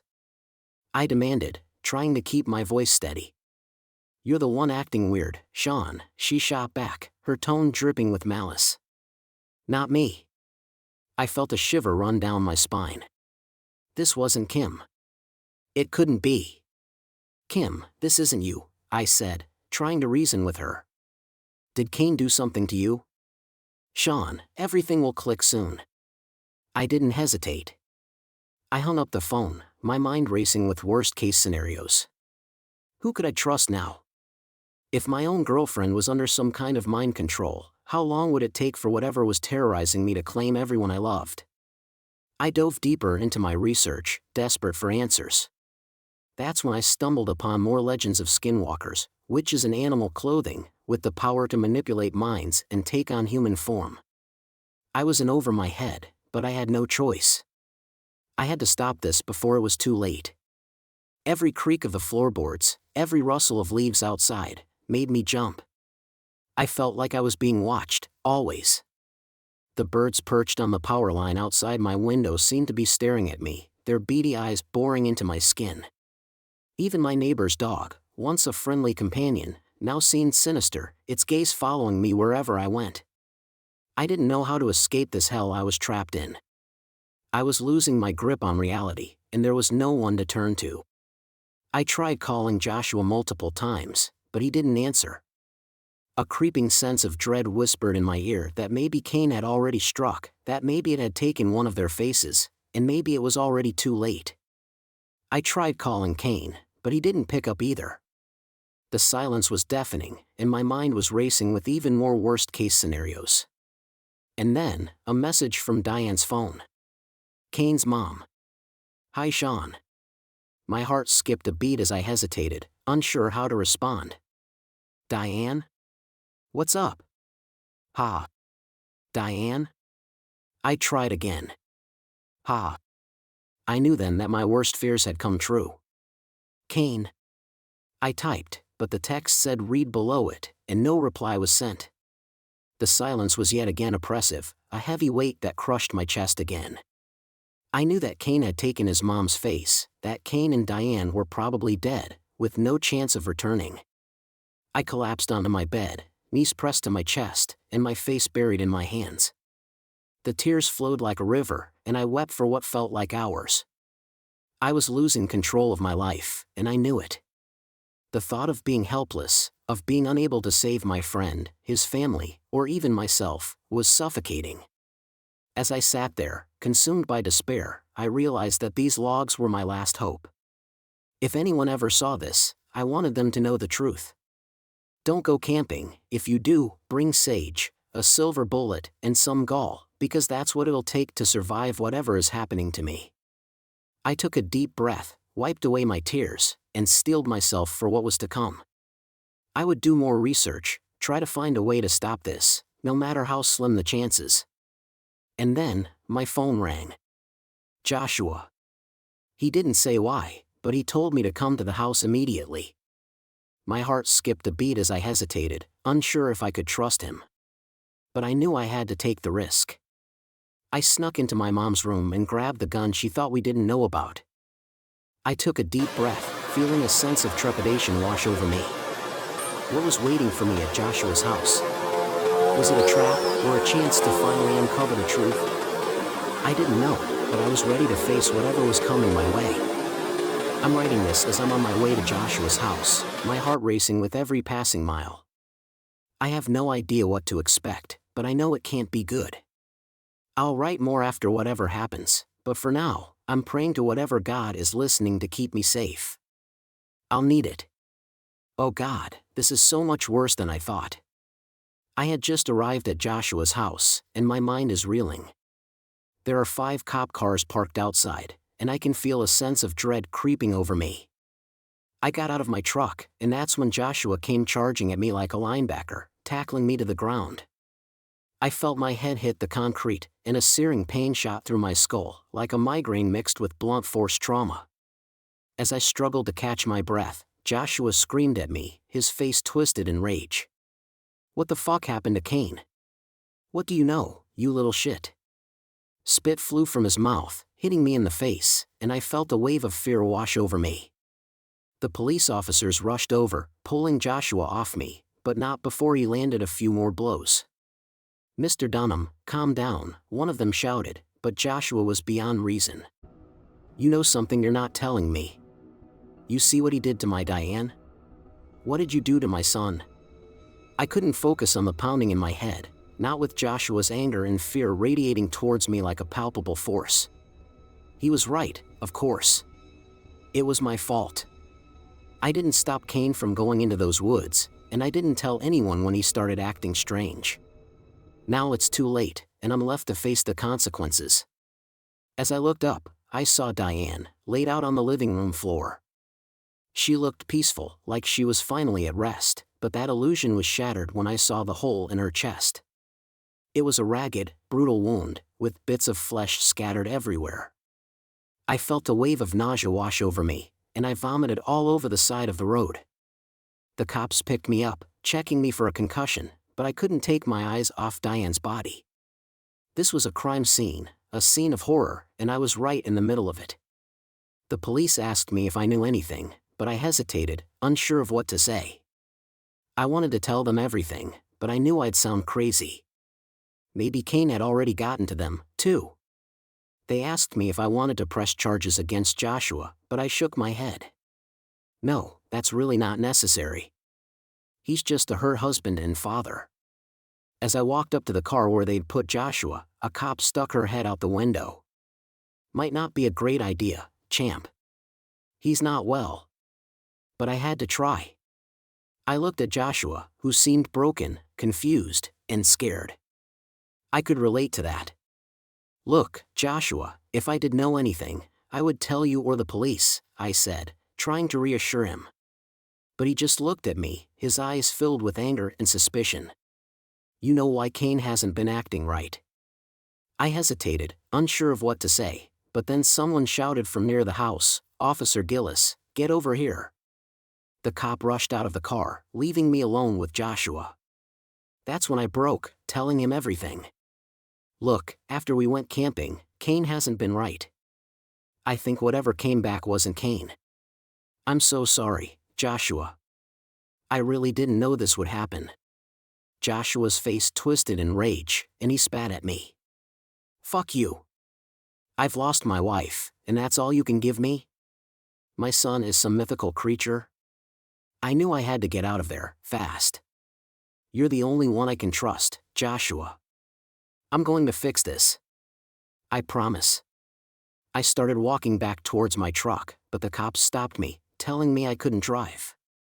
I had to walk home, feeling like I was being watched, like Kane was already closing in.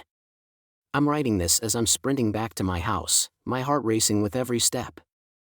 I see a crow following me, its black eyes watching me, and I know I'm not being paranoid. Every time I slow down, the bird slows down, and every time I stop, it lands and caws at me, like it's taunting me. I just made it into the house, barricading the windows and door with every piece of furniture I could find. I'm standing facing the door, waiting for whatever is coming next. I can hear a light pitter-patter trail from the front of the porch to the front door, and I know I'm running out of time. I barricaded the windows as best I could, and the door with every piece of furniture I could. Luckily my mom was at work and my sister was at school, so they were safe and didn't have to watch me go into a psychotic episode. I stood facing the door for what felt like hours, although it was probably only 10 minutes until I heard a light pitter-patter trail from the front of the porch to the front door. A shadow materialized, Kane's silhouette. But my mother's voice drifted through the door, sweet as honey and wrong as a nightmare. "Sweetie, I'm home early from work. Let me in." The doorknob rattled, each tiny movement like thunder in my ears. "That's not you, Mom." The words barely made it past my lips, each syllable trembling with the fear coursing through my veins. "Don't be ridiculous, honey. Your sister's right here with me." A pause, then, "Come on, you idiot, open up." My sister's voice chirped, the familiar sound twisted into something that made my skin crawl. Hot tears carved paths down my cheeks, each drop hitting the floor like a gunshot in the silence. My throat closed up as panic clawed its way through my chest. "Get the hell away. You're not real." Then Kim's voice joined the chorus, but it was wrong, too deep, like someone trying to speak through mud. "Let us in, you moron. We're freezing out here. Cut the act, Kane. It's middle of summer, you piece of shit. Just leave." The voices merged into something ancient and terrible, a sound that shouldn't exist in our world. My stomach heaved as this thing, this demon, screamed through my door. "Open the goddamn door, Sean. You're making your sister cry, Sean. I'm sick of these stupid games you keep playing." Terror crashed over me like a tidal wave, drowning out everything else. My body began to shut down, not in the usual fight or flight way, but something deeper and more primal. Like some deprived part of my brain decided playing dead was the only option left. But in my gut, I knew that wouldn't save me from what waited on the other side of that door.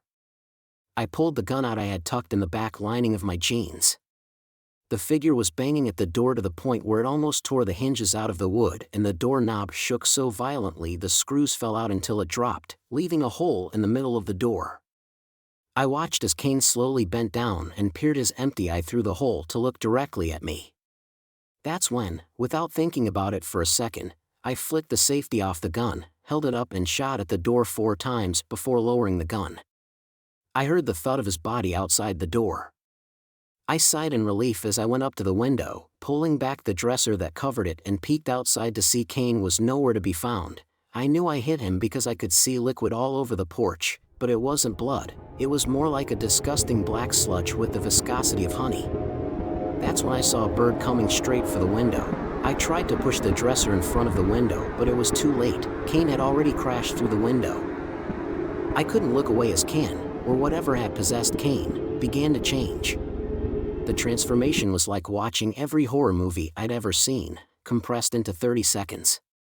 His feathers thinned and melted away, each one dissolving like candle wax as his body stretched and swelled to human size.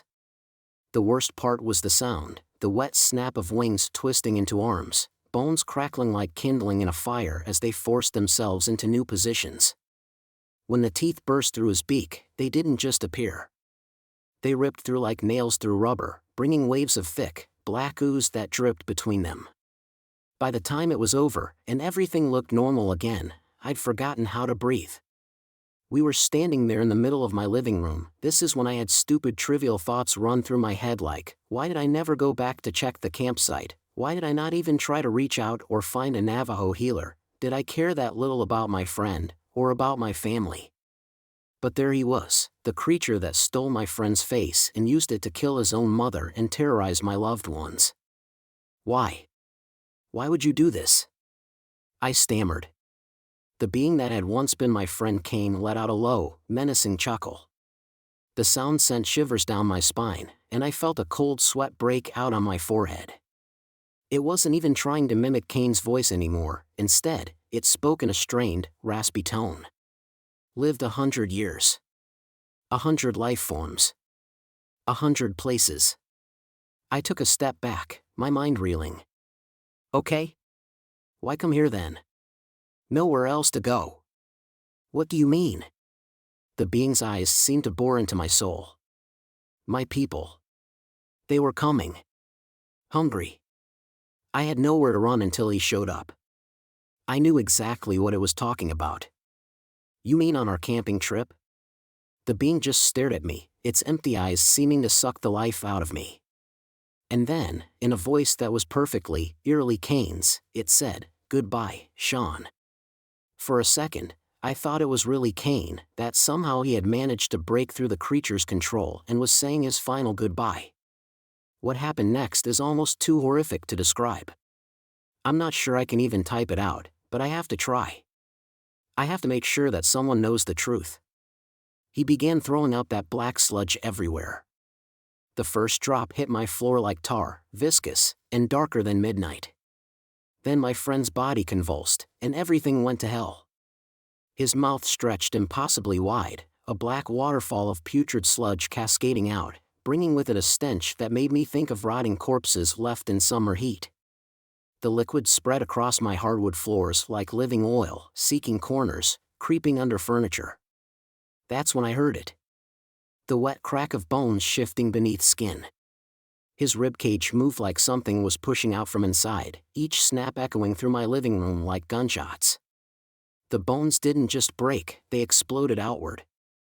Each new puncture weeping that same dark filth.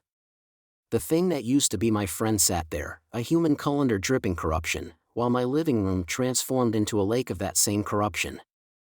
The bile rose before I could stop it, my stomach turning inside out as I struggled to make sense of what I was seeing. Maybe it was the concussion, or what was before my very eyes.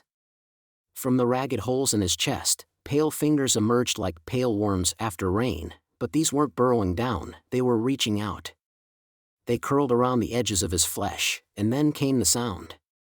I'd torn paper all my life, but this was different. Wet. Wrong. The sound of skin giving way was like wet leather being slowly shredded, each horrible tear punctuated by a sound I can only describe as a sick, wet pop. The fingers worked methodically, clumsily, like a child opening a Christmas present in the dark. Only this gift was my friend's chest being peeled open like a blooming flower made of meat. The scene before me defied reality itself. Kane's body split open like a molting insect, but what emerged wasn't some creature or beast. No, it far much worse.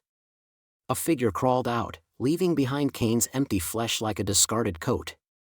My heart stopped. Standing there, dripping with dark sludge that seemed to evaporate into nothing, was me. Every detail was perfect. The same clothes, the same slightly disheveled hair, even the small scuff on my left shoe. Death would have been a mercy compared to this moment.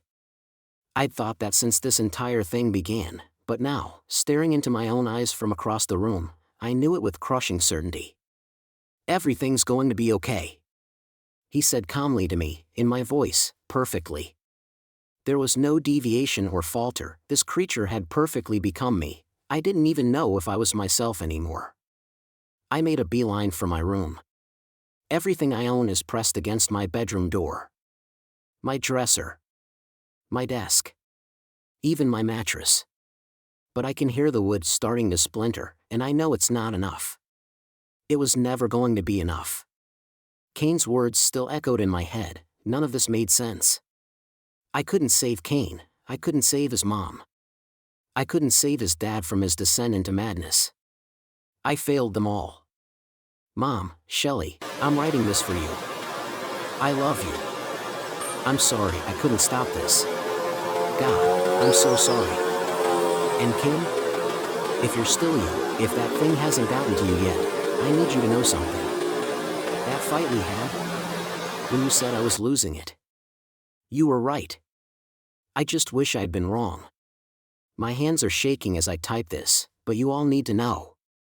Stay out of the woods. When you hear those sounds, those impossible sounds, run. And watch your friends. Watch them closely.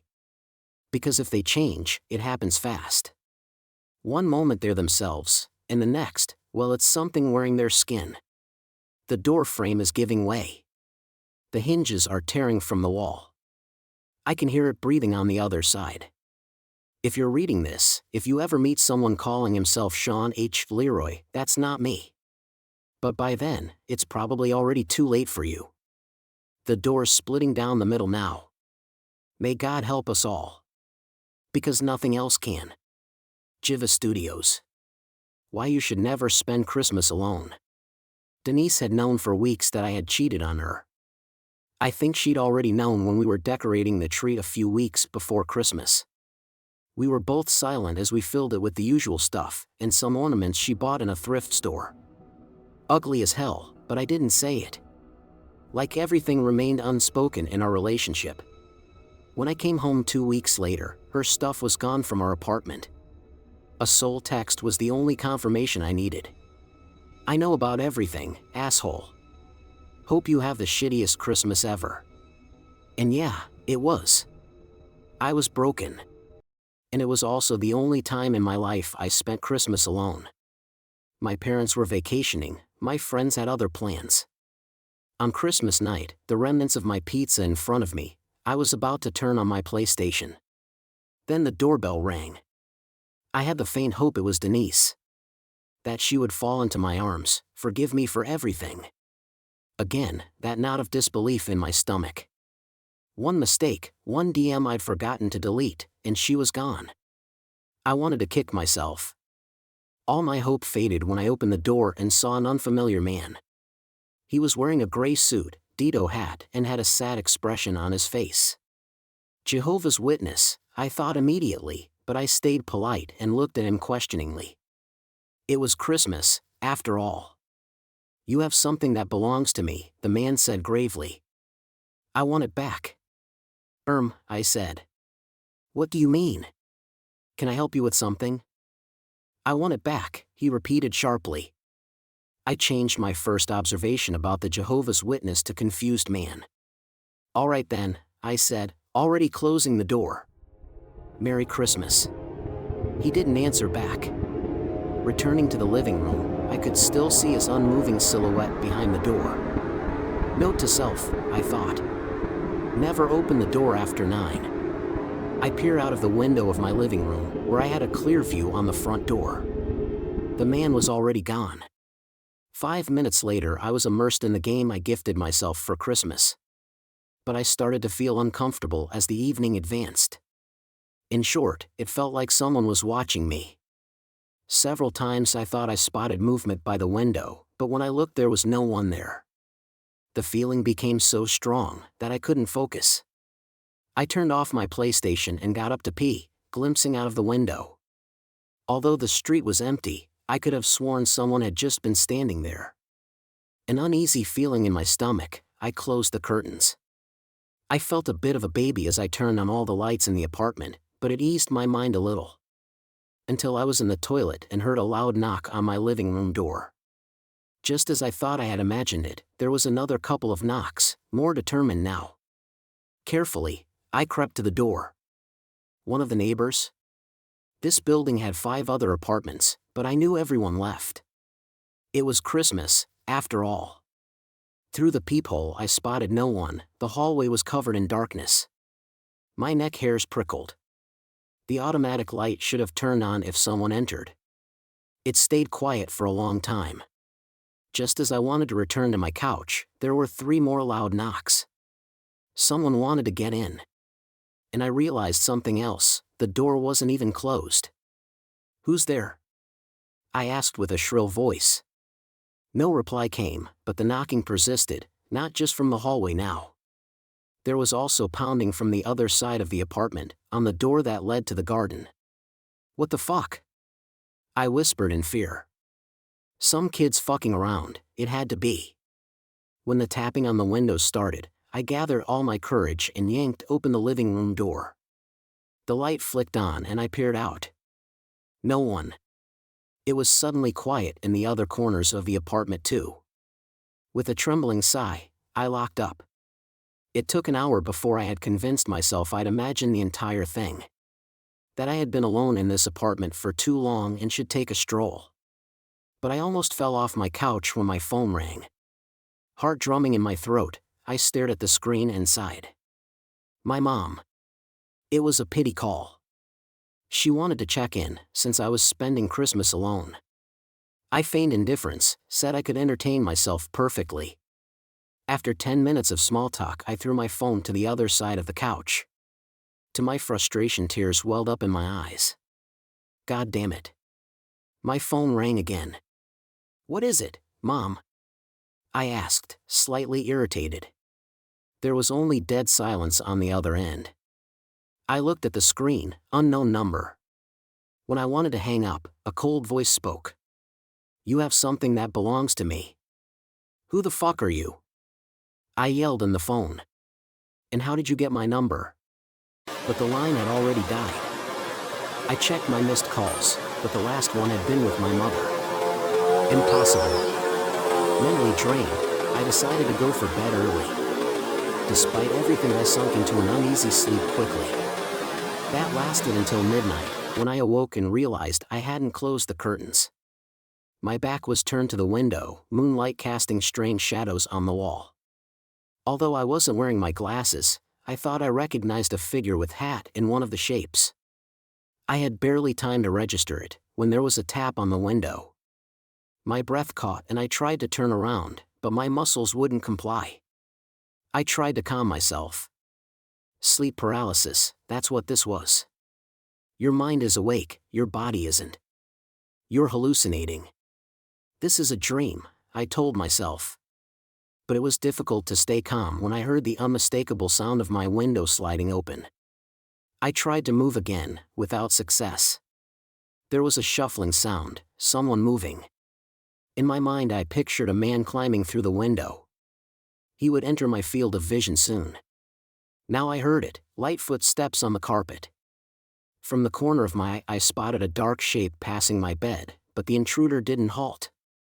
He went right past me, into the living room. For minutes I tried to sit up, to scream. Until I finally awoke from that vivid dream.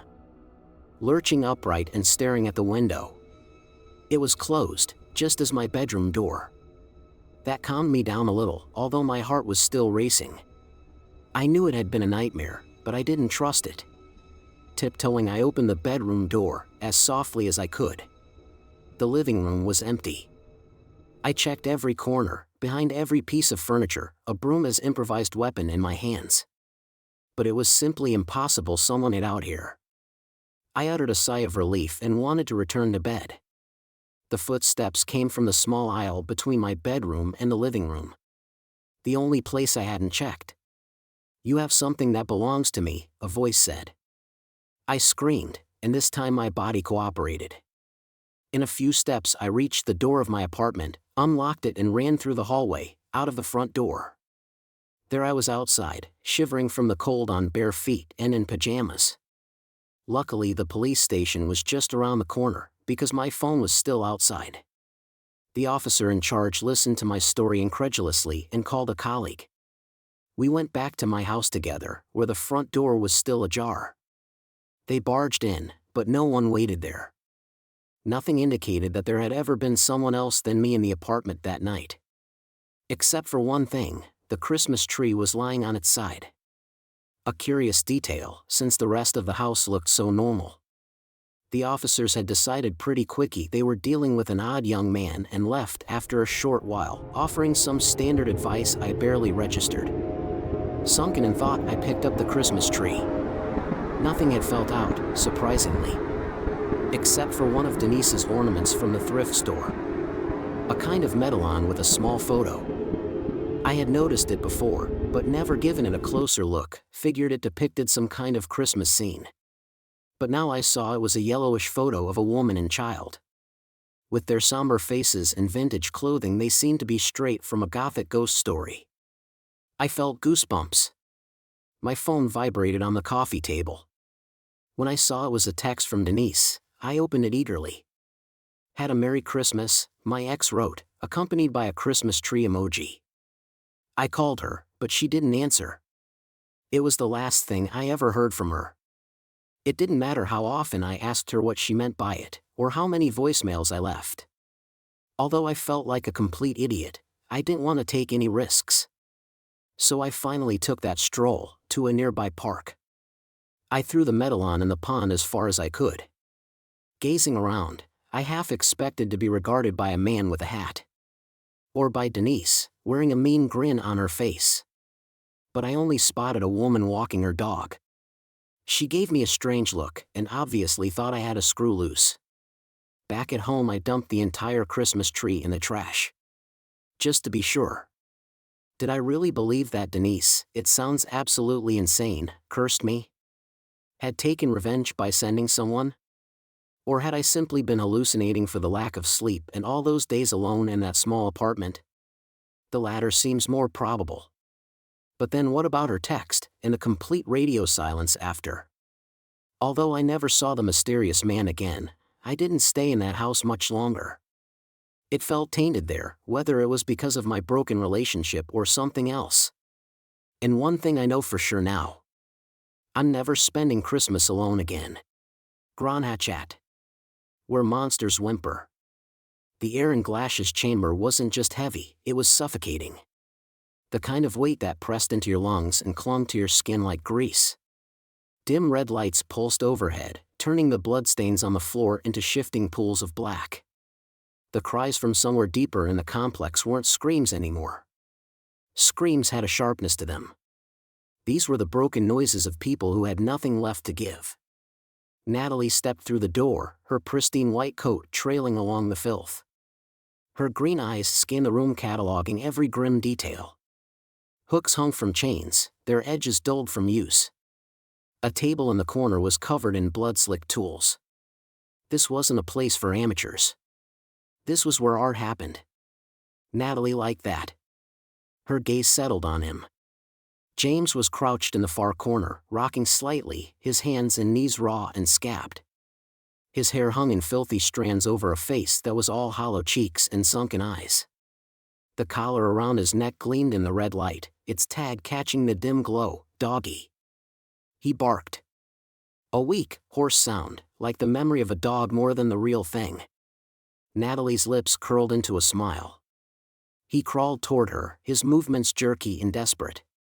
His nails scraped against the floor as he pushed himself forward, whining softly as he reached her feet.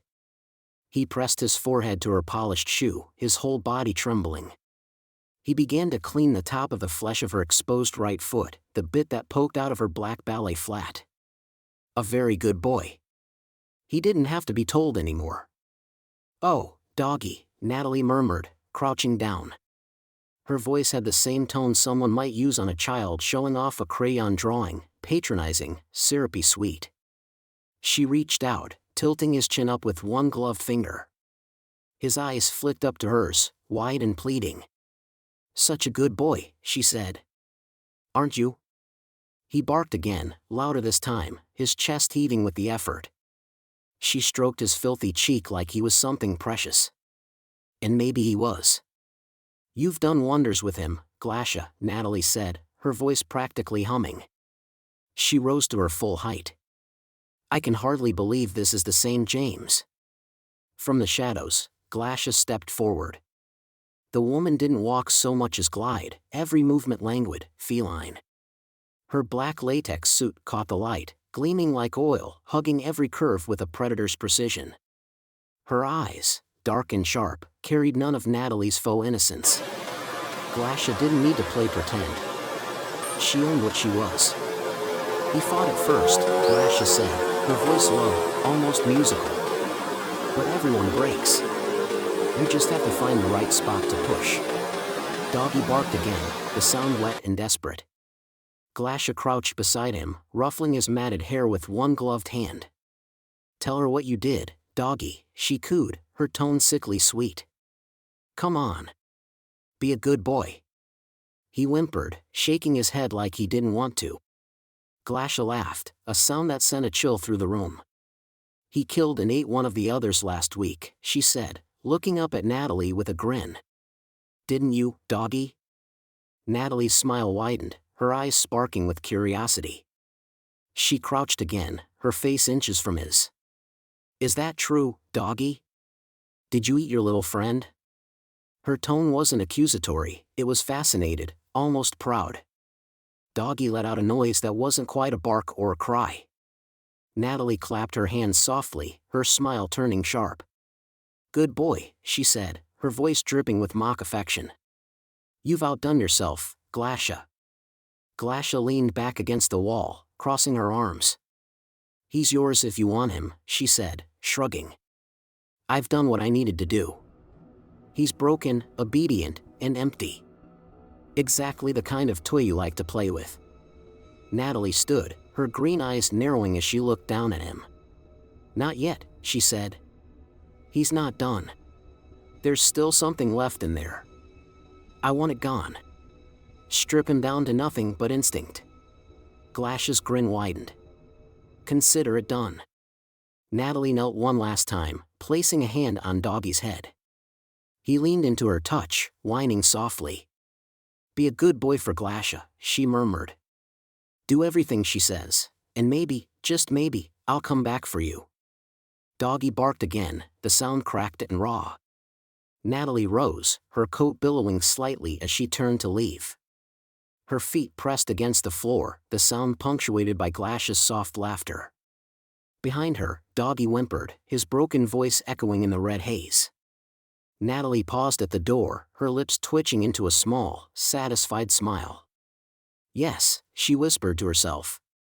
Such a good boy. And then the door closed, leaving Glasha and Doggy alone in the dark. The air in the kennel was thick, humid, and sharp with the stench of sweat, blood, and something deeper, more primal. The kind of smell that crawled into your nose and stayed there, long after you'd left. The corridor stretched out in front of Natalie like the throat of a beast, lined with iron bars on either side. Faint red lights pulsed overhead, their glow dim enough to blur the shapes within the cells but bright enough to hint at the horrors inside. The sound of muffled breathing, the scrape of claws against concrete, and the occasional low growl reverberated down the hallway. The first cell held a man, or what used to be a man. He crouched on all fours, his head tilted unnaturally to the side, eyes wide and glassy. His teeth had been filed into jagged points, his gums bleeding slightly where the flesh hadn't yet hardened. His fingers scraped at the concrete as he growled low in his throat. When Natalie stopped to look at him, he shuffled closer, dragging himself across the ground until his forehead pressed against the bars. He let out a bark, guttural and hoarse, a sound that made Natalie's lips curl into a faint smile. Good boy, she murmured, tilting her head as she watched him. He barked again, louder this time, his body trembling like a dog anticipating a treat. Natalie didn't linger. She moved on, her heels ringing out sharply as she walked further down the line. The second cell was darker. Something crouched in the corner, its form barely visible except for the glint of metal around its face. Natalie leaned in, narrowing her eyes. A mask, crudely fashioned from leather and screws, covered the thing's face, leaving only its milky white eyes exposed. It moved suddenly, a jerk of the neck that sent shivers through the bars. The woman, or what was left of her, crawled forward, her hands gripping the floor as she came into the dim light. Her lips twitched beneath the mask, pulling back into a grotesque grin. Natalie crouched, her voice soft and curious. What are you, The figure let out a wet gurgle, dragging herself closer until her breath fogged the bars. Natalie could feel the heat of her breath, rancid and alive. For a moment, she considered unlocking the cell, just to see what would happen. She didn't, but the thought lingered as she stood and moved on. The third cell stopped her in her tracks. It was massive, hulking, something stitched together from parts that didn't belong together. Its head tilted slightly, the uneven eyes staring blankly forward. When Natalie stepped closer, it let out a low rumble, not quite a growl, not quite a moan. Chains rattled as it shifted, dragging itself upright, its mismatched limbs jerking like a broken puppet. Its chest rose and fell in shallow, uneven breaths. Natalie stepped closer to the bars, her breath catching for just a moment.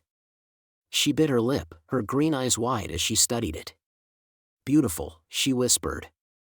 Her voice was quiet, almost reverent. Absolutely beautiful. The creature moved, jerking toward her as the chains pulled it back.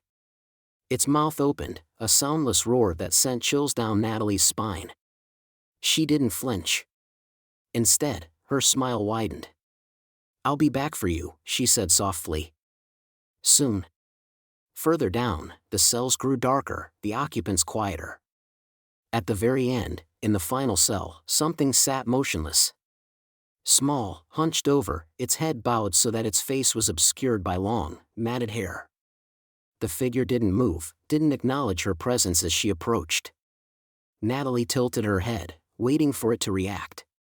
It didn't. She crouched, resting her gloved hands on her knees as she peered through the bars. And what are you? She murmured, her voice soft but tinged with mockery. The figure twitched, just slightly. Its head rose, the hair shifting to reveal wide, glowing eyes. Natalie's stomach flipped, not with fear, but with something close to exhilaration. Those eyes burned with something feral, something far from human. The thing didn't move further, didn't growl or lash out. It simply stared. Natalie stood, her heart beating faster now. "You're special," she said, her voice low and thoughtful. "We'll have to take our time with you." The thing in the cell didn't respond.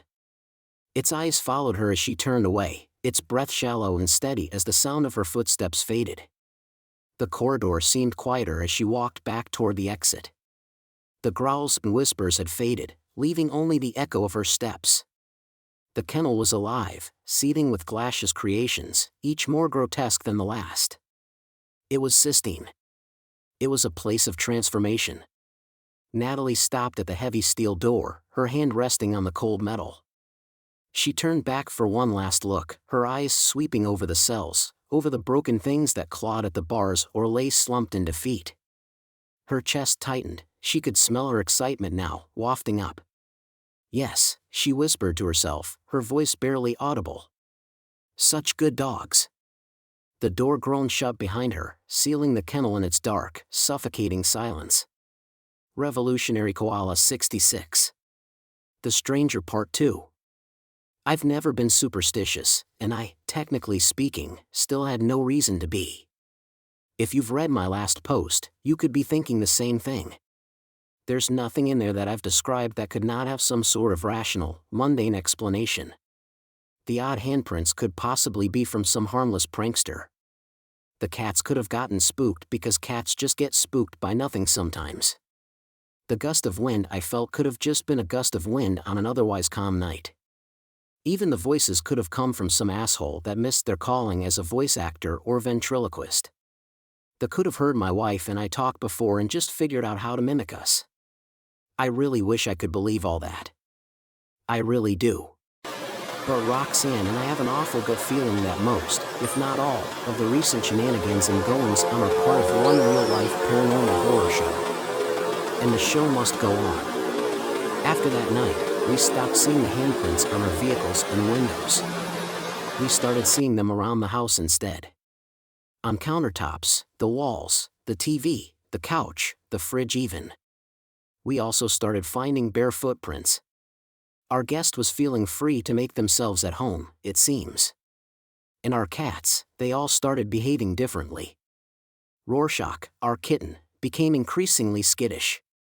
Normally, he hated being in his cage, which was where we fed him. He was always crying and nagging to get out as soon as he finished eating. Now he was reluctant to come out, and when he did he preferred to stay under the couch. Haagen-Dazs behaved similarly, but with more aggression. Often she would stare and hiss and something that wasn't there, or at least nothing I could see. She would calm down after that but still stare in the same direction. Tarrare, though, seemed relatively undisturbed, her only thing being that she seemed to run around more, and was just a little more frantic.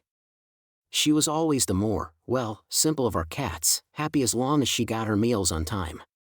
My wife and I were both in sorry states. For one thing, our house was freezing now. No matter how high we put the heater, we felt like we were in Alaska, despite living near the border of Mexico. There was a heaviness to the house now. It felt like our souls stayed at the door and we were husks inside our home. We spent a lot of our time outside, going for long walks, sometimes till our feet burned. We didn't like being in the house. We didn't like our cats being there either, so until we could figure out our situation, we took the cats to my in-laws. It was a chore explaining why we needed them to pet sit when we weren't going anywhere. After hearing about the handprints and the cold and all the rest, they thought our house was demon-infested. Wasn't surprised to hear it from them. They were very religious to the point they were at times reluctant to purchase second-hand items out of paranoia about whether or not they would unwittingly buy something demon-possessed.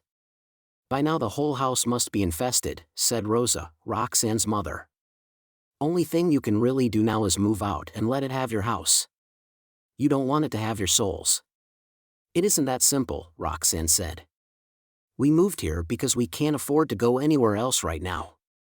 It could be years before we're able to make any kind of move. And besides, I put in, we don't know for sure what exactly it even is. How do you know it's a demon and not something else? Maybe it's something we can't understand. Whatever you think it might or might not be, Rosa rebuffed, do you really think it has good intentions towards y'all? It was hard to argue with that. It felt like we were being toyed with in our own house. That feeling wasn't made any better the next morning when I walked into the kitchen. As I grabbed a mug to make coffee, I found something new on the counter. Dirt, but not a handprint. It was an arrow. It pointed to the kitchen window and toward the cemetery.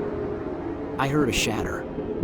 When I looked at the floor, I only then realized that, in my shock, I had let my mug slip from my hand. If that arrow didn't signify malevolent intent, I don't know what did. Either our stranger wanted to kill us, or he wanted us to finish the job ourselves. I showed my wife what I saw, and we could only sit in stunned silence. My wife was in a numb state. She was staring blankly out the window. I was the opposite. Anxious and fidgety, I almost jumped out of my skin every time I heard the smallest sound. I would have been shivering even if I wasn't freezing cold. Finally, Roxanne spoke. What are we going to do about this? It wasn't the first time either of us asked that question, but we needed a final answer, an answer I didn't have. I don't know. Even if we try to move, we're gonna have to be in and out of the house for a while. All the more reason to start moving now, she urged. How long can we stay before we're driven insane? I know, I sipped my coffee. Everything tasted more and more the same each day. Murky. I wish we didn't have to spend one more day here. Or night. It's better than being here forever. She was still staring out the window. Finally she looked at me. My parents are offering to let us stay in their trailer until we can find a new place. It won't be ready until tomorrow, so we'll have to make do with one more night here, unless we can afford a motel. We could barely afford 2 days of groceries right now, much less a motel. One more night it is, I replied. We tried to spend most of our time out of the house. We walked at the park, went by the thrift store, went by the post office, anything to keep us out of the house. Eventually, though, we had to go back home. We actually fell asleep a little more easily that night. Maybe knowing that we would soon leave this nightmare behind set our tired minds at ease. Sometime in the middle of the night, my slumber was rudely interrupted. I awoke in a sneezing fit. It wasn't really surprising, I had allergies off and on. I went to the kitchen for tissues. When I touched my face though, my shivers from the past days melted away in a white-hot rage, though I was still scared to the bone. I felt dirt on my face. I'd had enough. Get out of our damn house. I shrieked at the top of my lungs. I heard my wife run to the bedroom door before I finished my sentence. Get out. Get out now. Leave us the fuck alone. I swear I'll burn this house down with you in it. What happened? My wife asked. I grabbed her hand and placed it on my face. Oh my God, was all she could say. This thing stole our home. It's stealing our life away. We won't let it take anymore, she assured me as she held me close. After I calmed down, I noticed something. Roxanne, do you feel something? I asked. She looked at me with a nervous look on her face. No? Exactly. The cold is gone. Her eyes lit up once she realized. You don't think she began. That we're safe now, I finished. Too early to tell. I guess we'll see over the next few days maybe. We spent the next several days in the house. Miraculously, everything seemed back to normal. The chill was gone. We didn't find any handprints or footprints or anything inside or outside. Most importantly, we felt alive again. Actually alive in our own home. We couldn't figure out why though. Why was one show of outrage enough to banish the stranger? As it turns out, I'd get more answers than I hoped for. One afternoon, while I was washing dishes, I found myself gazing out the window and towards the cemetery. It still looked quiet and peaceful despite everything. My musings were interrupted by a familiar sounds. The same pawing I heard the night I let the stranger into our house. It was slower this time. My heart dropped at the noise. I couldn't stomach the thought of going through all this again. No way I was going to let it in again. I heard something else though. My wife's voice, not talking, but sobbing. Then they sobbed in my voice, then in both of ours. Another cruel joke to toy with us. Roxanne, who'd been in the living room, was by my side now. We listened to the pawing and the crying. What if it didn't stop? Or what if it came back again and again? While it cried, it spoke in our voices. I am a sorcery, it groaned. D did not T1 and T, her T. On an LYW want HLP, PLEs. I'm so cold. Roxanne and I looked at each other. We were taken aback by how they spoke, not that they used our voices, but how they used them. They sounded absolutely pained. And that last thing they said.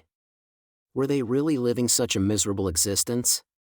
P please, they started again, F find G grave. Dig. The sobbing faded, and so did the cold chill by the door.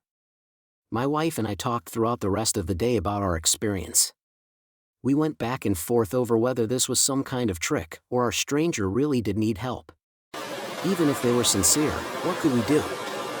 Obviously they wanted us to find and dig up a grave. What for, we couldn't say. We eventually decided it couldn't hurt to drop by the cemetery. So that's what we did the following morning. We took a walk through the cemetery, not knowing what we were looking for. We combed over every tombstone, hoping our stranger might have left some kind of sign. Our search paid off after maybe an hour or so of looking. One tombstone I can't remember who it belonged to, it had a dirt arrow on it, pointing to its right. We followed the aisle of stones further, until we came to a small plot with a dirt handprint on its stone. It had one name on it, Stan.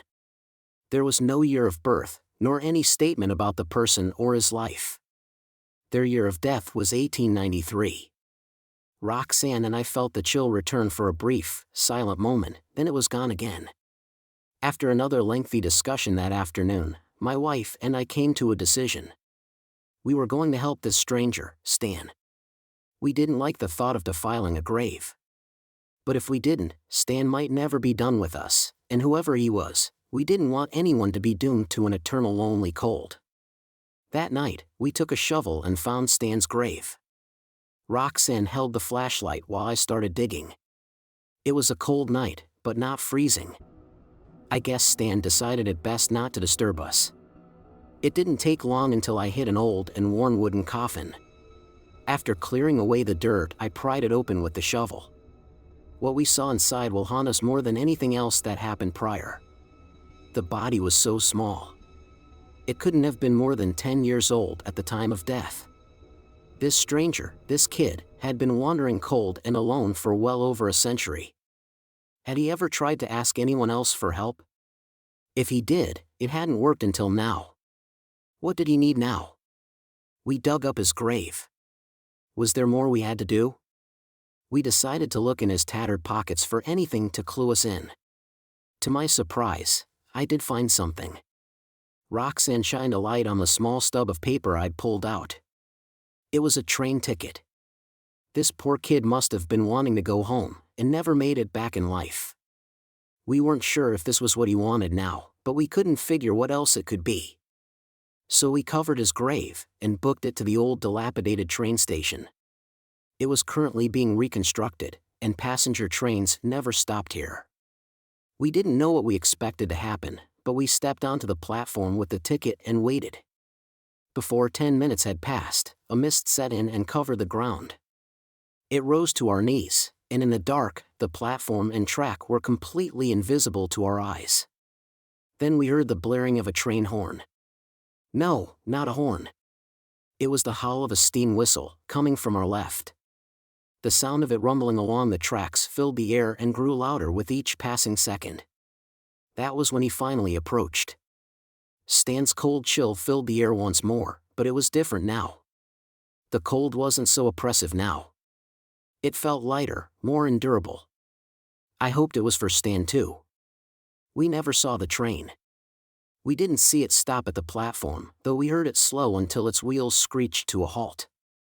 We didn't see Stan step aboard a passenger car, though the chill of his presence vanished, and the ticket in my hand whisked away in a sharp breeze. We didn't see the old locomotive begin its departure, though we heard the cry of its whistle, which then echoed through the cold desert night, and felt the smoke from the engine's smokestack in our lungs. We didn't see the train vanish into the night, though the galloping of the engine and its cars slowly fades into the distance. We saw nothing on that platform but a mist that came and went. We saw nothing but Roxanne and I both knew it was over. I hoped our stranger made it home safely. Society's Menace CC. Twins continue to go missing during the Christmas season. The truth is revealing itself. I've been a private investigator for 15 years. Mostly routine stuff: insurance fraud, cheating spouses, corporate espionage. The cases that keep the lights on but don't keep you up at night. That changed when Margaret Thorne walked into my office 3 days after Christmas, clutching a crumpled Macy's shopping bag like it was the only thing keeping her tethered to reality. My name is August Reed. I operate out of a small office in Providence, Rhode Island, and I'm about to tell you about the case that made me seriously consider burning my PI license and opening a coffee shop somewhere quiet. Somewhere far from the East Coast. Somewhere where children don't disappear. Mrs. Thorne was a composed woman, early 40s, with the kind of rigid posture that speaks of old money and private schools. But her hands shook as she placed 2 school photos on my desk. Kiernan and Bryn Thorne, identical twins, 7 years old. Both had striking auburn hair and those peculiar pale green eyes you sometimes see in Irish families. They vanished at the Providence Place Mall, she said, her voice barely above a whisper. December 22nd, between 2:17 and 2:24 p.m. 7 minutes. I only looked away for 7 minutes. I'd seen the news coverage, of course. Twin children disappearing during Christmas shopping, it was the kind of story that dominated local headlines. The police had conducted an extensive search, but so far had turned up nothing. Mall security footage showed the twins entering the toy store with their mother but never leaving. It was as if they'd simply evaporated. Mrs. Thorne, I began carefully, I understand the police are actively investigating dash. They're looking in the wrong places, she cut me off. They're treating this like an isolated incident. It's not. She reached into her bag and pulled out a manila folder, spreading its contents across my desk. Newspaper clippings, printouts from news websites, handwritten notes. 1994, twin boys, age 7, disappeared from a shopping center in Baltimore. 2001, twin girls, age 7, vanished from a department store in Burlington, Vermont. 2008, another set of twins, boys, age 7, last seen at a strip mall in Augusta, Maine. Her finger stabbed at each article. 2015, twin girls dash. All twins? I interrupted, leaning forward. All age 7? She nodded, her lips pressed into a thin line.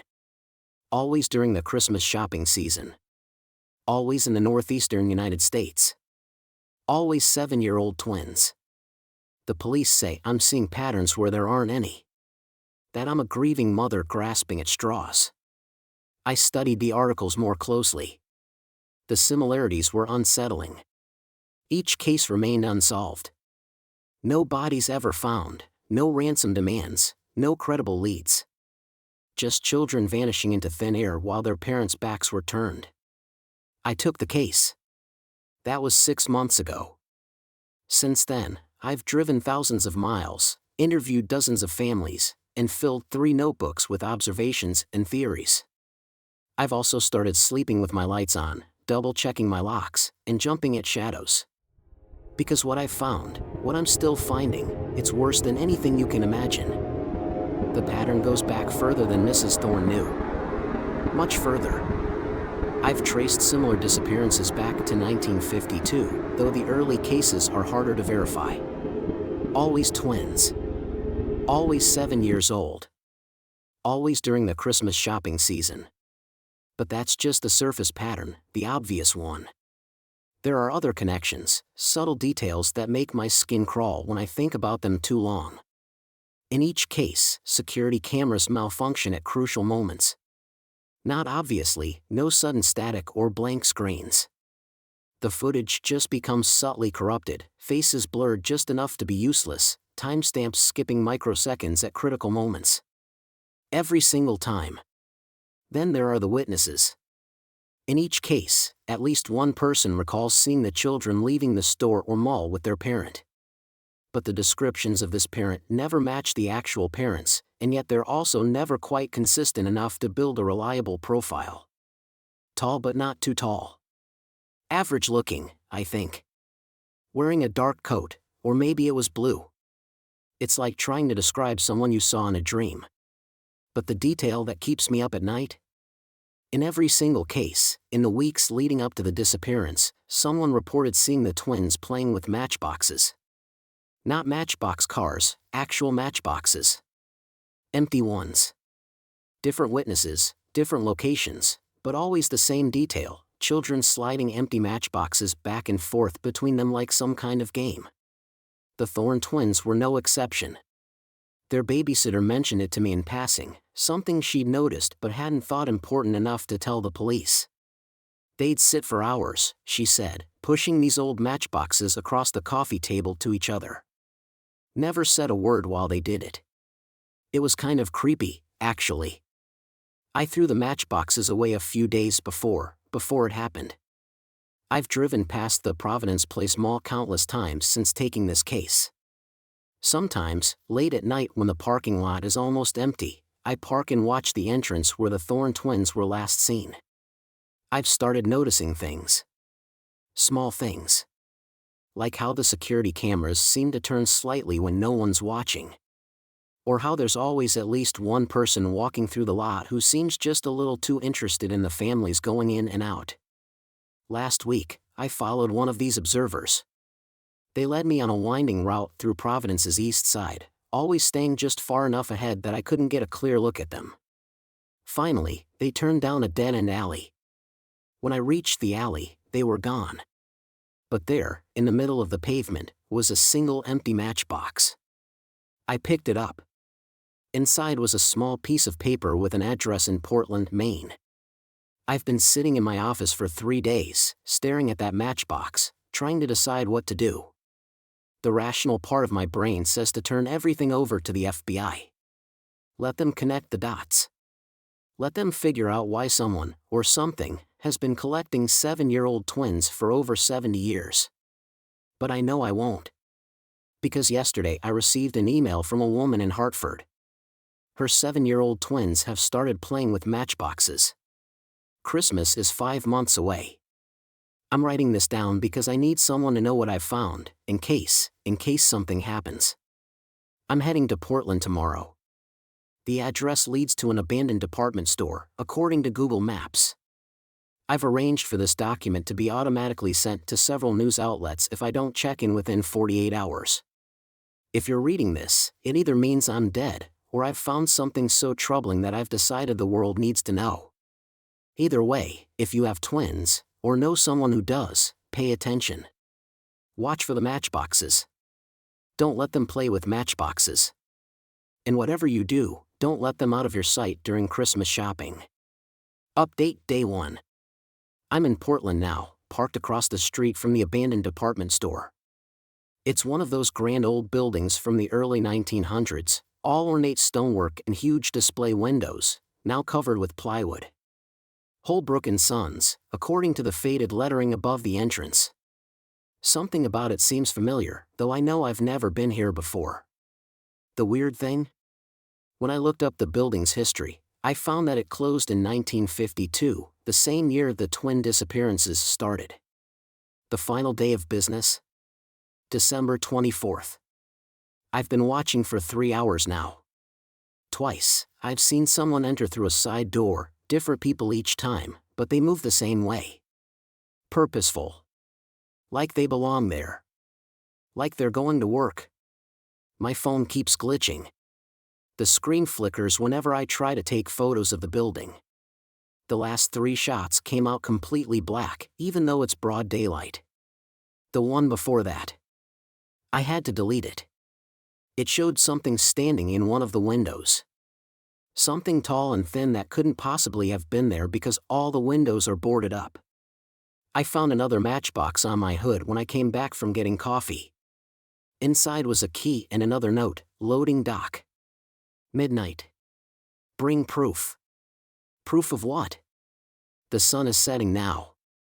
I've got 6 hours to decide if I'm really going to use that key.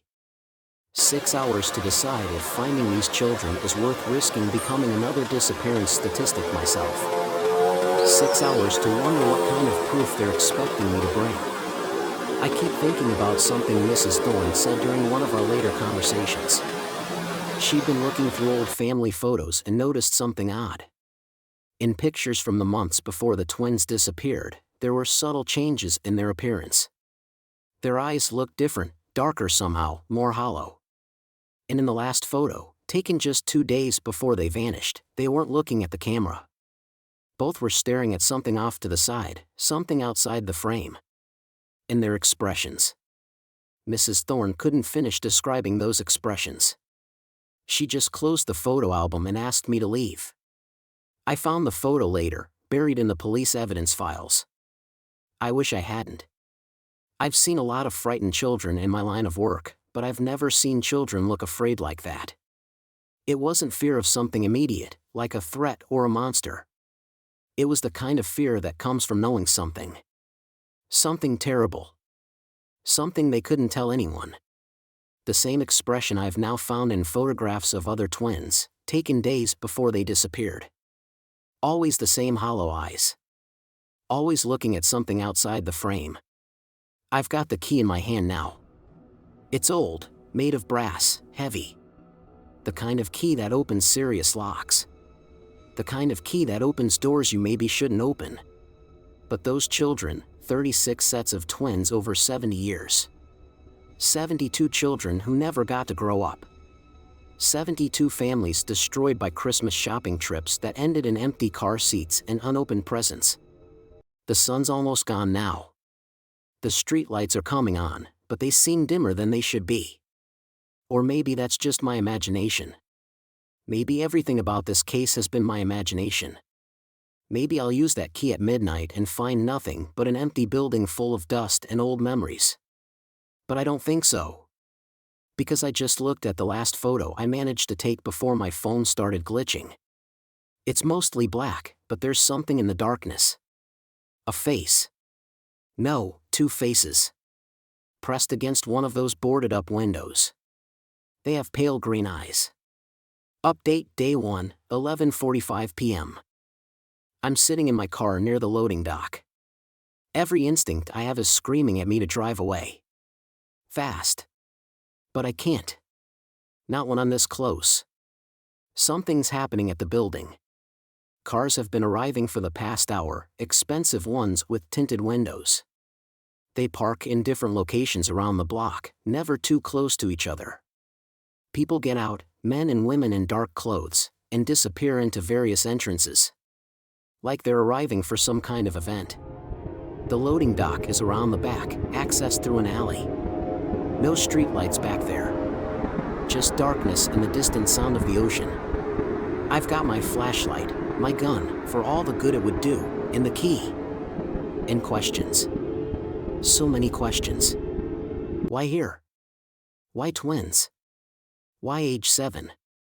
What's the significance of Christmas shopping? And why leave me a key? The last question bothers me the most. They want me here.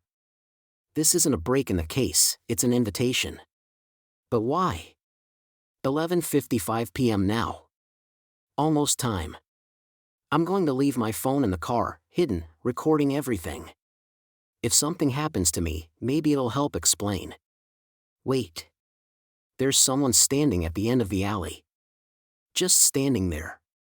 Watching my car. They're too far away to see clearly, but something about their proportions isn't quite right. Too tall. Too thin. They're holding something. It looks like a matchbox. Midnight.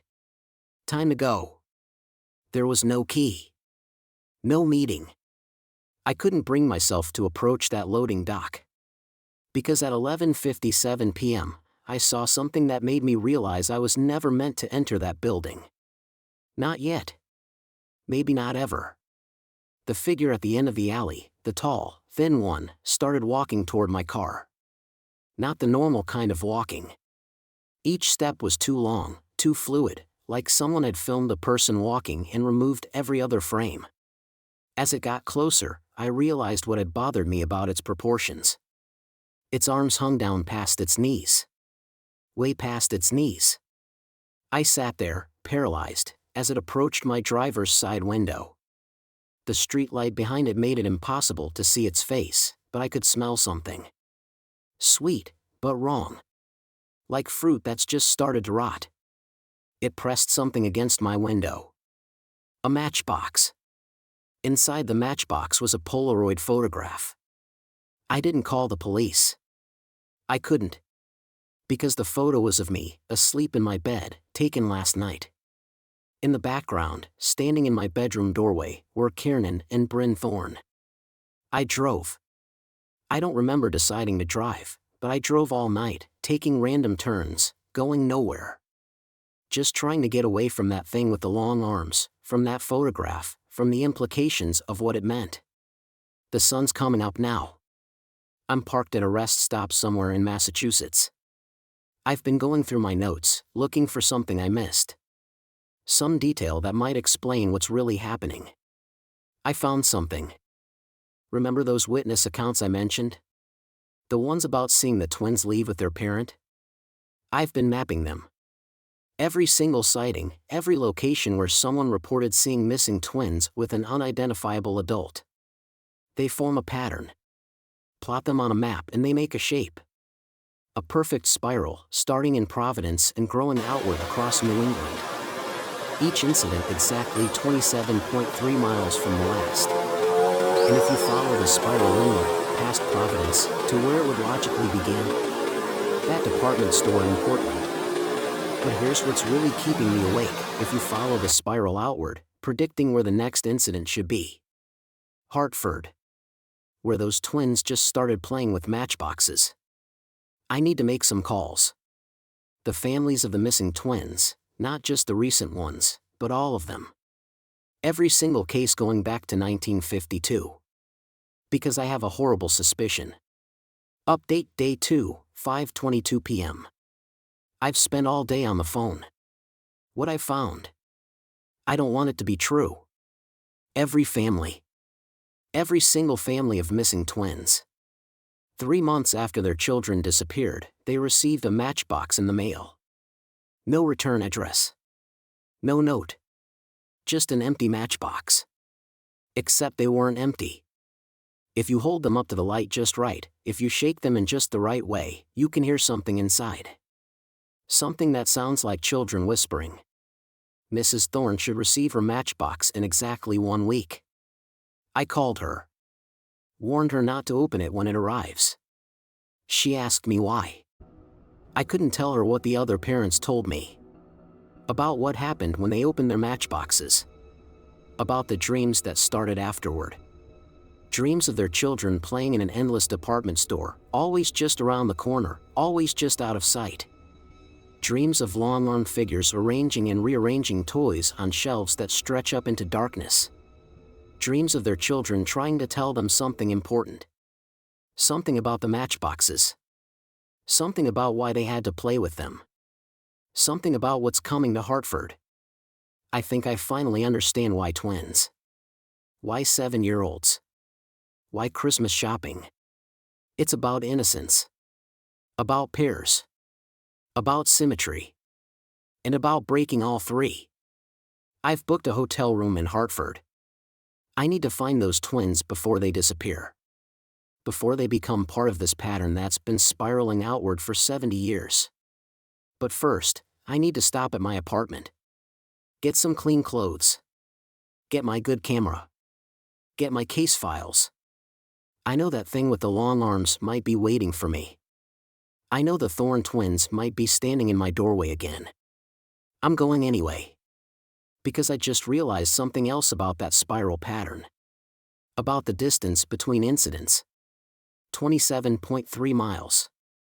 The exact distance light travels in the brief moment between identical twins being born. The exact distance sound travels in the time it takes to strike a match. Update Day 2, 8:45 p.m. I'm in my apartment. Everything looks normal. Nothing's been disturbed. Except there's a toy department store catalog from 1952 on my kitchen table. I know it wasn't there this morning. It's open to the Christmas section. Every child in every photo is a twin. And they're all looking at something outside the frame. All holding matchboxes. All trying to warn us. Update Day 2, 11:17 p.m. The catalog won't let me put it down. I don't mean that metaphorically. Every time I try to set it aside, my fingers won't release it. Like it needs to be read. Like the pages need to be turned. It's called Holbrook & Sons Christmas Catalog 1952 Final Edition. The cover shows the department store as it must have looked in its heyday, gleaming windows, bright lights, families streaming in and out. But something's wrong with the image. The longer I look at it, the more I notice that all the families entering the store have twins. All of them. And all the families leaving, they're missing their children. The Christmas section starts on page 27. Every photo shows twin children modeling toys, clothes, or playing with holiday gifts. Their faces are blank, emotionless. And in every single photo, there's something in the background. A shadow. A suggestion of something tall and thin, just barely visible at the edge of the frame. But it's the handwriting that's making my hands shake. Someone has written notes in the margins. Different handwriting on each page. Different pens, different decades. Like people have been finding this catalog and adding to it for 70 years. They're trying to show us something. 1963, the matchboxes are doors. 1978, they only take twins because they need pairs. Everything has to have a pair. 1991, don't let them complete the spiral. 2004, Hartford is the last point. After Hartford, the circle closes. 2019. The most recent note was written just weeks ago. When you see yourself in the mirror, look at your reflection's hands. I just tried it. My reflection's hands were holding a matchbox. I'm driving to Hartford now. I can't wait until morning. Those twins, the ones who just started playing with matchboxes, the Blackwood twins, Emma and Ethan, they live in the West End. Their mother posted about them on a local Facebook group, worried about their new obsession with matchboxes. Asking if any other parents had noticed similar behavior. The catalog is on my passenger seat. It keeps falling open to page 52. There's a photo there that I've been avoiding looking at directly. It shows the toy department at Holbrook & Sons. Rows and rows of shelves stretching back into impossible darkness. And standing between those shelves. I finally made myself look at it properly. Really look at it. Those aren't mannequins arranging the toys. Update Day 3, 1:33 a.m. I'm parked outside the Blackwood house. All the lights are off except one. Third floor, corner window. I can see shadows moving against the curtains. Small shadows. Child-sized shadows. They're awake. Playing with matchboxes, probably. I should go knock on the door. Wake the parents. Warn them. But I can't stop staring at that window. Because every few minutes, there's another shadow. A much taller shadow. In its arms. The catalog is open again. Page 73 now.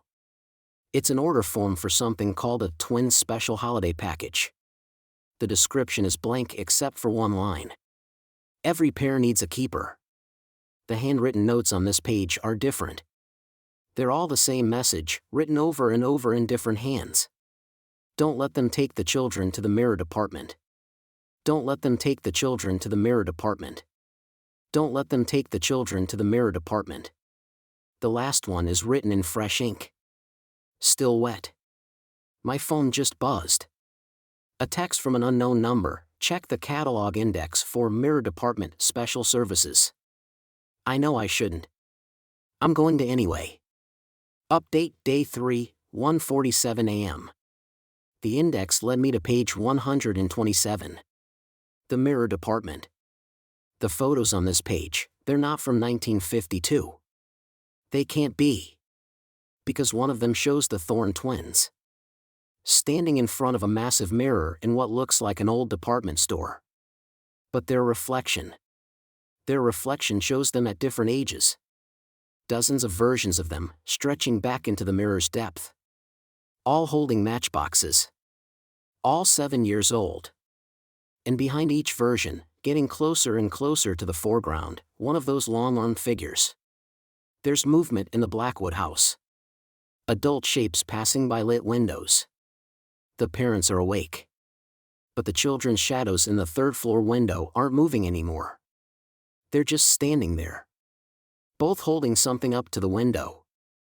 I don't need my binoculars to know what they're holding. The catalog just fell open to the last page. There's only one sentence, printed in modern ink. The spiral ends where the mirrors begin. I can see someone walking up the street toward the house. They're carrying a mirror. Update Day 3, 2:15 a.m. I did something unforgivable. I let them take the Blackwood twins. I sat in my car and watched as that thing with the long arms set up its mirror on their front lawn. Watched as the twins came downstairs and walked out their front door, matchboxes in hand.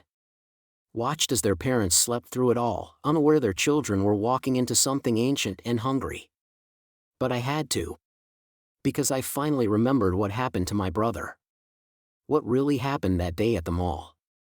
And I understood why I became a private investigator. The catalog is writing itself now. New pages appearing as I watch, filled with photos I took during this investigation. Only I never took these photos. In them, I'm the one being watched. In every crime scene photo, every surveillance shot, there's a reflection of me in a window or a puddle. And in each reflection, I'm standing next to a small boy.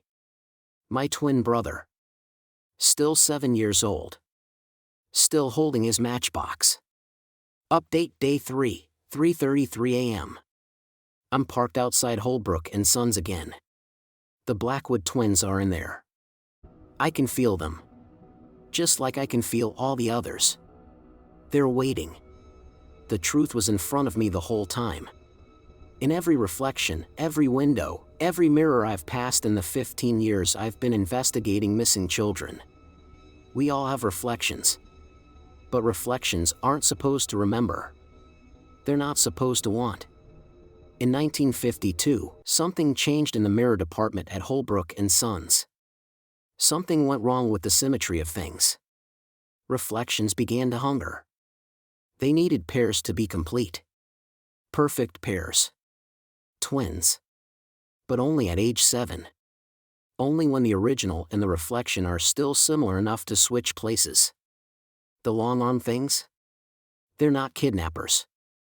They're what happens to reflections that stay in mirrors too long. That stretch themselves trying to reach through the glass. That hunger for the warmth of the rail. I know because I've been helping them. For 15 years, I've been investigating missing twins, following the spiral pattern, documenting everything. Only it wasn't me doing the investigating. It was my reflection. Update Day 3, 4:44 a.m. I'm at the loading dock now. The door is open. Inside, I can hear children playing. Laughing. The sound of matchboxes sliding across glass. The catalog's final page shows a photo taken today. In it, I'm standing in front of a department store mirror. But my reflection isn't mimicking my movements. It's smiling. Standing next to it is my brother, still 7 years old, still wearing the clothes he disappeared in. He's holding out a matchbox to me. And now I remember everything. The day my brother disappeared, we weren't just shopping. We were playing a game with matchboxes. Sliding them back and forth to each other in front of the mirrors in the department store. Each time we slid them, our reflections moved a little differently. Became a little more real. Until one of us stepped through the mirror. But here's the thing about mirrors and twins. When identical twins look at their reflection, how do they know which side of the mirror they're really on? I've spent 15 years investigating missing twins. 15 years trying to find my brother. 15 years helping gather more twins, more pairs, more reflections. Because the thing in the mirror department at Holbrook & Sons? It's not collecting twins. It's collecting originals. Real children. Real warmth. Real life. To feed all the reflections that have been trapped in mirrors since 1952. To give them what they've always wanted. A chance to be real. The door to the mirror department is open now. Inside, I can see them all. Every twin that's disappeared since 1952. All still 7 years old. All still playing with their matchboxes. All waiting to trade places. Just like my brother and I did. Just like I've been helping other twins do for 15 years. Because I'm not August Reed, the private investigator who lost his twin brother in 1992. I'm August Reed's reflection. And now that the spiral is complete, now that we have enough pairs, we can all step through. All of us. Every reflection. Every mirror image. Every shadow that's ever hungered to be real. The matchbox in my hand is the same one my real self gave me in 1992. Inside, I can hear my brother whispering. Your turn to be the reflection. Final update, Day 3, 5:55 a.m. Some things can only be broken by their exact opposites. That's what my brother was trying to tell me through the matchbox all these years. Not your turn to be the reflection, but a warning, don't let them take your turn at reflection. The matchboxes aren't tools for switching places. They're weapons. The only weapons that work against reflections. Because inside each one is a moment of perfect symmetry, the brief flare of a match creating identical light and shadow. The exact thing reflections can't replicate. I know this because I'm not really August Reed's reflection. I'm August Reed. The real one. The one who's spent 15 years pretending to be fooled by his own reflection. Investigating disappearances while secretly learning the truth. Getting closer and closer to the center of the spiral. My reflection thinks it's been manipulating me. Leading me here to complete some grand design. It doesn't understand that every investigation, every documented case, every mile driven was bringing me closer to the one thing it fears. The moment when all the stolen children strike their matches at once. Update Day 3, 6:27 a.m. I'm in the mirror department now. Every reflection of every twin since 1952 is here, thinking they've won. Thinking they're about to step through their mirrors and take our places. Behind them, in the darkened store beyond the glass, I can see the real children. All still 7 years old, because time moves differently in reflections. All holding their matchboxes. All waiting for the signal. My reflection is smiling at me, standing next to what it thinks is my brother. The spiral is complete, it says. Time to make every reflection real. I smile back. And I light my match. The flash reflects off every mirror in the department. Multiplies. Amplifies. Every twin and every reflection strikes their match at the exact same moment. Light bouncing from mirror to mirror, creating a perfect spiral of synchronized flame. But something goes wrong. The light isn't perfect. The symmetry isn't complete. The spiral wavers. I realize too late what's happened. Some of the children have been here too long. Spent too many years as reflections. The mirrors have claimed them so completely that they can't break free. Including my brother. Final entry, Day 3, sunrise. It's over, but victory tastes like ashes. The mirrors are cracked, their surfaces no longer perfect enough to hold reflections that think and want and hunger. The long-on things are gone. The spiral is broken. But we couldn't save them all. Most of the children were too far gone. 7 decades of living as reflections had made them more mirror than human. When the symmetry broke, they faded. Became like old photographs, growing dimmer and dimmer until they were just shadows on broken glass. Only the Thorne twins made it out. Only they were new enough, real enough, to survive the breaking of the mirrors. They're aging now, quickly but safely, their bodies catching up to the years they lost. Soon they'll be back with their mother, with only vague memories of a strange dream about matchboxes and mirrors. The others, we had to let them go. My brother included. He looked at me one last time before he faded, and I saw peace in his eyes. He knew what a sacrifice meant. Knew that breaking the mirrors would save all the future twins who might have been taken. The building will be demolished tomorrow. The mirrors will be destroyed properly, safely. The matchboxes will be burned. But first, I have to tell 69 families that their children aren't coming home. That their twins are neither dead nor alive, but something in between. Caught forever in that strange space between reality and reflection. Sometimes, in department stores, I catch glimpses of them in the mirrors. 7-year-olds playing with matchboxes, slowly fading like old Polaroids. Still together. Still twins. Still perfect pairs, even if they're only pairs of shadows now. This will be my last case as a private investigator. I've seen enough reflections for one lifetime. But every Christmas shopping season, I stand guard at malls and department stores. Watching for long-armed figures. Looking for children playing with matchboxes. Because the spiral may be broken, but mirrors have long memories. And somewhere, in the spaces between reflection and reality, 70 years worth of 7-year-old twins are still playing their matchbox games. Still waiting. Still watching. Just to make sure it never happens again.